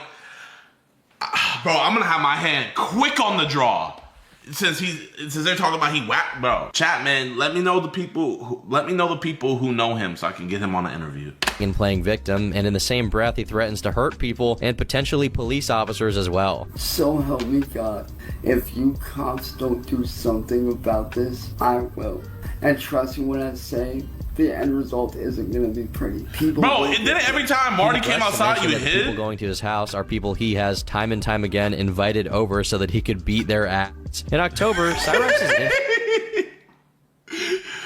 Love you, bro. Come back to Australia sometime. I appreciate you for the 100 Australian, my brother. He grew to a point where Danny Brown, a pretty popular rapper, expresses not only his awareness of Cyrex's story, but active interest in it as a follower. We just find like certain people on the internet to quit, and now we got this new guy. His name is Cyrex. He's like he's a little touched, little fucked up guy. And he's from Ohio. To say the least. With him all the time. Like he was like live streaming. We just all in his chat. He wants to be a rapper. He wants to be He always come up with something new. But I would say the funniest thing we did was that it got to the point like we'll with him so much he'd delete his accounts and be like, I'm not coming back. I'm not coming back. And you know, he always come back in like a week or something and we'll be geek. But one time he like I'm not doing this no more. Y'all are ruining my life. I'm not coming back to YouTube. I'm not coming back. So then he left and he was gone for like a month. Then we all bored. We all in a Discord like, how can we get him back? How can we get him back? So we came up with this plan to say he died. So we were just all making like tribute videos to him like Cyrex, gone but not forgotten. We miss you so much. We love you so much. Approaching lolcow critical mass, the one and only Chris Chan, Liquid Chris, decides to chime into Cyrex's story. The main purpose of this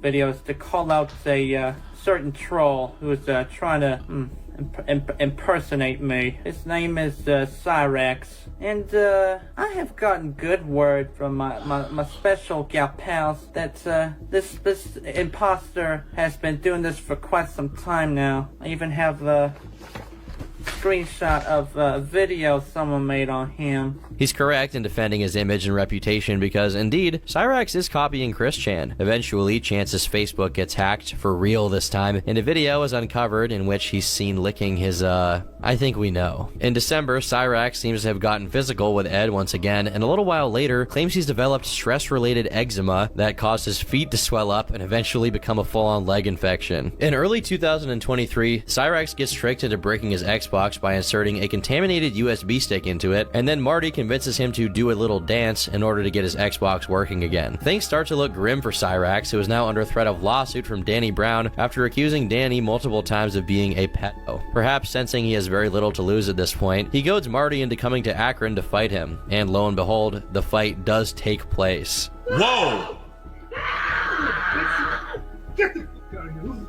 Despite this, immediately after getting beat up, he starts streaming, bragging about having at least showed up, demonstrating he was still as adamant as ever. Eventually, the two stream again, and Cyrex tries to claim Marty almost murdered him while simultaneously trying to act unfazed. Afterwards, who the hell is this Marty dude? Oh my... Bro, chat, you know these stories that the Preds make up? It actually... all this stuff actually happens to Cyrex.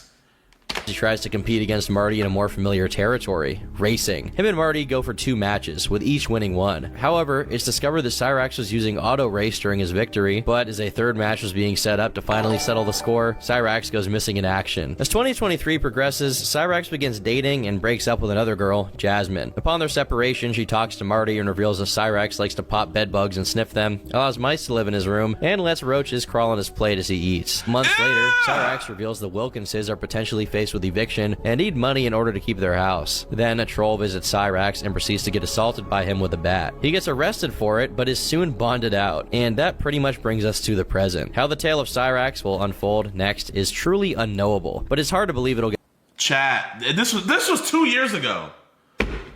Chat, what is the new update? Contact William. I have to get in contact with William Gloryhole for information. Dear Mr. Gloryhole, I would like to do an interview with Cyrex. Could you please get me in touch with him? Thank you. He was the subject of SA allegations by his adopted daughter, Dylan Farrow, who claimed— allegations from your adopted child, and you're in the Epstein list. Like, yeah, GG. Whoever helped transport this man to that island, bro, give him 100 years. Just for going through the effort. Because that's more determination than him. I want to go to the island.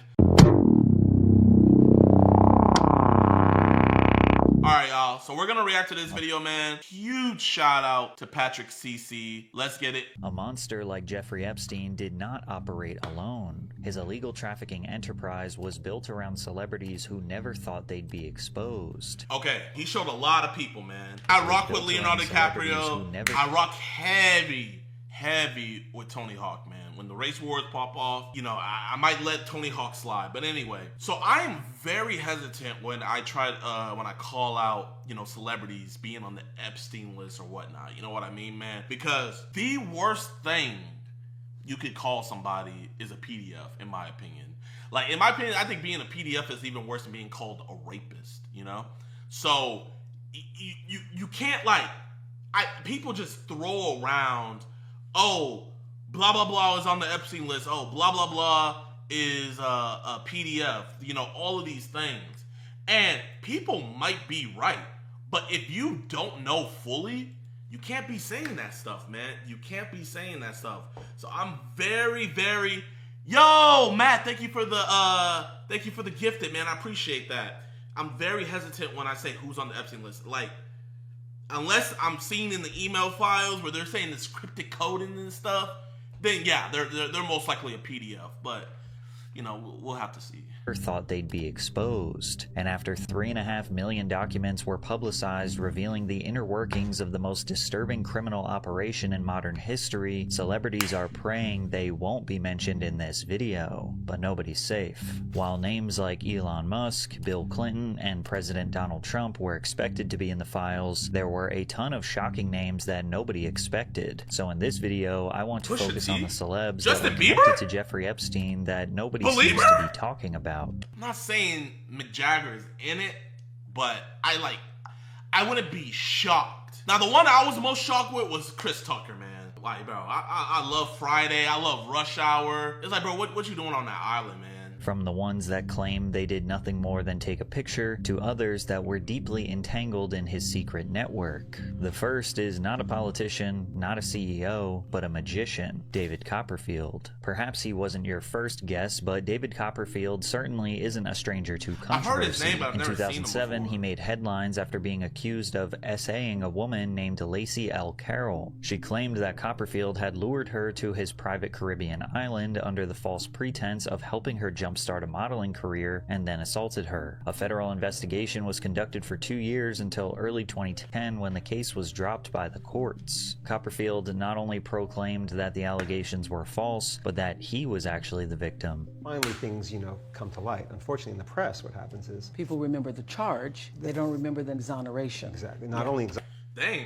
So, I mean, he got exonerated, you know what I mean? That doesn't mean he didn't do it, but in a court of law, the peers looked at the evidence or whatnot, and they said he didn't do it, you know? But who knows? Who knows? Only him, that woman, and God know. exoneration. Yeah. But I was the victim. Throughout 2004 and 2005, David had left 16 different messages for Weird take victim blaming. I am not victim blaming. I mean, the guy got exonerated. So, I mean, if somebody gets exonerated and you're still victim blaming, then I don't know what you mean. Epstein, indicating that the two had a close personal relationship. In one message, he even affectionately referred to himself as Magic David. Legal representatives for Copperfield denied he ever personally reached out to Jeffrey. Any messages that were left would have been left by our client's office in response to a request by Epstein for tickets to a show. On top of that, they made it clear that Copperfield was not a friend of Jeffrey Epstein. However, the recent file dump paints a much different picture. It is true that Epstein frequently purchased tickets for David Copperfield's shows. However, it's also made clear that the two had a close personal relationship, with Copperfield being directly referred to as a friend of Jeffrey's. However, this was just the tip of the iceberg, as the details of Copperfield's 2007 investigation found their way into the released Epstein files. During the investigation, multiple alleged victims and witnesses were interviewed by the FBI.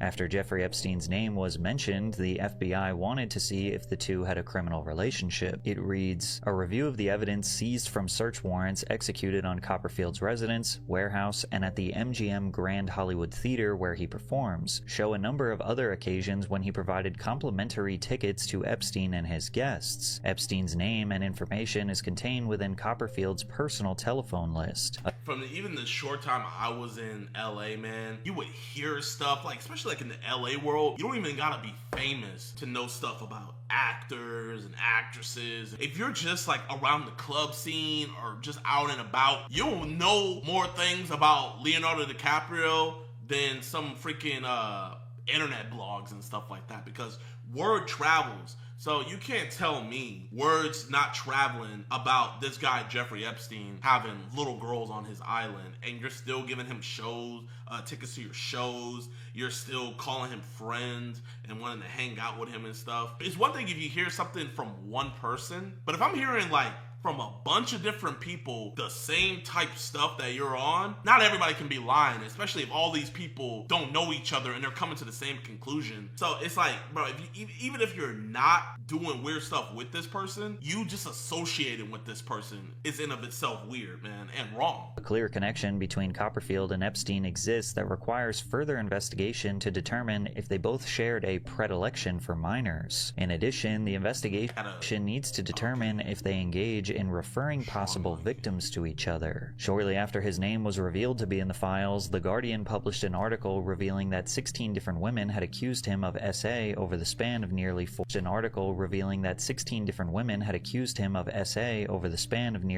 decades. 16 women over 4 decades, man. Come on, man. When we're starting to get into the double digits of allegations, it's like one allegation and you beat it, and you might not do it. 2, you know, we might still give you the benefit of the doubt. But when we're putting up the Deshaun Watson numbers, it's like, come on. Are we really going to say that all these women are lying? Like, can we really say that? More than half are alleged to have been teenagers, with one of them being as young as 15 years old. One of the girls supposedly was also a victim of Epstein and claimed that Copperfield asked if she was, quote, aware that girls were getting paid to find other girls for Epstein. If this was true, that would heavily imply that David was well aware of the trafficking operation and was potentially a part of it. But David vehemently denies any wrongdoing. His lawyer said, "Our client did not know about Epstein's horrific crimes. Like the rest of the world, he learned about it from the press. But when people saw this photo of Copperfield cozied up in a bathroom robe hugging on Ghislaine Maxwell, Jeffrey's second-in-command, they doubted that David had no idea what was going on." Additionally, an FBI memo sent from an agent who investigated Copperfield in 2007 claimed that he and Epstein had a, quote, very close relationship. In August of 2007, the Seattle FBI opened an investigation on David Copperfield in a relationship to a R-word of a young female. The investigation showed that Copperfield trained his employees to identify young females, teens to early 20s, in the audience of his shows. The females were separated from their boyfriends, families, and husbands and were brought backstage. Copperfield's employees were given access to a notebook that instructed them on how to provide Copperfield with females. He kept a notebook with the females he was with, included in the notebook that contained contact information, whether he had sex with them, and a photograph. I don't know if any of his victims were underage. There were allegations that he drugged some of the females. Considering Copperfield's history of allegations, the multiple FBI investigations on him, and the fact that he seems to have blatantly lied about his ties to Epstein, David Copperfield finds himself at the center of a PR nightmare. And in spite of his expertise as a world-famous illusionist, there's nothing he can do to make this scandal disappear. But if you thought...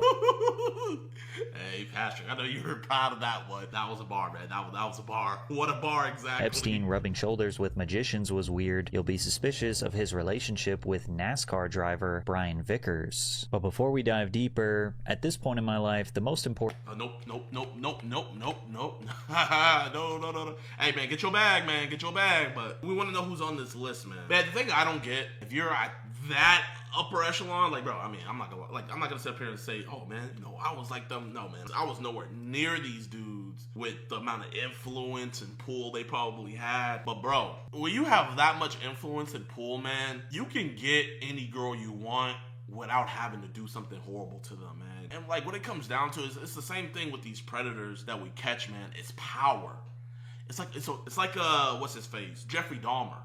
It's like, bro, all those dudes that he was bringing back to his apartment and stuff, it's like they weren't all drugged when he brought them back to his apartment. Some of them dudes just coming over for a booty call. But like his debauchery and his just, it just got too much to where he wanted more and more and more control, to where he would make them zombies and by drugging them, drilling holes in them. It just gets worse and worse and worse. And that's why you shouldn't be, in my opinion, you shouldn't be out here just, you know, laying with a bunch of women, because it could happen to you where those urges are where it's like, it's not good enough that you're getting just any girl you want. And that's what these dudes fall into, man. It's sick. In 2015, Brian married a woman named Sarah Kellen, who is accused of assisting Epstein in his ex-trafficking operation all the way back to 2003. Sarah's name can be found multiple times inside of Jeffrey Epstein's 2008 indictment, where she was listed as a co-conspirator. When Epstein was arrested a second time in 2019, her name began making the rounds in articles discussing the many behind-the-scenes faces who kept his operation afloat. Sarah publicly challenged the narrative that she played a part in Epstein's trafficking ring, actually framing herself as a victim of his, and claimed to have been frequently subjected to abuse at his hands. However, the filings tell a different story. Sarah was found to have scheduled flights for Epstein and his victims, as well as facilitating those same victims to perform massages for Epstein. One victim, under the pseudonym of Carolyn, alleged that Kellen took nude photos of her when she was underage. Sarah Kellen is accused of serving as Ghislaine Maxwell's second-in-command, taking over many of her responsibilities and directly facilitating the abuse. So why is she not in jail with her?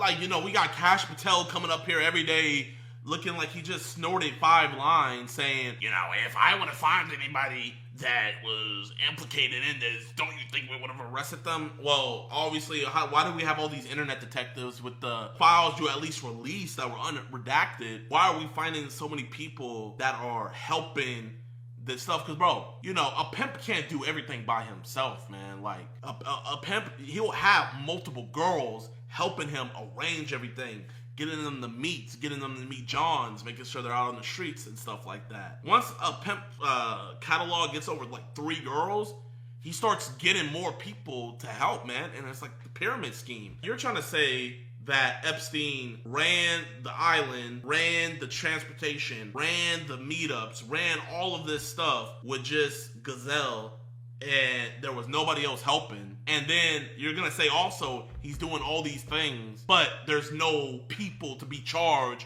with who are coming over to come and do these things to women, man. Nobody's just collecting a bunch of girls. He's not just collecting a bunch of girls from himself, man. He's out here giving them the Johns. I know a lot of people think like, man, you know, why is prostitution wrong? Like, you know, someone wants to pay for it and the prostitutes wants to do it, they should do it. Bro, at least here in Houston, they got girls as young as 11 out there, bro. And these Johns, they go for the younger looking girls. Like, there will be women who are prostitutes that are like 25, 26, 27, and they'll lie and say, oh, I'm 15, I'm 14. Because if they say how old they really are, the John is gonna just drive by and go to somebody younger. Of countless numbers of victims. By the time Brian Vickers married Sarah, she had allegedly moved on from her role in the operation, avoiding jail time as a part of Epstein's non-prosecution agreement, cutting her losses, and starting off a new life as an interior designer. However, the ties to Epstein don't stop there. Brian also had a personal relationship with the Predator, which both predates and overlaps with his marriage to Sarah. In 2012, Brian forwarded an email to Epstein titled Male Fairy Tale, which I recommend that you pause and read because it is hilariously pathetic. But since the email itself is romantic... Okay, hold on, let's read it. Once upon a time, a prince asked a beautiful princess, will you marry me? The princess said no, and the prince lived happily ever after and rode motorcycles and effing skinny big titty broads and hunted and raced cars and went to naked bars and dated women half his age and drank whiskey, beer, and Captain Morgan and never heard... I have no idea what that is. And never paid child support or alimony and ate the ussy and the booty cheerleaders and kept his house and guns and never got cheated on while he was at work, and all his friends and family thought he was so effing cool as hell and had tons of money in the bank and left the toilet seat up.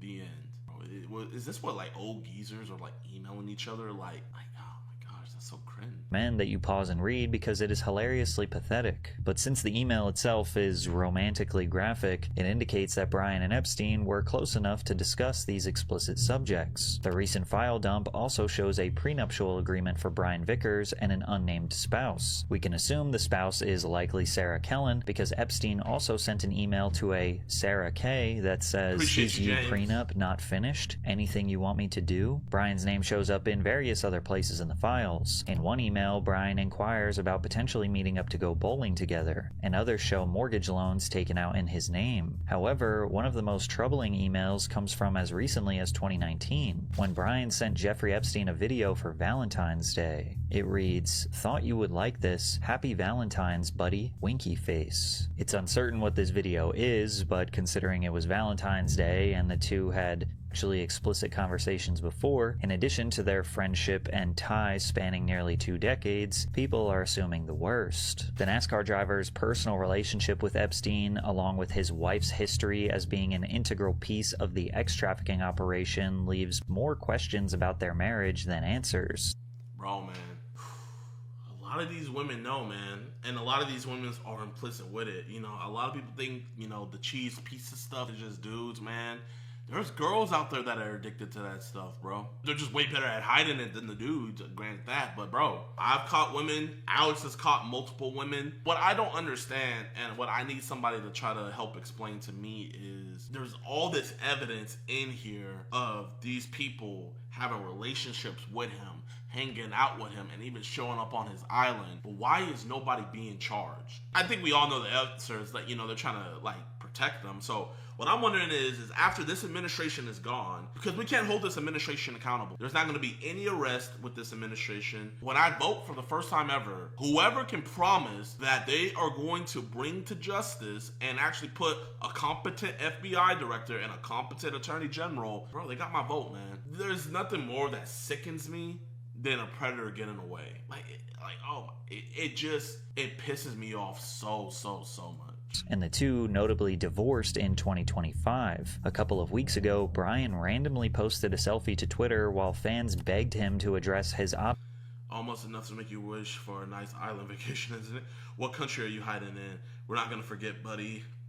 Obvious ties to Epstein. But if you thought it was shocking that Jeffrey Epstein's network expanded into professional sports athletes, it actually gets crazier, as he was also connected to owners of professional sports teams, like Steve Tisch, owner of the New York Giants.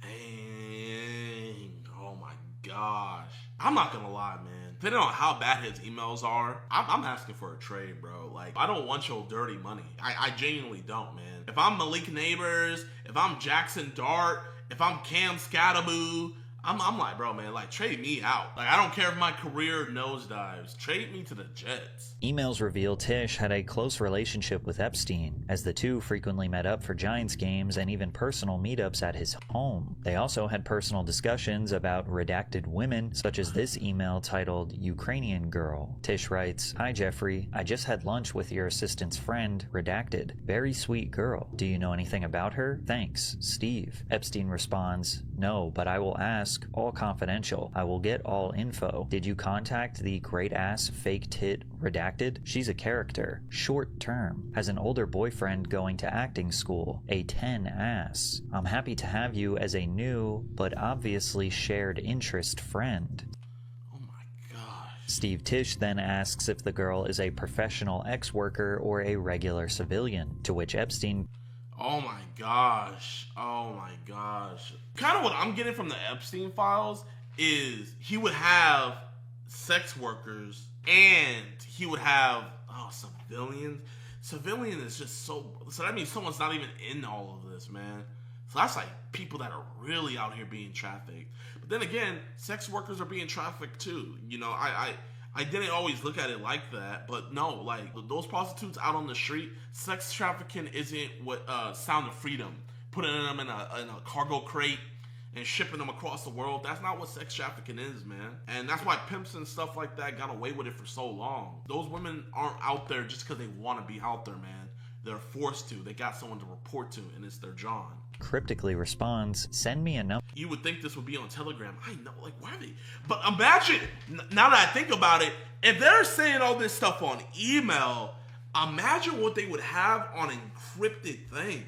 And the thing about Telegram is, if one person deletes the other side, then it's all gone. Number to call. I don't like records of these conversations. Only for Epstein to report back to Tish, "You did very well. She wants to go to the play. She is a little freaked out by the age difference, but go slow and wait. I will try to convince her not to return to Ukraine." Having her crying worked. If Epstein was concerned about records of this conversation, many are assuming that the two men were discussing some sort of illegal activity. And with Epstein's track record, it's hard to imagine they're simply discussing consenting adult workers. Another email correspondence shows Epstein trying to connect Steve to more girls. Steve asks if he can expect any trouble. Epstein suggests inviting a Russian girl and gives Steve's her contact information. One conversation shows Epstein mentioning that he has a new present for Steve and asks for a time to meet for lunch. Steve asks, "Is my present in New York City? And can I get my surprise to take to lunch tomorrow?" I'm trying to figure out, because earlier they were saying the big age difference.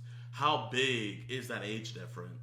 While the two are attempting to speak in coded language, it's hard to see this as anything other than discussing a human being, specifically a girl. We also see a correspondence between Steve and an anonymous girl. "Hi, redacted. How are you today? Jeffrey Epstein is very excited about you and I meeting each other. I like that idea. Do you?" After not hearing back from the girl, Steve forwarded the email chain to Epstein, informing him that the girl he had set her up with had fallen through. Not only were Steve and Epstein close, it was very clear that their relationship was heavily predicated around Jeffrey introducing him to much younger women. Now, there is no direct confirmation that any of these girls were under the age of consent, which is a fact that Steve used to his advantage in his official response. We had a brief association where we exchanged emails about adult women, and in addition, we discussed movies, philanthropy, and investments. I'm not saying no discussion about no movie, no philanthropy, no investments. I did not take him up on any of his invitations and never went to his island.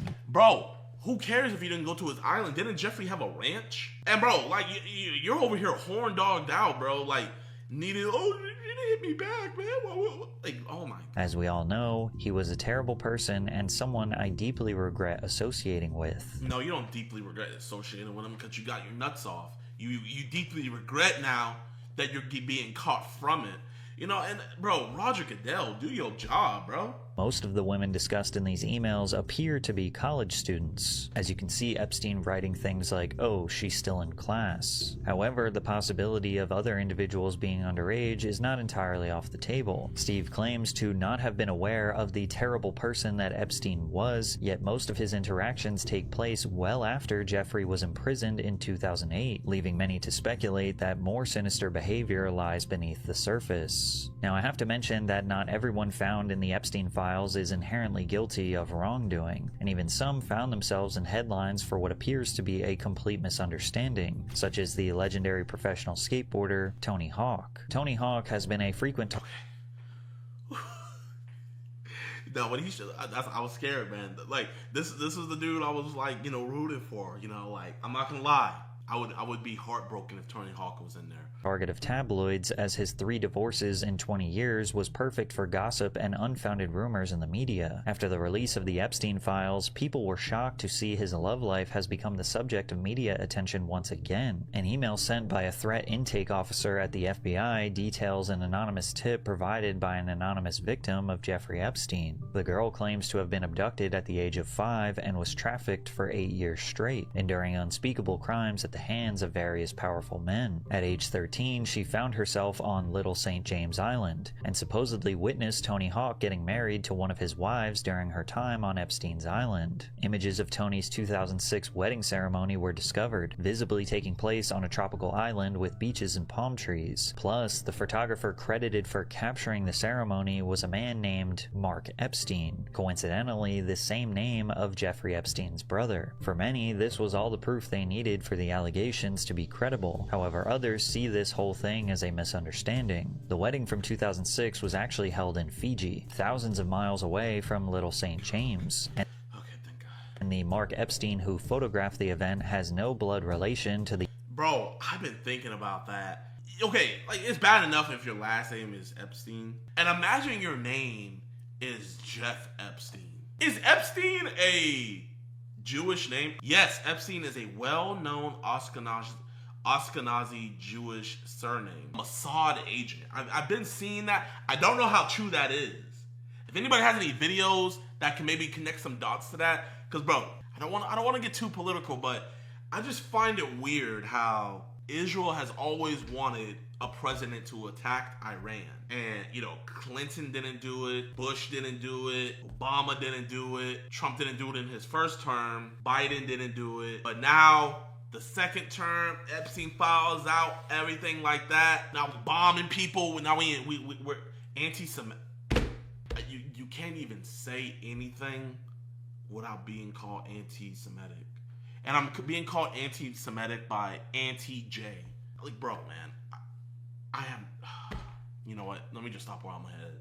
I can't even talk about stuff, man. The infamous human trafficker. Tony Hawk personally clarified in a post made to his Instagram that his first 2 weddings were held in California, his third in Fiji, and his most recent in 2015 was... That's ridiculous that he even has to acknowledge all this. At the Adair Manor in Limerick, Ireland, a prestigious 5-star luxury hotel. The key to solving this mix-up is written in this report. She flew to Ireland for politicians and notable men. They would have sex with the young woman, and she was taken from Ireland and brought to Jeffrey Epstein's island when she was 13 years old. It's likely that the powerful men took advantage of the young girl during her stay at the hotel in Ireland, which happened to be at the exact same time that Tony Hawk was being married, and she potentially witnessed the wedding ceremony when it occurred. But since she was immediately taken to Epstein's island right after, she potentially mixed up the 2 events since they were in such close proximity to each other. Plus, she submitted this report 10 years after this happened. It's extremely common for victims of prolonged abuse to misremember key details, especially considering she was a child. And while Tony Hawk's situation seems to be a misunderstanding, Woody Allen's connections to Epstein are far more suspicious. Woody Allen has been controversial long before his relationship with Jeffrey Epstein was revealed. He was the subject of SA allegations by his adopted daughter Dylan Farrow, who claimed allegations from your adopted child, and you're in the Epstein list. Like, yeah, GG's. I'm not the type of guy that says a dude looks like a pred, but bro, I've been around enough preds to know when a dude looks like a pred, man. If I was in charge of the adoption center and I seen bro come up in there, I'm gonna hey, we have no kids here, man. There's no kids. No, you gotta go, man. You gotta go. Claims he had abused her at only 7 years old. Oh my gosh, man. These allegations were corroborated by his now ex-wife, Mia Farrow, alleging that he had also abused their son Satchel at only 5 years old. These allegations have never been proven accurate in a court of law. However, Woody's behavior with other adoptive children makes them difficult to doubt. In 1997, Woody married Mia Farrow's other adopted daughter, Sunyi Previn, who was... Wait, I might be slow of hearing... Wait, hold up. Can someone break this down for me? Because I'm not good with family tree. Did he marry his adoptive daughter? Like, wait, who is he marrying? Woody's behavior with other adoptive children makes them difficult to doubt. In 1997, Woody married Mia Farrow's other adopted daughter, Sunyi Previn. Wait, did he marry his wife's adoptive daughter? In 1997, Woody married Mia Farrow's other adopted... Oh my God. If that was his wife's adoptive daughter, that means that this man was in her life while her mom was still raising her, which in turn means that he was raising her as, oh my gosh, that is disturbing. Who is Woody Allen? Woody Allen is a renowned American filmmaker, screenwriter, actor, comedian with a career spanning over 6 decades. He is famous for creating witty intellectual comedies, including Annie Hall, Manhattan, and Midnight in Paris. Never heard of this dude. Is he still... Wait, hold up. Alexa, is Woody Allen still married to his ex-wife's adoptive daughter? Yes, Woody Allen is still married to Sunyi Previn. They've been together for over 27 years now. I'm not even lying. My stomach is actually... Someone in the chat said Woody give himself a Woody. Okay, that's not funny. Bro, my stomach is actually queasy. Literally, ref, do something. The daughter, Sunyi Previn, who was only 10 years old when she first met the disgraced filmmaker. 10 years old? Oh, this dude pre-ordered. Safe to say, people weren't all too surprised to find out that this guy was rubbing shoulders with the most notorious predator to ever exist. In September of 2025, Allen spoke with The Times where he discussed a dinner event he attended with Epstein in 2010, months after he was released from prison, claiming to be unaware of why Jeffrey was locked up. Get out of here! Bro, so many people have been exposed for saying, oh, after he got arrested for all that child abuse stuff and he went to jail, I stopped associating. Bro, anybody that was still hanging out with him after this dude got busted, there are two things, I'm not gonna lie. A, they're disgusting, and B, you know, I'm sorry I have to cuss, but they're just a dumbass. So you're gonna do some of the most illegal, like, bro, predators are some of the most dumb people I've ever met in my life. You're gonna hang out with the dude who got busted doing the illegal stuff, and then you're gonna go right back with him and keep on emailing him and asking him for more. Like, how dumb can you be? Like, bro, are you gonna keep on buying from the plug that's always getting arrested by the cops and always has the cops outside his house? He told us he'd been in jail and that he had been, I can't remember the word, but that he'd been falsely put in jail in some... Falsely put in jail! Oh my gosh, Woody Allen. Maybe you need to be falsely put in jail, and maybe you need to meet Woody Jamal. No, okay, no. Jokes aside, we keep way. But even after learning the full truth, he still went on to describe Epstein as charming and personable. Woody seemed to be entirely unfazed that his friend was a predator. And when asked if he regretted his frequent visits to his home, he said, well, I'm a writer, so I don't get put off. Those dinners were fascinating, and when it was all uncovered, it becomes interesting to a writer, because then you're dealing with a kind of nefarious character. Oh my gosh. This boy's like, I wasn't fazed at all. I found out that I was actually having a dinner with the most notorious child sex trafficker ever. It kind of got me excited. You know, actually, I'm gonna make a movie character about this. James Bond runs into Jeffrey Epstein. Oh, yeah, that would be a great character name. Bro, this dude was looking at it like it was a source material. If anything, he should have just wrote about his own life. On your doorstep. So basically, he thought Jeffrey was an interesting character for a story instead of what he actually was. A horrible, disgusting criminal. Hundreds of pages of text conversations between Allen and Epstein have been made public. Some show the two setting up dinner plans, and others show discussions about an article that was released talking about his alleged assaults on his stepchildren. Emails between Epstein and Woody's wife talking about his alleged... I have no reservoir of goodwill. He and you do. Even when I speak out, this is what happens. A tepid article. Very disappointing. Even when I speak up. assaults on his stepchildren. Emails between Epstein and Woody's wife, Soon Yi, show Epstein referring to Woody's scandal as a witch hunt. He writes, have to be careful. The crowd needs a witch to burn, and there are not many left. It also appears that Epstein pulled a few favors for Allen. In one text message, we see Woody thanking him for supposedly assisting his daughter in getting accepted to Bard College. President of Bard, Leon Botstein, rejected Epstein's involvement in her acceptance, calling him a serial liar who apparently took credit for the sun rising each day. Epstein also seemed to take credit for facilitating a tour of the White House for Woody and his wife in 2015, with the help of former White House counsel Kathy Rumler. While there does Oh my god, man, this runs deep. Why was this not in the news cycle for that long? It's like America doesn't even care about this anymore. Like when I hear people say they care about pedophiles, I'm like, you really don't. You care more about, look what Trump is doing in Iran and all this stuff. And like, you know what? You know, we should be worried about that because that's our American troops.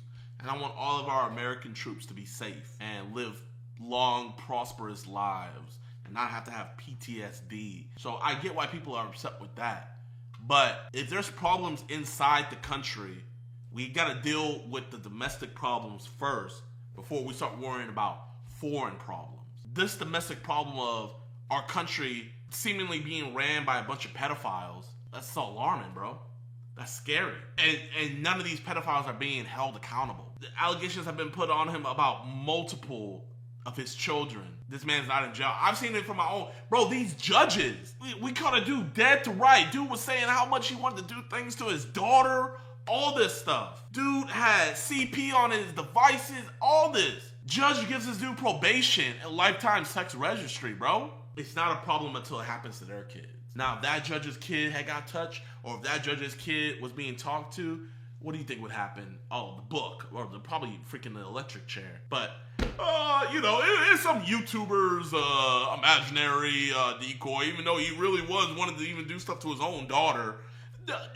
5 years probation, lifetime registry, doom bada boom. You got your conviction. Be happy about it. I'm not happy about it, bro. Doesn't appear to be any direct evidence of them committing crimes together. Woody Allen's personal scandals and him clearly being friends with Epstein don't make him look any less guilty. And what you'll notice is that Epstein frequently associated with men who had their own ex-scandals, such as Brett Ratner. Brett Ratner is best known for his role as director of the Rush Hour trilogy. No!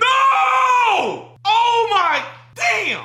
That's one of my favorite movies, man. Bro, I literally just got done rewatching Rush Hour. However, he most recently got attention as the director of Melania, a documentary following the life of the First Lady, Melania Trump. Okay, bro. If you're MAGA, be honest, man. Like, bro, did anybody in MAGA watch this? Like, let me see how much Melania made.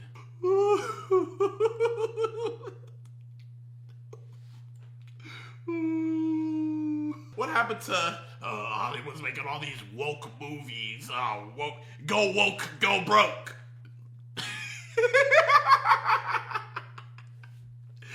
Go woke, go Melania, go broke. Pictures released by the Department of Justice show Ratner, Epstein, and two anonymous women all cozied up together, Ratner sporting a devious and unsettling look on his face. He responded to the photos immediately. About 20 years ago, I had a girlfriend. I was in love with her. We were engaged. She was my fiance. We went to an event and we were sitting on the couch and the photo was taken at that event. I didn't have a personal relationship with him. I didn't know him. And that's where the picture was taken. I didn't even remember because I'd been asked in the past, do you know him? And I'm like, I don't think so, because I didn't have a personal relationship with him. While Brett chalks up the photo to a chance encounter, it appears to be far from the case. In an email from 2012, a woman named Peggy said to Jeffrey Epstein, sitting next to Brett Ratner, he produced Woody's 3-hour documentary that was just shown at Cannes. We are about to see the Roman Polanski documentary. Brett says hi, and he loves you. We also see emails sent to Ratner directly, in which Epstein is trying to call him about something that has been redacted. Epstein also discussed Ratner's contact information with one of his aides, Leslie Groff, establishing a line of connection between the two. The two seemed to remain close throughout the 2010s, as a meeting with Brett Ratner was found in Epstein's personal calendar in 2018. However, Ratner continues to claim that he... A meeting with Brett Ratner, 2018. What, that's 8 years post him being arrested? Never spoke to Epstein before or after the image was taken. And I've never been in contact with Jeffrey. You know, this is what I would do. I would be like, have you ever had a conversation or have you ever met Jeffrey Epstein before? And don't show them any of the images, nothing like that, right? And then when they say, no, I've never met this man before in my life. No, never. Like, are you 100% sure? I am 1,000% sure. Like, you've never even been in the same room with him? No. Then boom! You pull out the image like that. You gotta do that, man. Cause then, you gotta do it like that's what I do with the Preds. I hit them with the. Did you ever send her like any pictures of your dingling? Did you ever send did the Willie ever like get sent from the camera roll? No. Are you sure? You sure a micro Punisher never got sent to Emily by any chance? No, I promise you, never. And then I'm like okay. So whose penis is that? And bro, that's how you got to do it. But people like to work other ways around, But you gotta do it like that. Epstein before that photo, and I was never in contact with him after. So that's a picture of me and my fiance at some event. Ratner's history certainly doesn't. Okay, all we need to do is find the fiance, confirm. Hey, is that you in that photo? Make him look any better. In 2017, he was accused of SA by 6 different women, as well as sexual harassment from an 18-year-old Elliot Page. Epstein certainly had a vested interest in associating with large names in the entertainment industry, but he also cared deeply about keeping close ties to those in the world of science and philosophy, such as Noam Chomsky. In 2023, Epstein's calendar became publicly available, revealing a scheduled meeting between himself and Noam Chomsky. When asked about his relationship with Epstein by the Wall Street Journal, Chomsky said in an email, "First response is that it is none of your business or anyone's. friends. Second is that I knew him and we met occasionally. This statement indicates that they were acquaintances at best. However, Noam himself has gone on record to clarify that they were much more than that. In a letter of support for Epstein, Noam writes, "The impact of Jeffrey's limitless curiosity, extensive knowledge, penetrating insights, and No, bro, gotta be trolling. A limitless curiosity, extensive knowledge, penetrating insights. Oh no. Oh, that's disgusting. thoughtful appraisals is only heightened by his easy informality, without a trace of pretentiousness. He quickly became a highly valued friend and regular source of intellectual exchange and stimulation.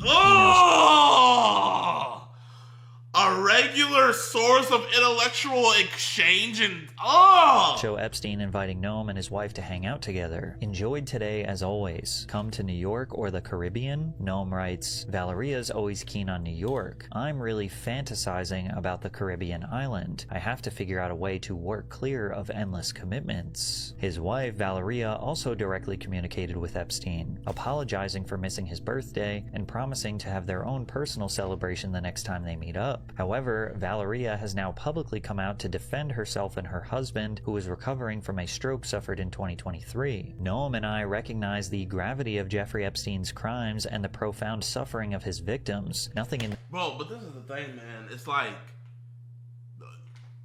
I feel like am I tripping and saying we don't really know what Jeffrey Epstein's done? Like, we know he's sex trafficked and all this stuff, but like, ages haven't been revealed.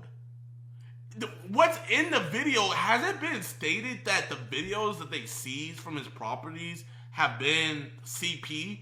Has that been stated? Like, I feel like it's like we're left to our own imagination of what he's done. But to really think about it, I really don't think I've heard, like, Jeffrey Epstein did this.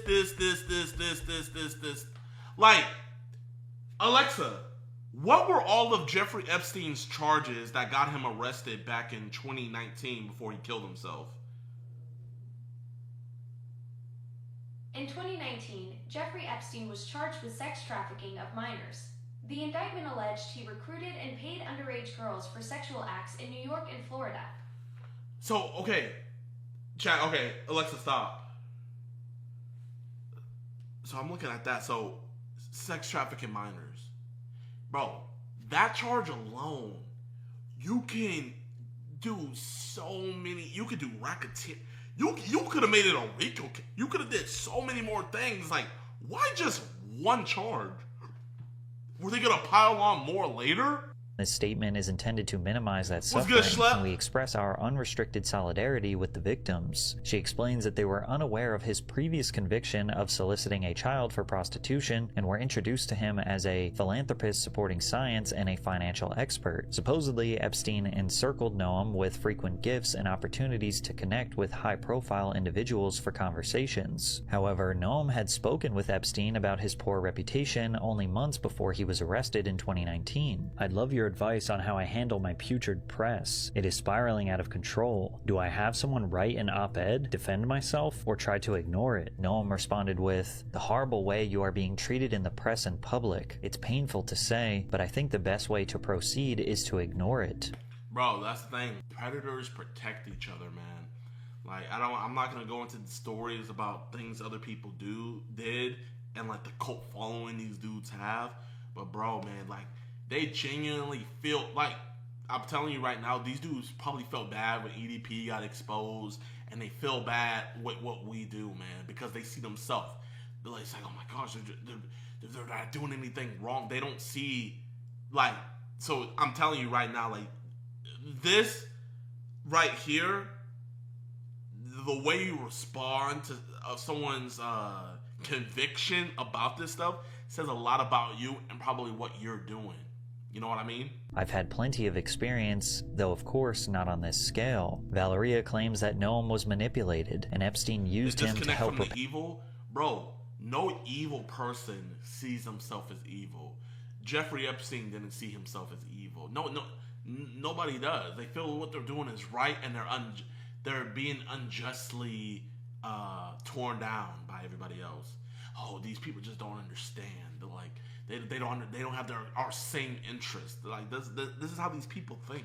Repair his reputation through positive association, but she fails to explain the fact that Noam and Epstein were photographed together on his private jet. It's unknown where they were coming from or where they were headed, but people will only assume the worst with surrounding context. But Noam Chomsky was not the only academic to be seen associating with Epstein, such as the now deceased astrophysicist Stephen Hawking. Stephen Hawking's life stories. Didn't Stephen Hawking cheat on his wife? Like I'm not trying to condone, cheating at all. But if I was his wife, I'll be damned if you're gonna cheat on me, bro. Like, Steven, where you going? I'm going over to Steven's house. Oh no, you're not. Bro, I'm putting the wheel lock on your thing. What is he gonna do? Unlock it? Alexa, did Stephen Hawking cheat on his wife? Stephen Hawking did have extramarital affairs. Alexa, stop.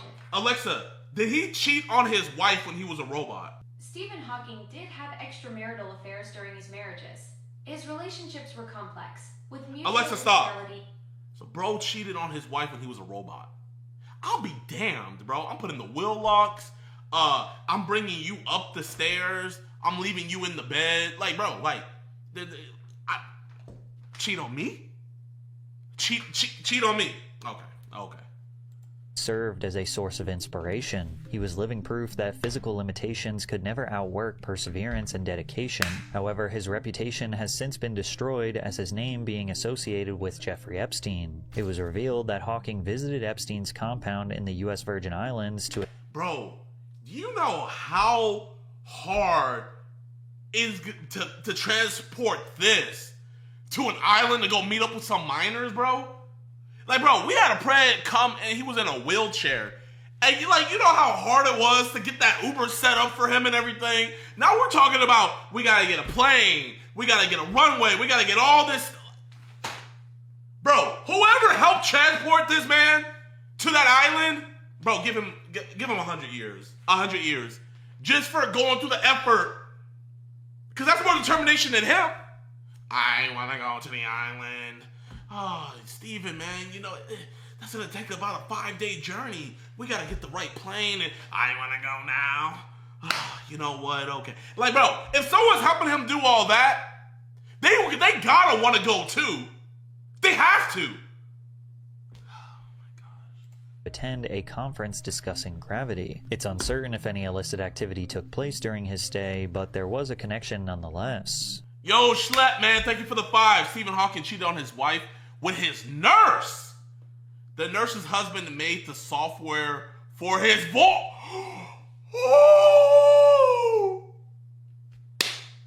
Oh, wow. So the man that gave this man the ability to speak again, Stephen Hawking slept with his wife. Not only did I give you the ability to speak again, but you're gonna sleep with my wife? Hey man, if I'm there with if I'm there with Stephen alone, when everybody comes back, they're gonna see him at he's gonna be on the staircase. Everybody's gonna be like, "What happened?" Oh, he took a couple steps. I thought he was making a comeback, and then he just fell down the stairs and cracked his neck open, and his skull got busted.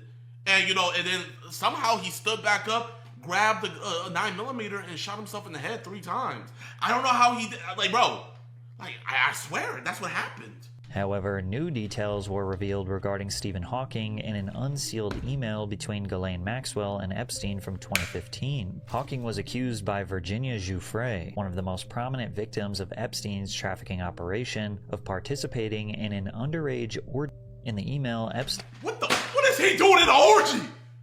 What is Stephen Hawking doing? Bro!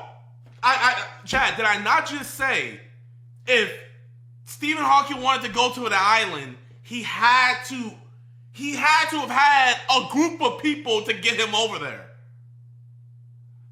So you can't, bro, y'all thought I'm over here joking and stuff? No. Whoever had brought him over there, that team of 15 people that brought him over there were the people that were in the orgy. That has to be the case. And what is he gonna do in an orgy? What is Stephen Hawking? What is he reversing? Are they putting attachments on his will? Like what can he possibly be doing? Dean is seen discussing with Maxwell about offering a cash reward for any of Virginia's friends or family to disprove the claims. The claims of an Oh no.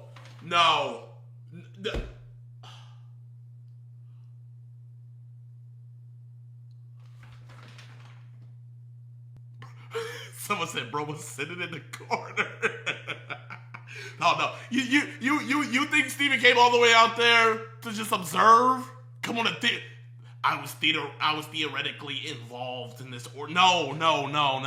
He wanted to make some big bangs happen. Involving Hawking only exist within this email exchange, and since now Hawking and Jouffre are both deceased, it's uncertain if there will ever be clarification regarding this allegation. The deeper we get into the list of names, the more vague and cryptic the stories become. The lack of concrete evidence is good for those involved, however, with less information, there is more room for speculation. Wait, how did she die? Who died? Did she die? Wait, she died. How'd she die?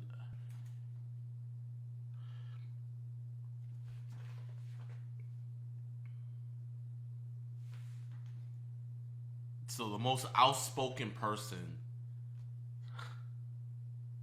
Hold up. I gotta see this. Accusers of disgraced financier Jeffrey Epstein has died. Virginia Jouffre dedicated her life trying to get Epstein and his enablers to face justice. NBC's Stephanie Goss has more. When the scope of Jeffrey Epstein's crimes finally came to light, Virginia Jouffre was the woman at the center of the story, publicly sharing painful details. She says she would never kill herself? Of her own experience. In a statement, her family announcing the 41-year-old mother of 3 took her own life. Jouffre said she was recruited by Epstein's girlfriend Ghislaine Maxwell. A mother of 3 took her own life. Like, I'm gonna just be real. You don't hear too much about mothers of 3s taking their own life. I personally haven't. When she was just 14 years old. According to Jouffre, it was the start of years of sexual abuse by Epstein. How did she die? What it was that constant? You can't tell. Age 17, Jouffre said Maxwell and Epstein directed her to have sex multiple times. I've seen with this Prince picture. Andrew, an allegation the prince denied. Jouffre sued, and she settled with the prince in 2022, receiving an undisclosed amount of money. Epstein and Maxwell were both charged with sex trafficking. Epstein took his own life in federal prison before standing trial. Everybody's taking their own life. Was convicted and given a 20-year sentence. In one of her last social media posts earlier this month, Jouffre said she was hospitalized after a car accident. This year has been the worst start to a new year, but I won't bore anyone with the details. But I think it's important to note that when a school bus driver comes at you driving 110 kilometers as we were slowing down for a turn, that no matter what your car is made of, it might still as well be a tin can. Wait, a school bus? Alexa, how fast is 110 kilometers? 110 kilometers is about 68 miles.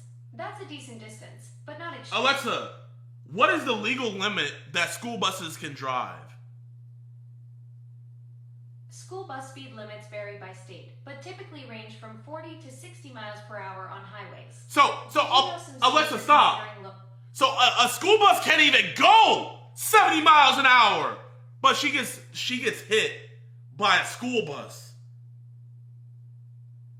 I'm not sure I understand. Alexa, stop!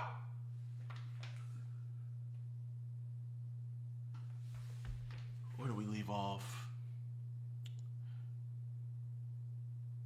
I've gone into kidney renal failure. They've given me 4 days to live, transferring me to a specialist hospital in urology. I'm ready to go, just not until I see my babies one last time. But you know what they say about wishes. Shit in one hand and wish in the other. I guarantee it's going to be shit at the end of the day. Thank you all for being the wonderful people of the world and for being a great part of my life. God bless you all, Virginia. And was gravely injured, posting a disturbing photo. But days later, she was released. The family says they are heartbroken, writing Giuffre was heroic and will always be. Okay, how did she kill herself?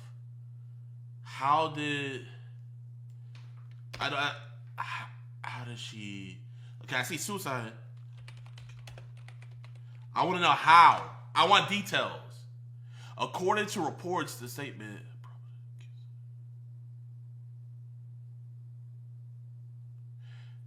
Her family indicated that the long-term unbearable toll of abuse she had suffered was the reason she took her own life. Alexa, how did Virginia Giuffre kill herself?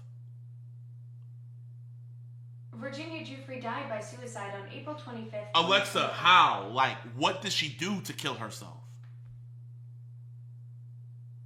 The available information doesn't specify the exact method Virginia Giuffre used. It's important to approach this topic with sensitivity and respect. Alexa, I understand that, but is there any coroner's report about her? No official coroner's report. Alexa, stop. No, man, nah. So, okay, I want to find that quote.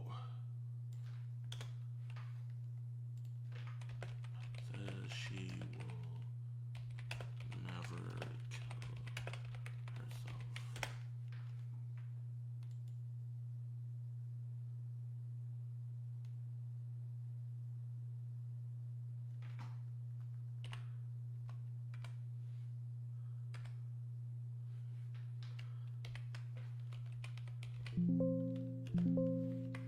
You should look into doing a catch in Pensacola, Florida.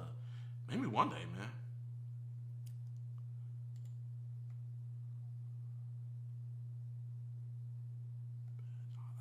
That's too fishy, man. Chat, you think she killed herself? You get hit by a bus going over the speed limit, and then you get out the hospital, and now you died. To me, it sounds like they wanted that bus to do her in.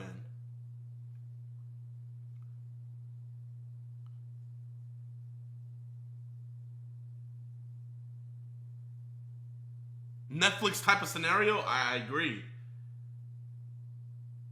She did not suicide. Yeah, no. Prominent victims of email Epstein is seen discussing. You see, and this is what... imagine how many victims saw that, and now they don't want to even come out and speak. Thank you so much for what you do, JiDion. Jesus bless. Also, you should look into Palm Beach Pete. Crazy stuff. Epstein conspiracy. Okay, thank you. I'm going to have to look into that. It's speculated she was dead in that photo. Look at her eyes.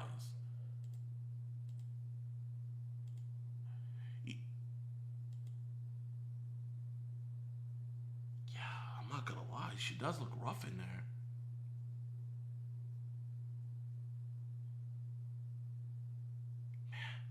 You know, like, bro, because, you know, obviously her family's going through a hard time. But, I'm not gonna lie, man. For the most part, we know any person in the spotlight, if they kill themselves, we find out somehow how they killed themselves, right? Like, I think Robin Williams, you know, hung himself sadly. Rest in peace, Robin Williams. We know Kurt Cobain. We know how he did himself in. So, why do we have all these medical reports for all these other people, but coincidentally, there's no coroner's report? And we have to broach the topic, you know? So, I'm not going to even be mad at the family. I'm not at all, because I'm looking at it like this. If they did her in, imagine what they said to the family or her kids. Who has to take care of those kids now? That's a business decision. Okay, do I go out here and voice out loud, hey, she didn't do this, and then they come and hurt her children, all that's left on this world? Me personally, I'm not doing that. I'm not doing that. with Maxwell about offering a cash reward for any of Virginia's friends or family to disprove the claims. The claims of an orgy involving Hawking only exist within this email exchange, and since now Hawking and Giuffre are both deceased, it's uncertain if there will ever be clarification regarding this allegation. The deeper we get into the list of names, You know what I think? I think somebody heard Stephen Hawking. Somebody didn't want people to know that they were in an orgy with underage girls with Stephen Hawking. You got to follow the line. You know, so there was a human centipede going on, and whoever was up at the top didn't want other people talking, so they started silencing people. the more vague and cryptic the stories become. The lack of concrete evidence is good for those involved, however with less information there is more room for speculation, and there are various names that have popped up with little context surrounding their involvement with Jeffrey Epstein. The most notable of these individuals... No! No! I want you back. Yes, I do now. I want you back. MJ.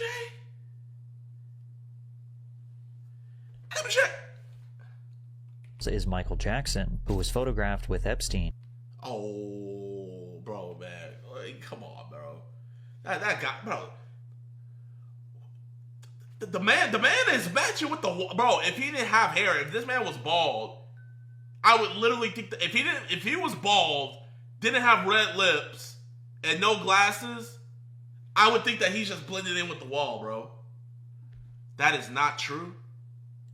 The King of Pop has a long history of scandals involving his relationship with young children. While he has never been formally proven of any misconduct, theories regarding his propensities still remain a topic of discussion to this day, and discourse began swirling once again with the release of this image. By all accounts, Michael Jackson's affiliation with Epstein appears to be extremely minimal. This singular photograph was taken during a film festival in Palm Beach. Okay, thank you. Oh, okay. Woo! 3-1 comeback, man. 3-1 comeback. Even in the grave. And Jackson was supposedly house hunting in the area when Epstein asked for a photo. One of Epstein's victims... Dang, that just lets you know you can't even be taking pictures with everybody, man. You gotta be like, hey, what do you do? What's your name? Like claims to have met Jackson in Epstein's mansion in Palm Beach, however stated that there was no wrongdoing to speak of. Justin Bieber is briefly mentioned in an email from a woman named Peggy Segal, who claims she attempted to set up a 17-year-old Bieber with a 14-year-old Haley Steinfeld. Epstein... Haley Steinfeld? But that sounds so... This Haley Steinfeld? Chat, is this Josh Allen's wife? A particular interest in Justin, especially during his run-ins with the legal system. Justin Bieber also hired one of Epstein's attorneys for one of his DUI trials, leaving a vague but present connection between the two. Handfuls of other celebrities were seen photographed with Epstein, such as the lead singer of the Rolling Stones, Mick Jagger, and actor and comedian Chris Tucker, who explained that he had no idea who Epstein was, but was on his plane. That was a humanitarian trip to Africa. I met him on that trip because it was his plane. I didn't know who plane we was getting on, but it was a whole bunch of dignitary people. We was with a delegation. Yeah, I met him, and you know, you don't know people what they do in their private lives. So this chat, man. I gotta give Chris Tucker the benefit of the doubt. I got to, man. I got to. Cap at Chris is lying? No. We can't.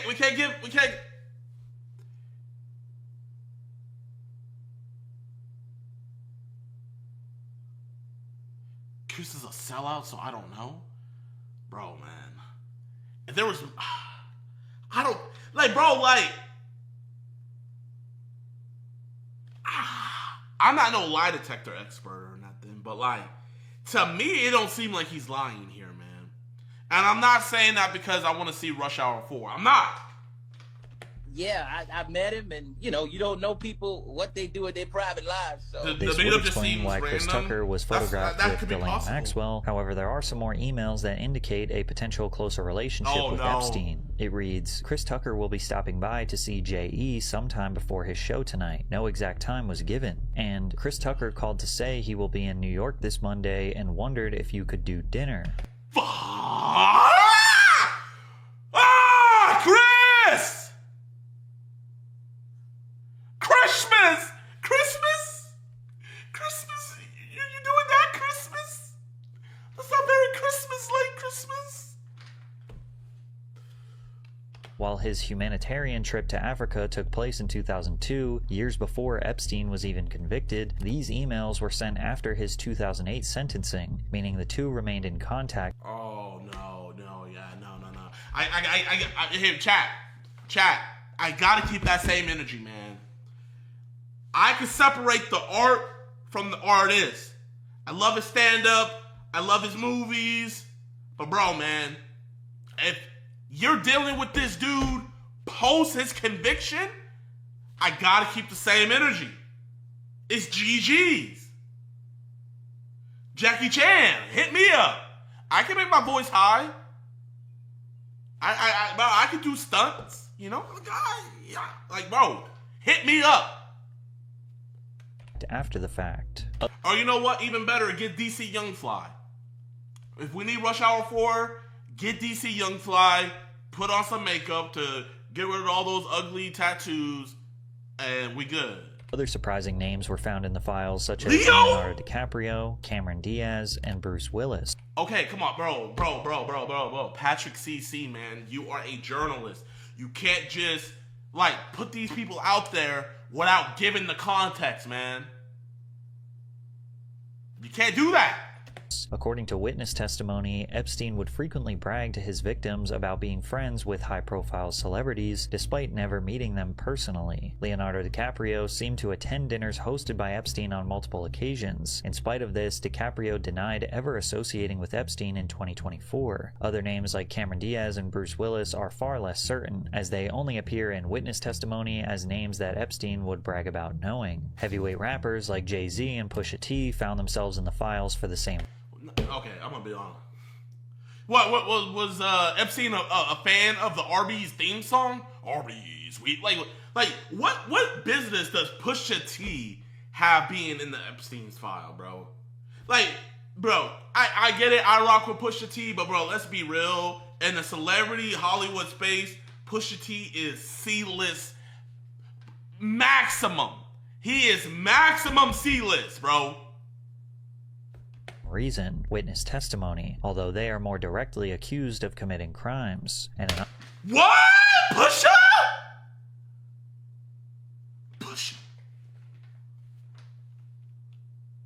anonymous tip given to the FBI alleged that a woman was frequently abducted and drugged, and claims that on one occasion she awoke in the presence of Harvey Weinstein and Sean Carter, aka Jay-Z, while Weinstein inserted his fingers into Redacted. Redacted believed she was in Epstein's mansion in Florida. The report also alleges that Weinstein and Pusha T also attended the party and drugged her before engaging in abuse. Bro,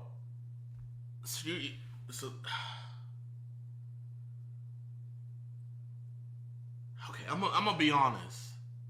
Bro, who's gonna come up here and say that Weinstein and Pusha T are tag teaming abusing somebody?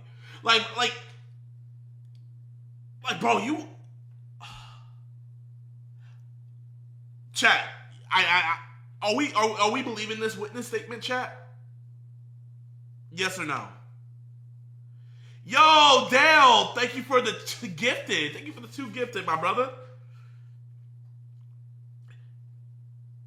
Yes. That's just so random. It's random in the fact of it's so random where how could somebody just make that up? But it's also in the realm of it's so random where it's would somebody make that? Pusha T and Harvey Weinstein?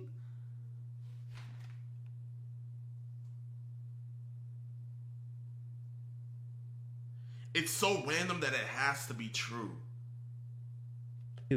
However, considering this is an anonymous tip with very little factual information given to be able to cross-reference, it's hard to confirm. And surprisingly, considering Harvey Weinstein's history of allegations, this is one of the only places he is found in the files. Many demanded the Epstein files be released in hopes of receiving clarity, but it seems that all that's been revealed has only given us more questions that are left unanswered. One of the most cryptic discoveries in the files is a screenshot of a missed call from Rihanna. Is this the world-renowned pop star? And if so, who was she calling? What does this screenshot do other than distract us and leave?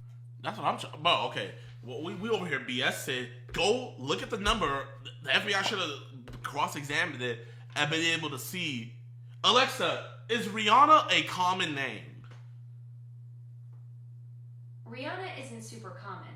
In 2024, it ranked 1,746th for girls' names in the U.S. Its popularity peaked in 2008 at 311th place. Hold up. We're going to go 347-397-4093.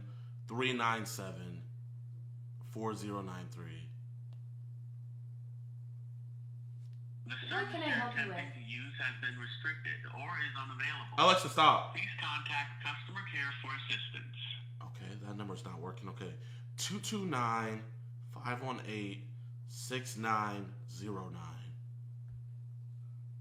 Welcome to Verizon Wireless. Your call cannot be...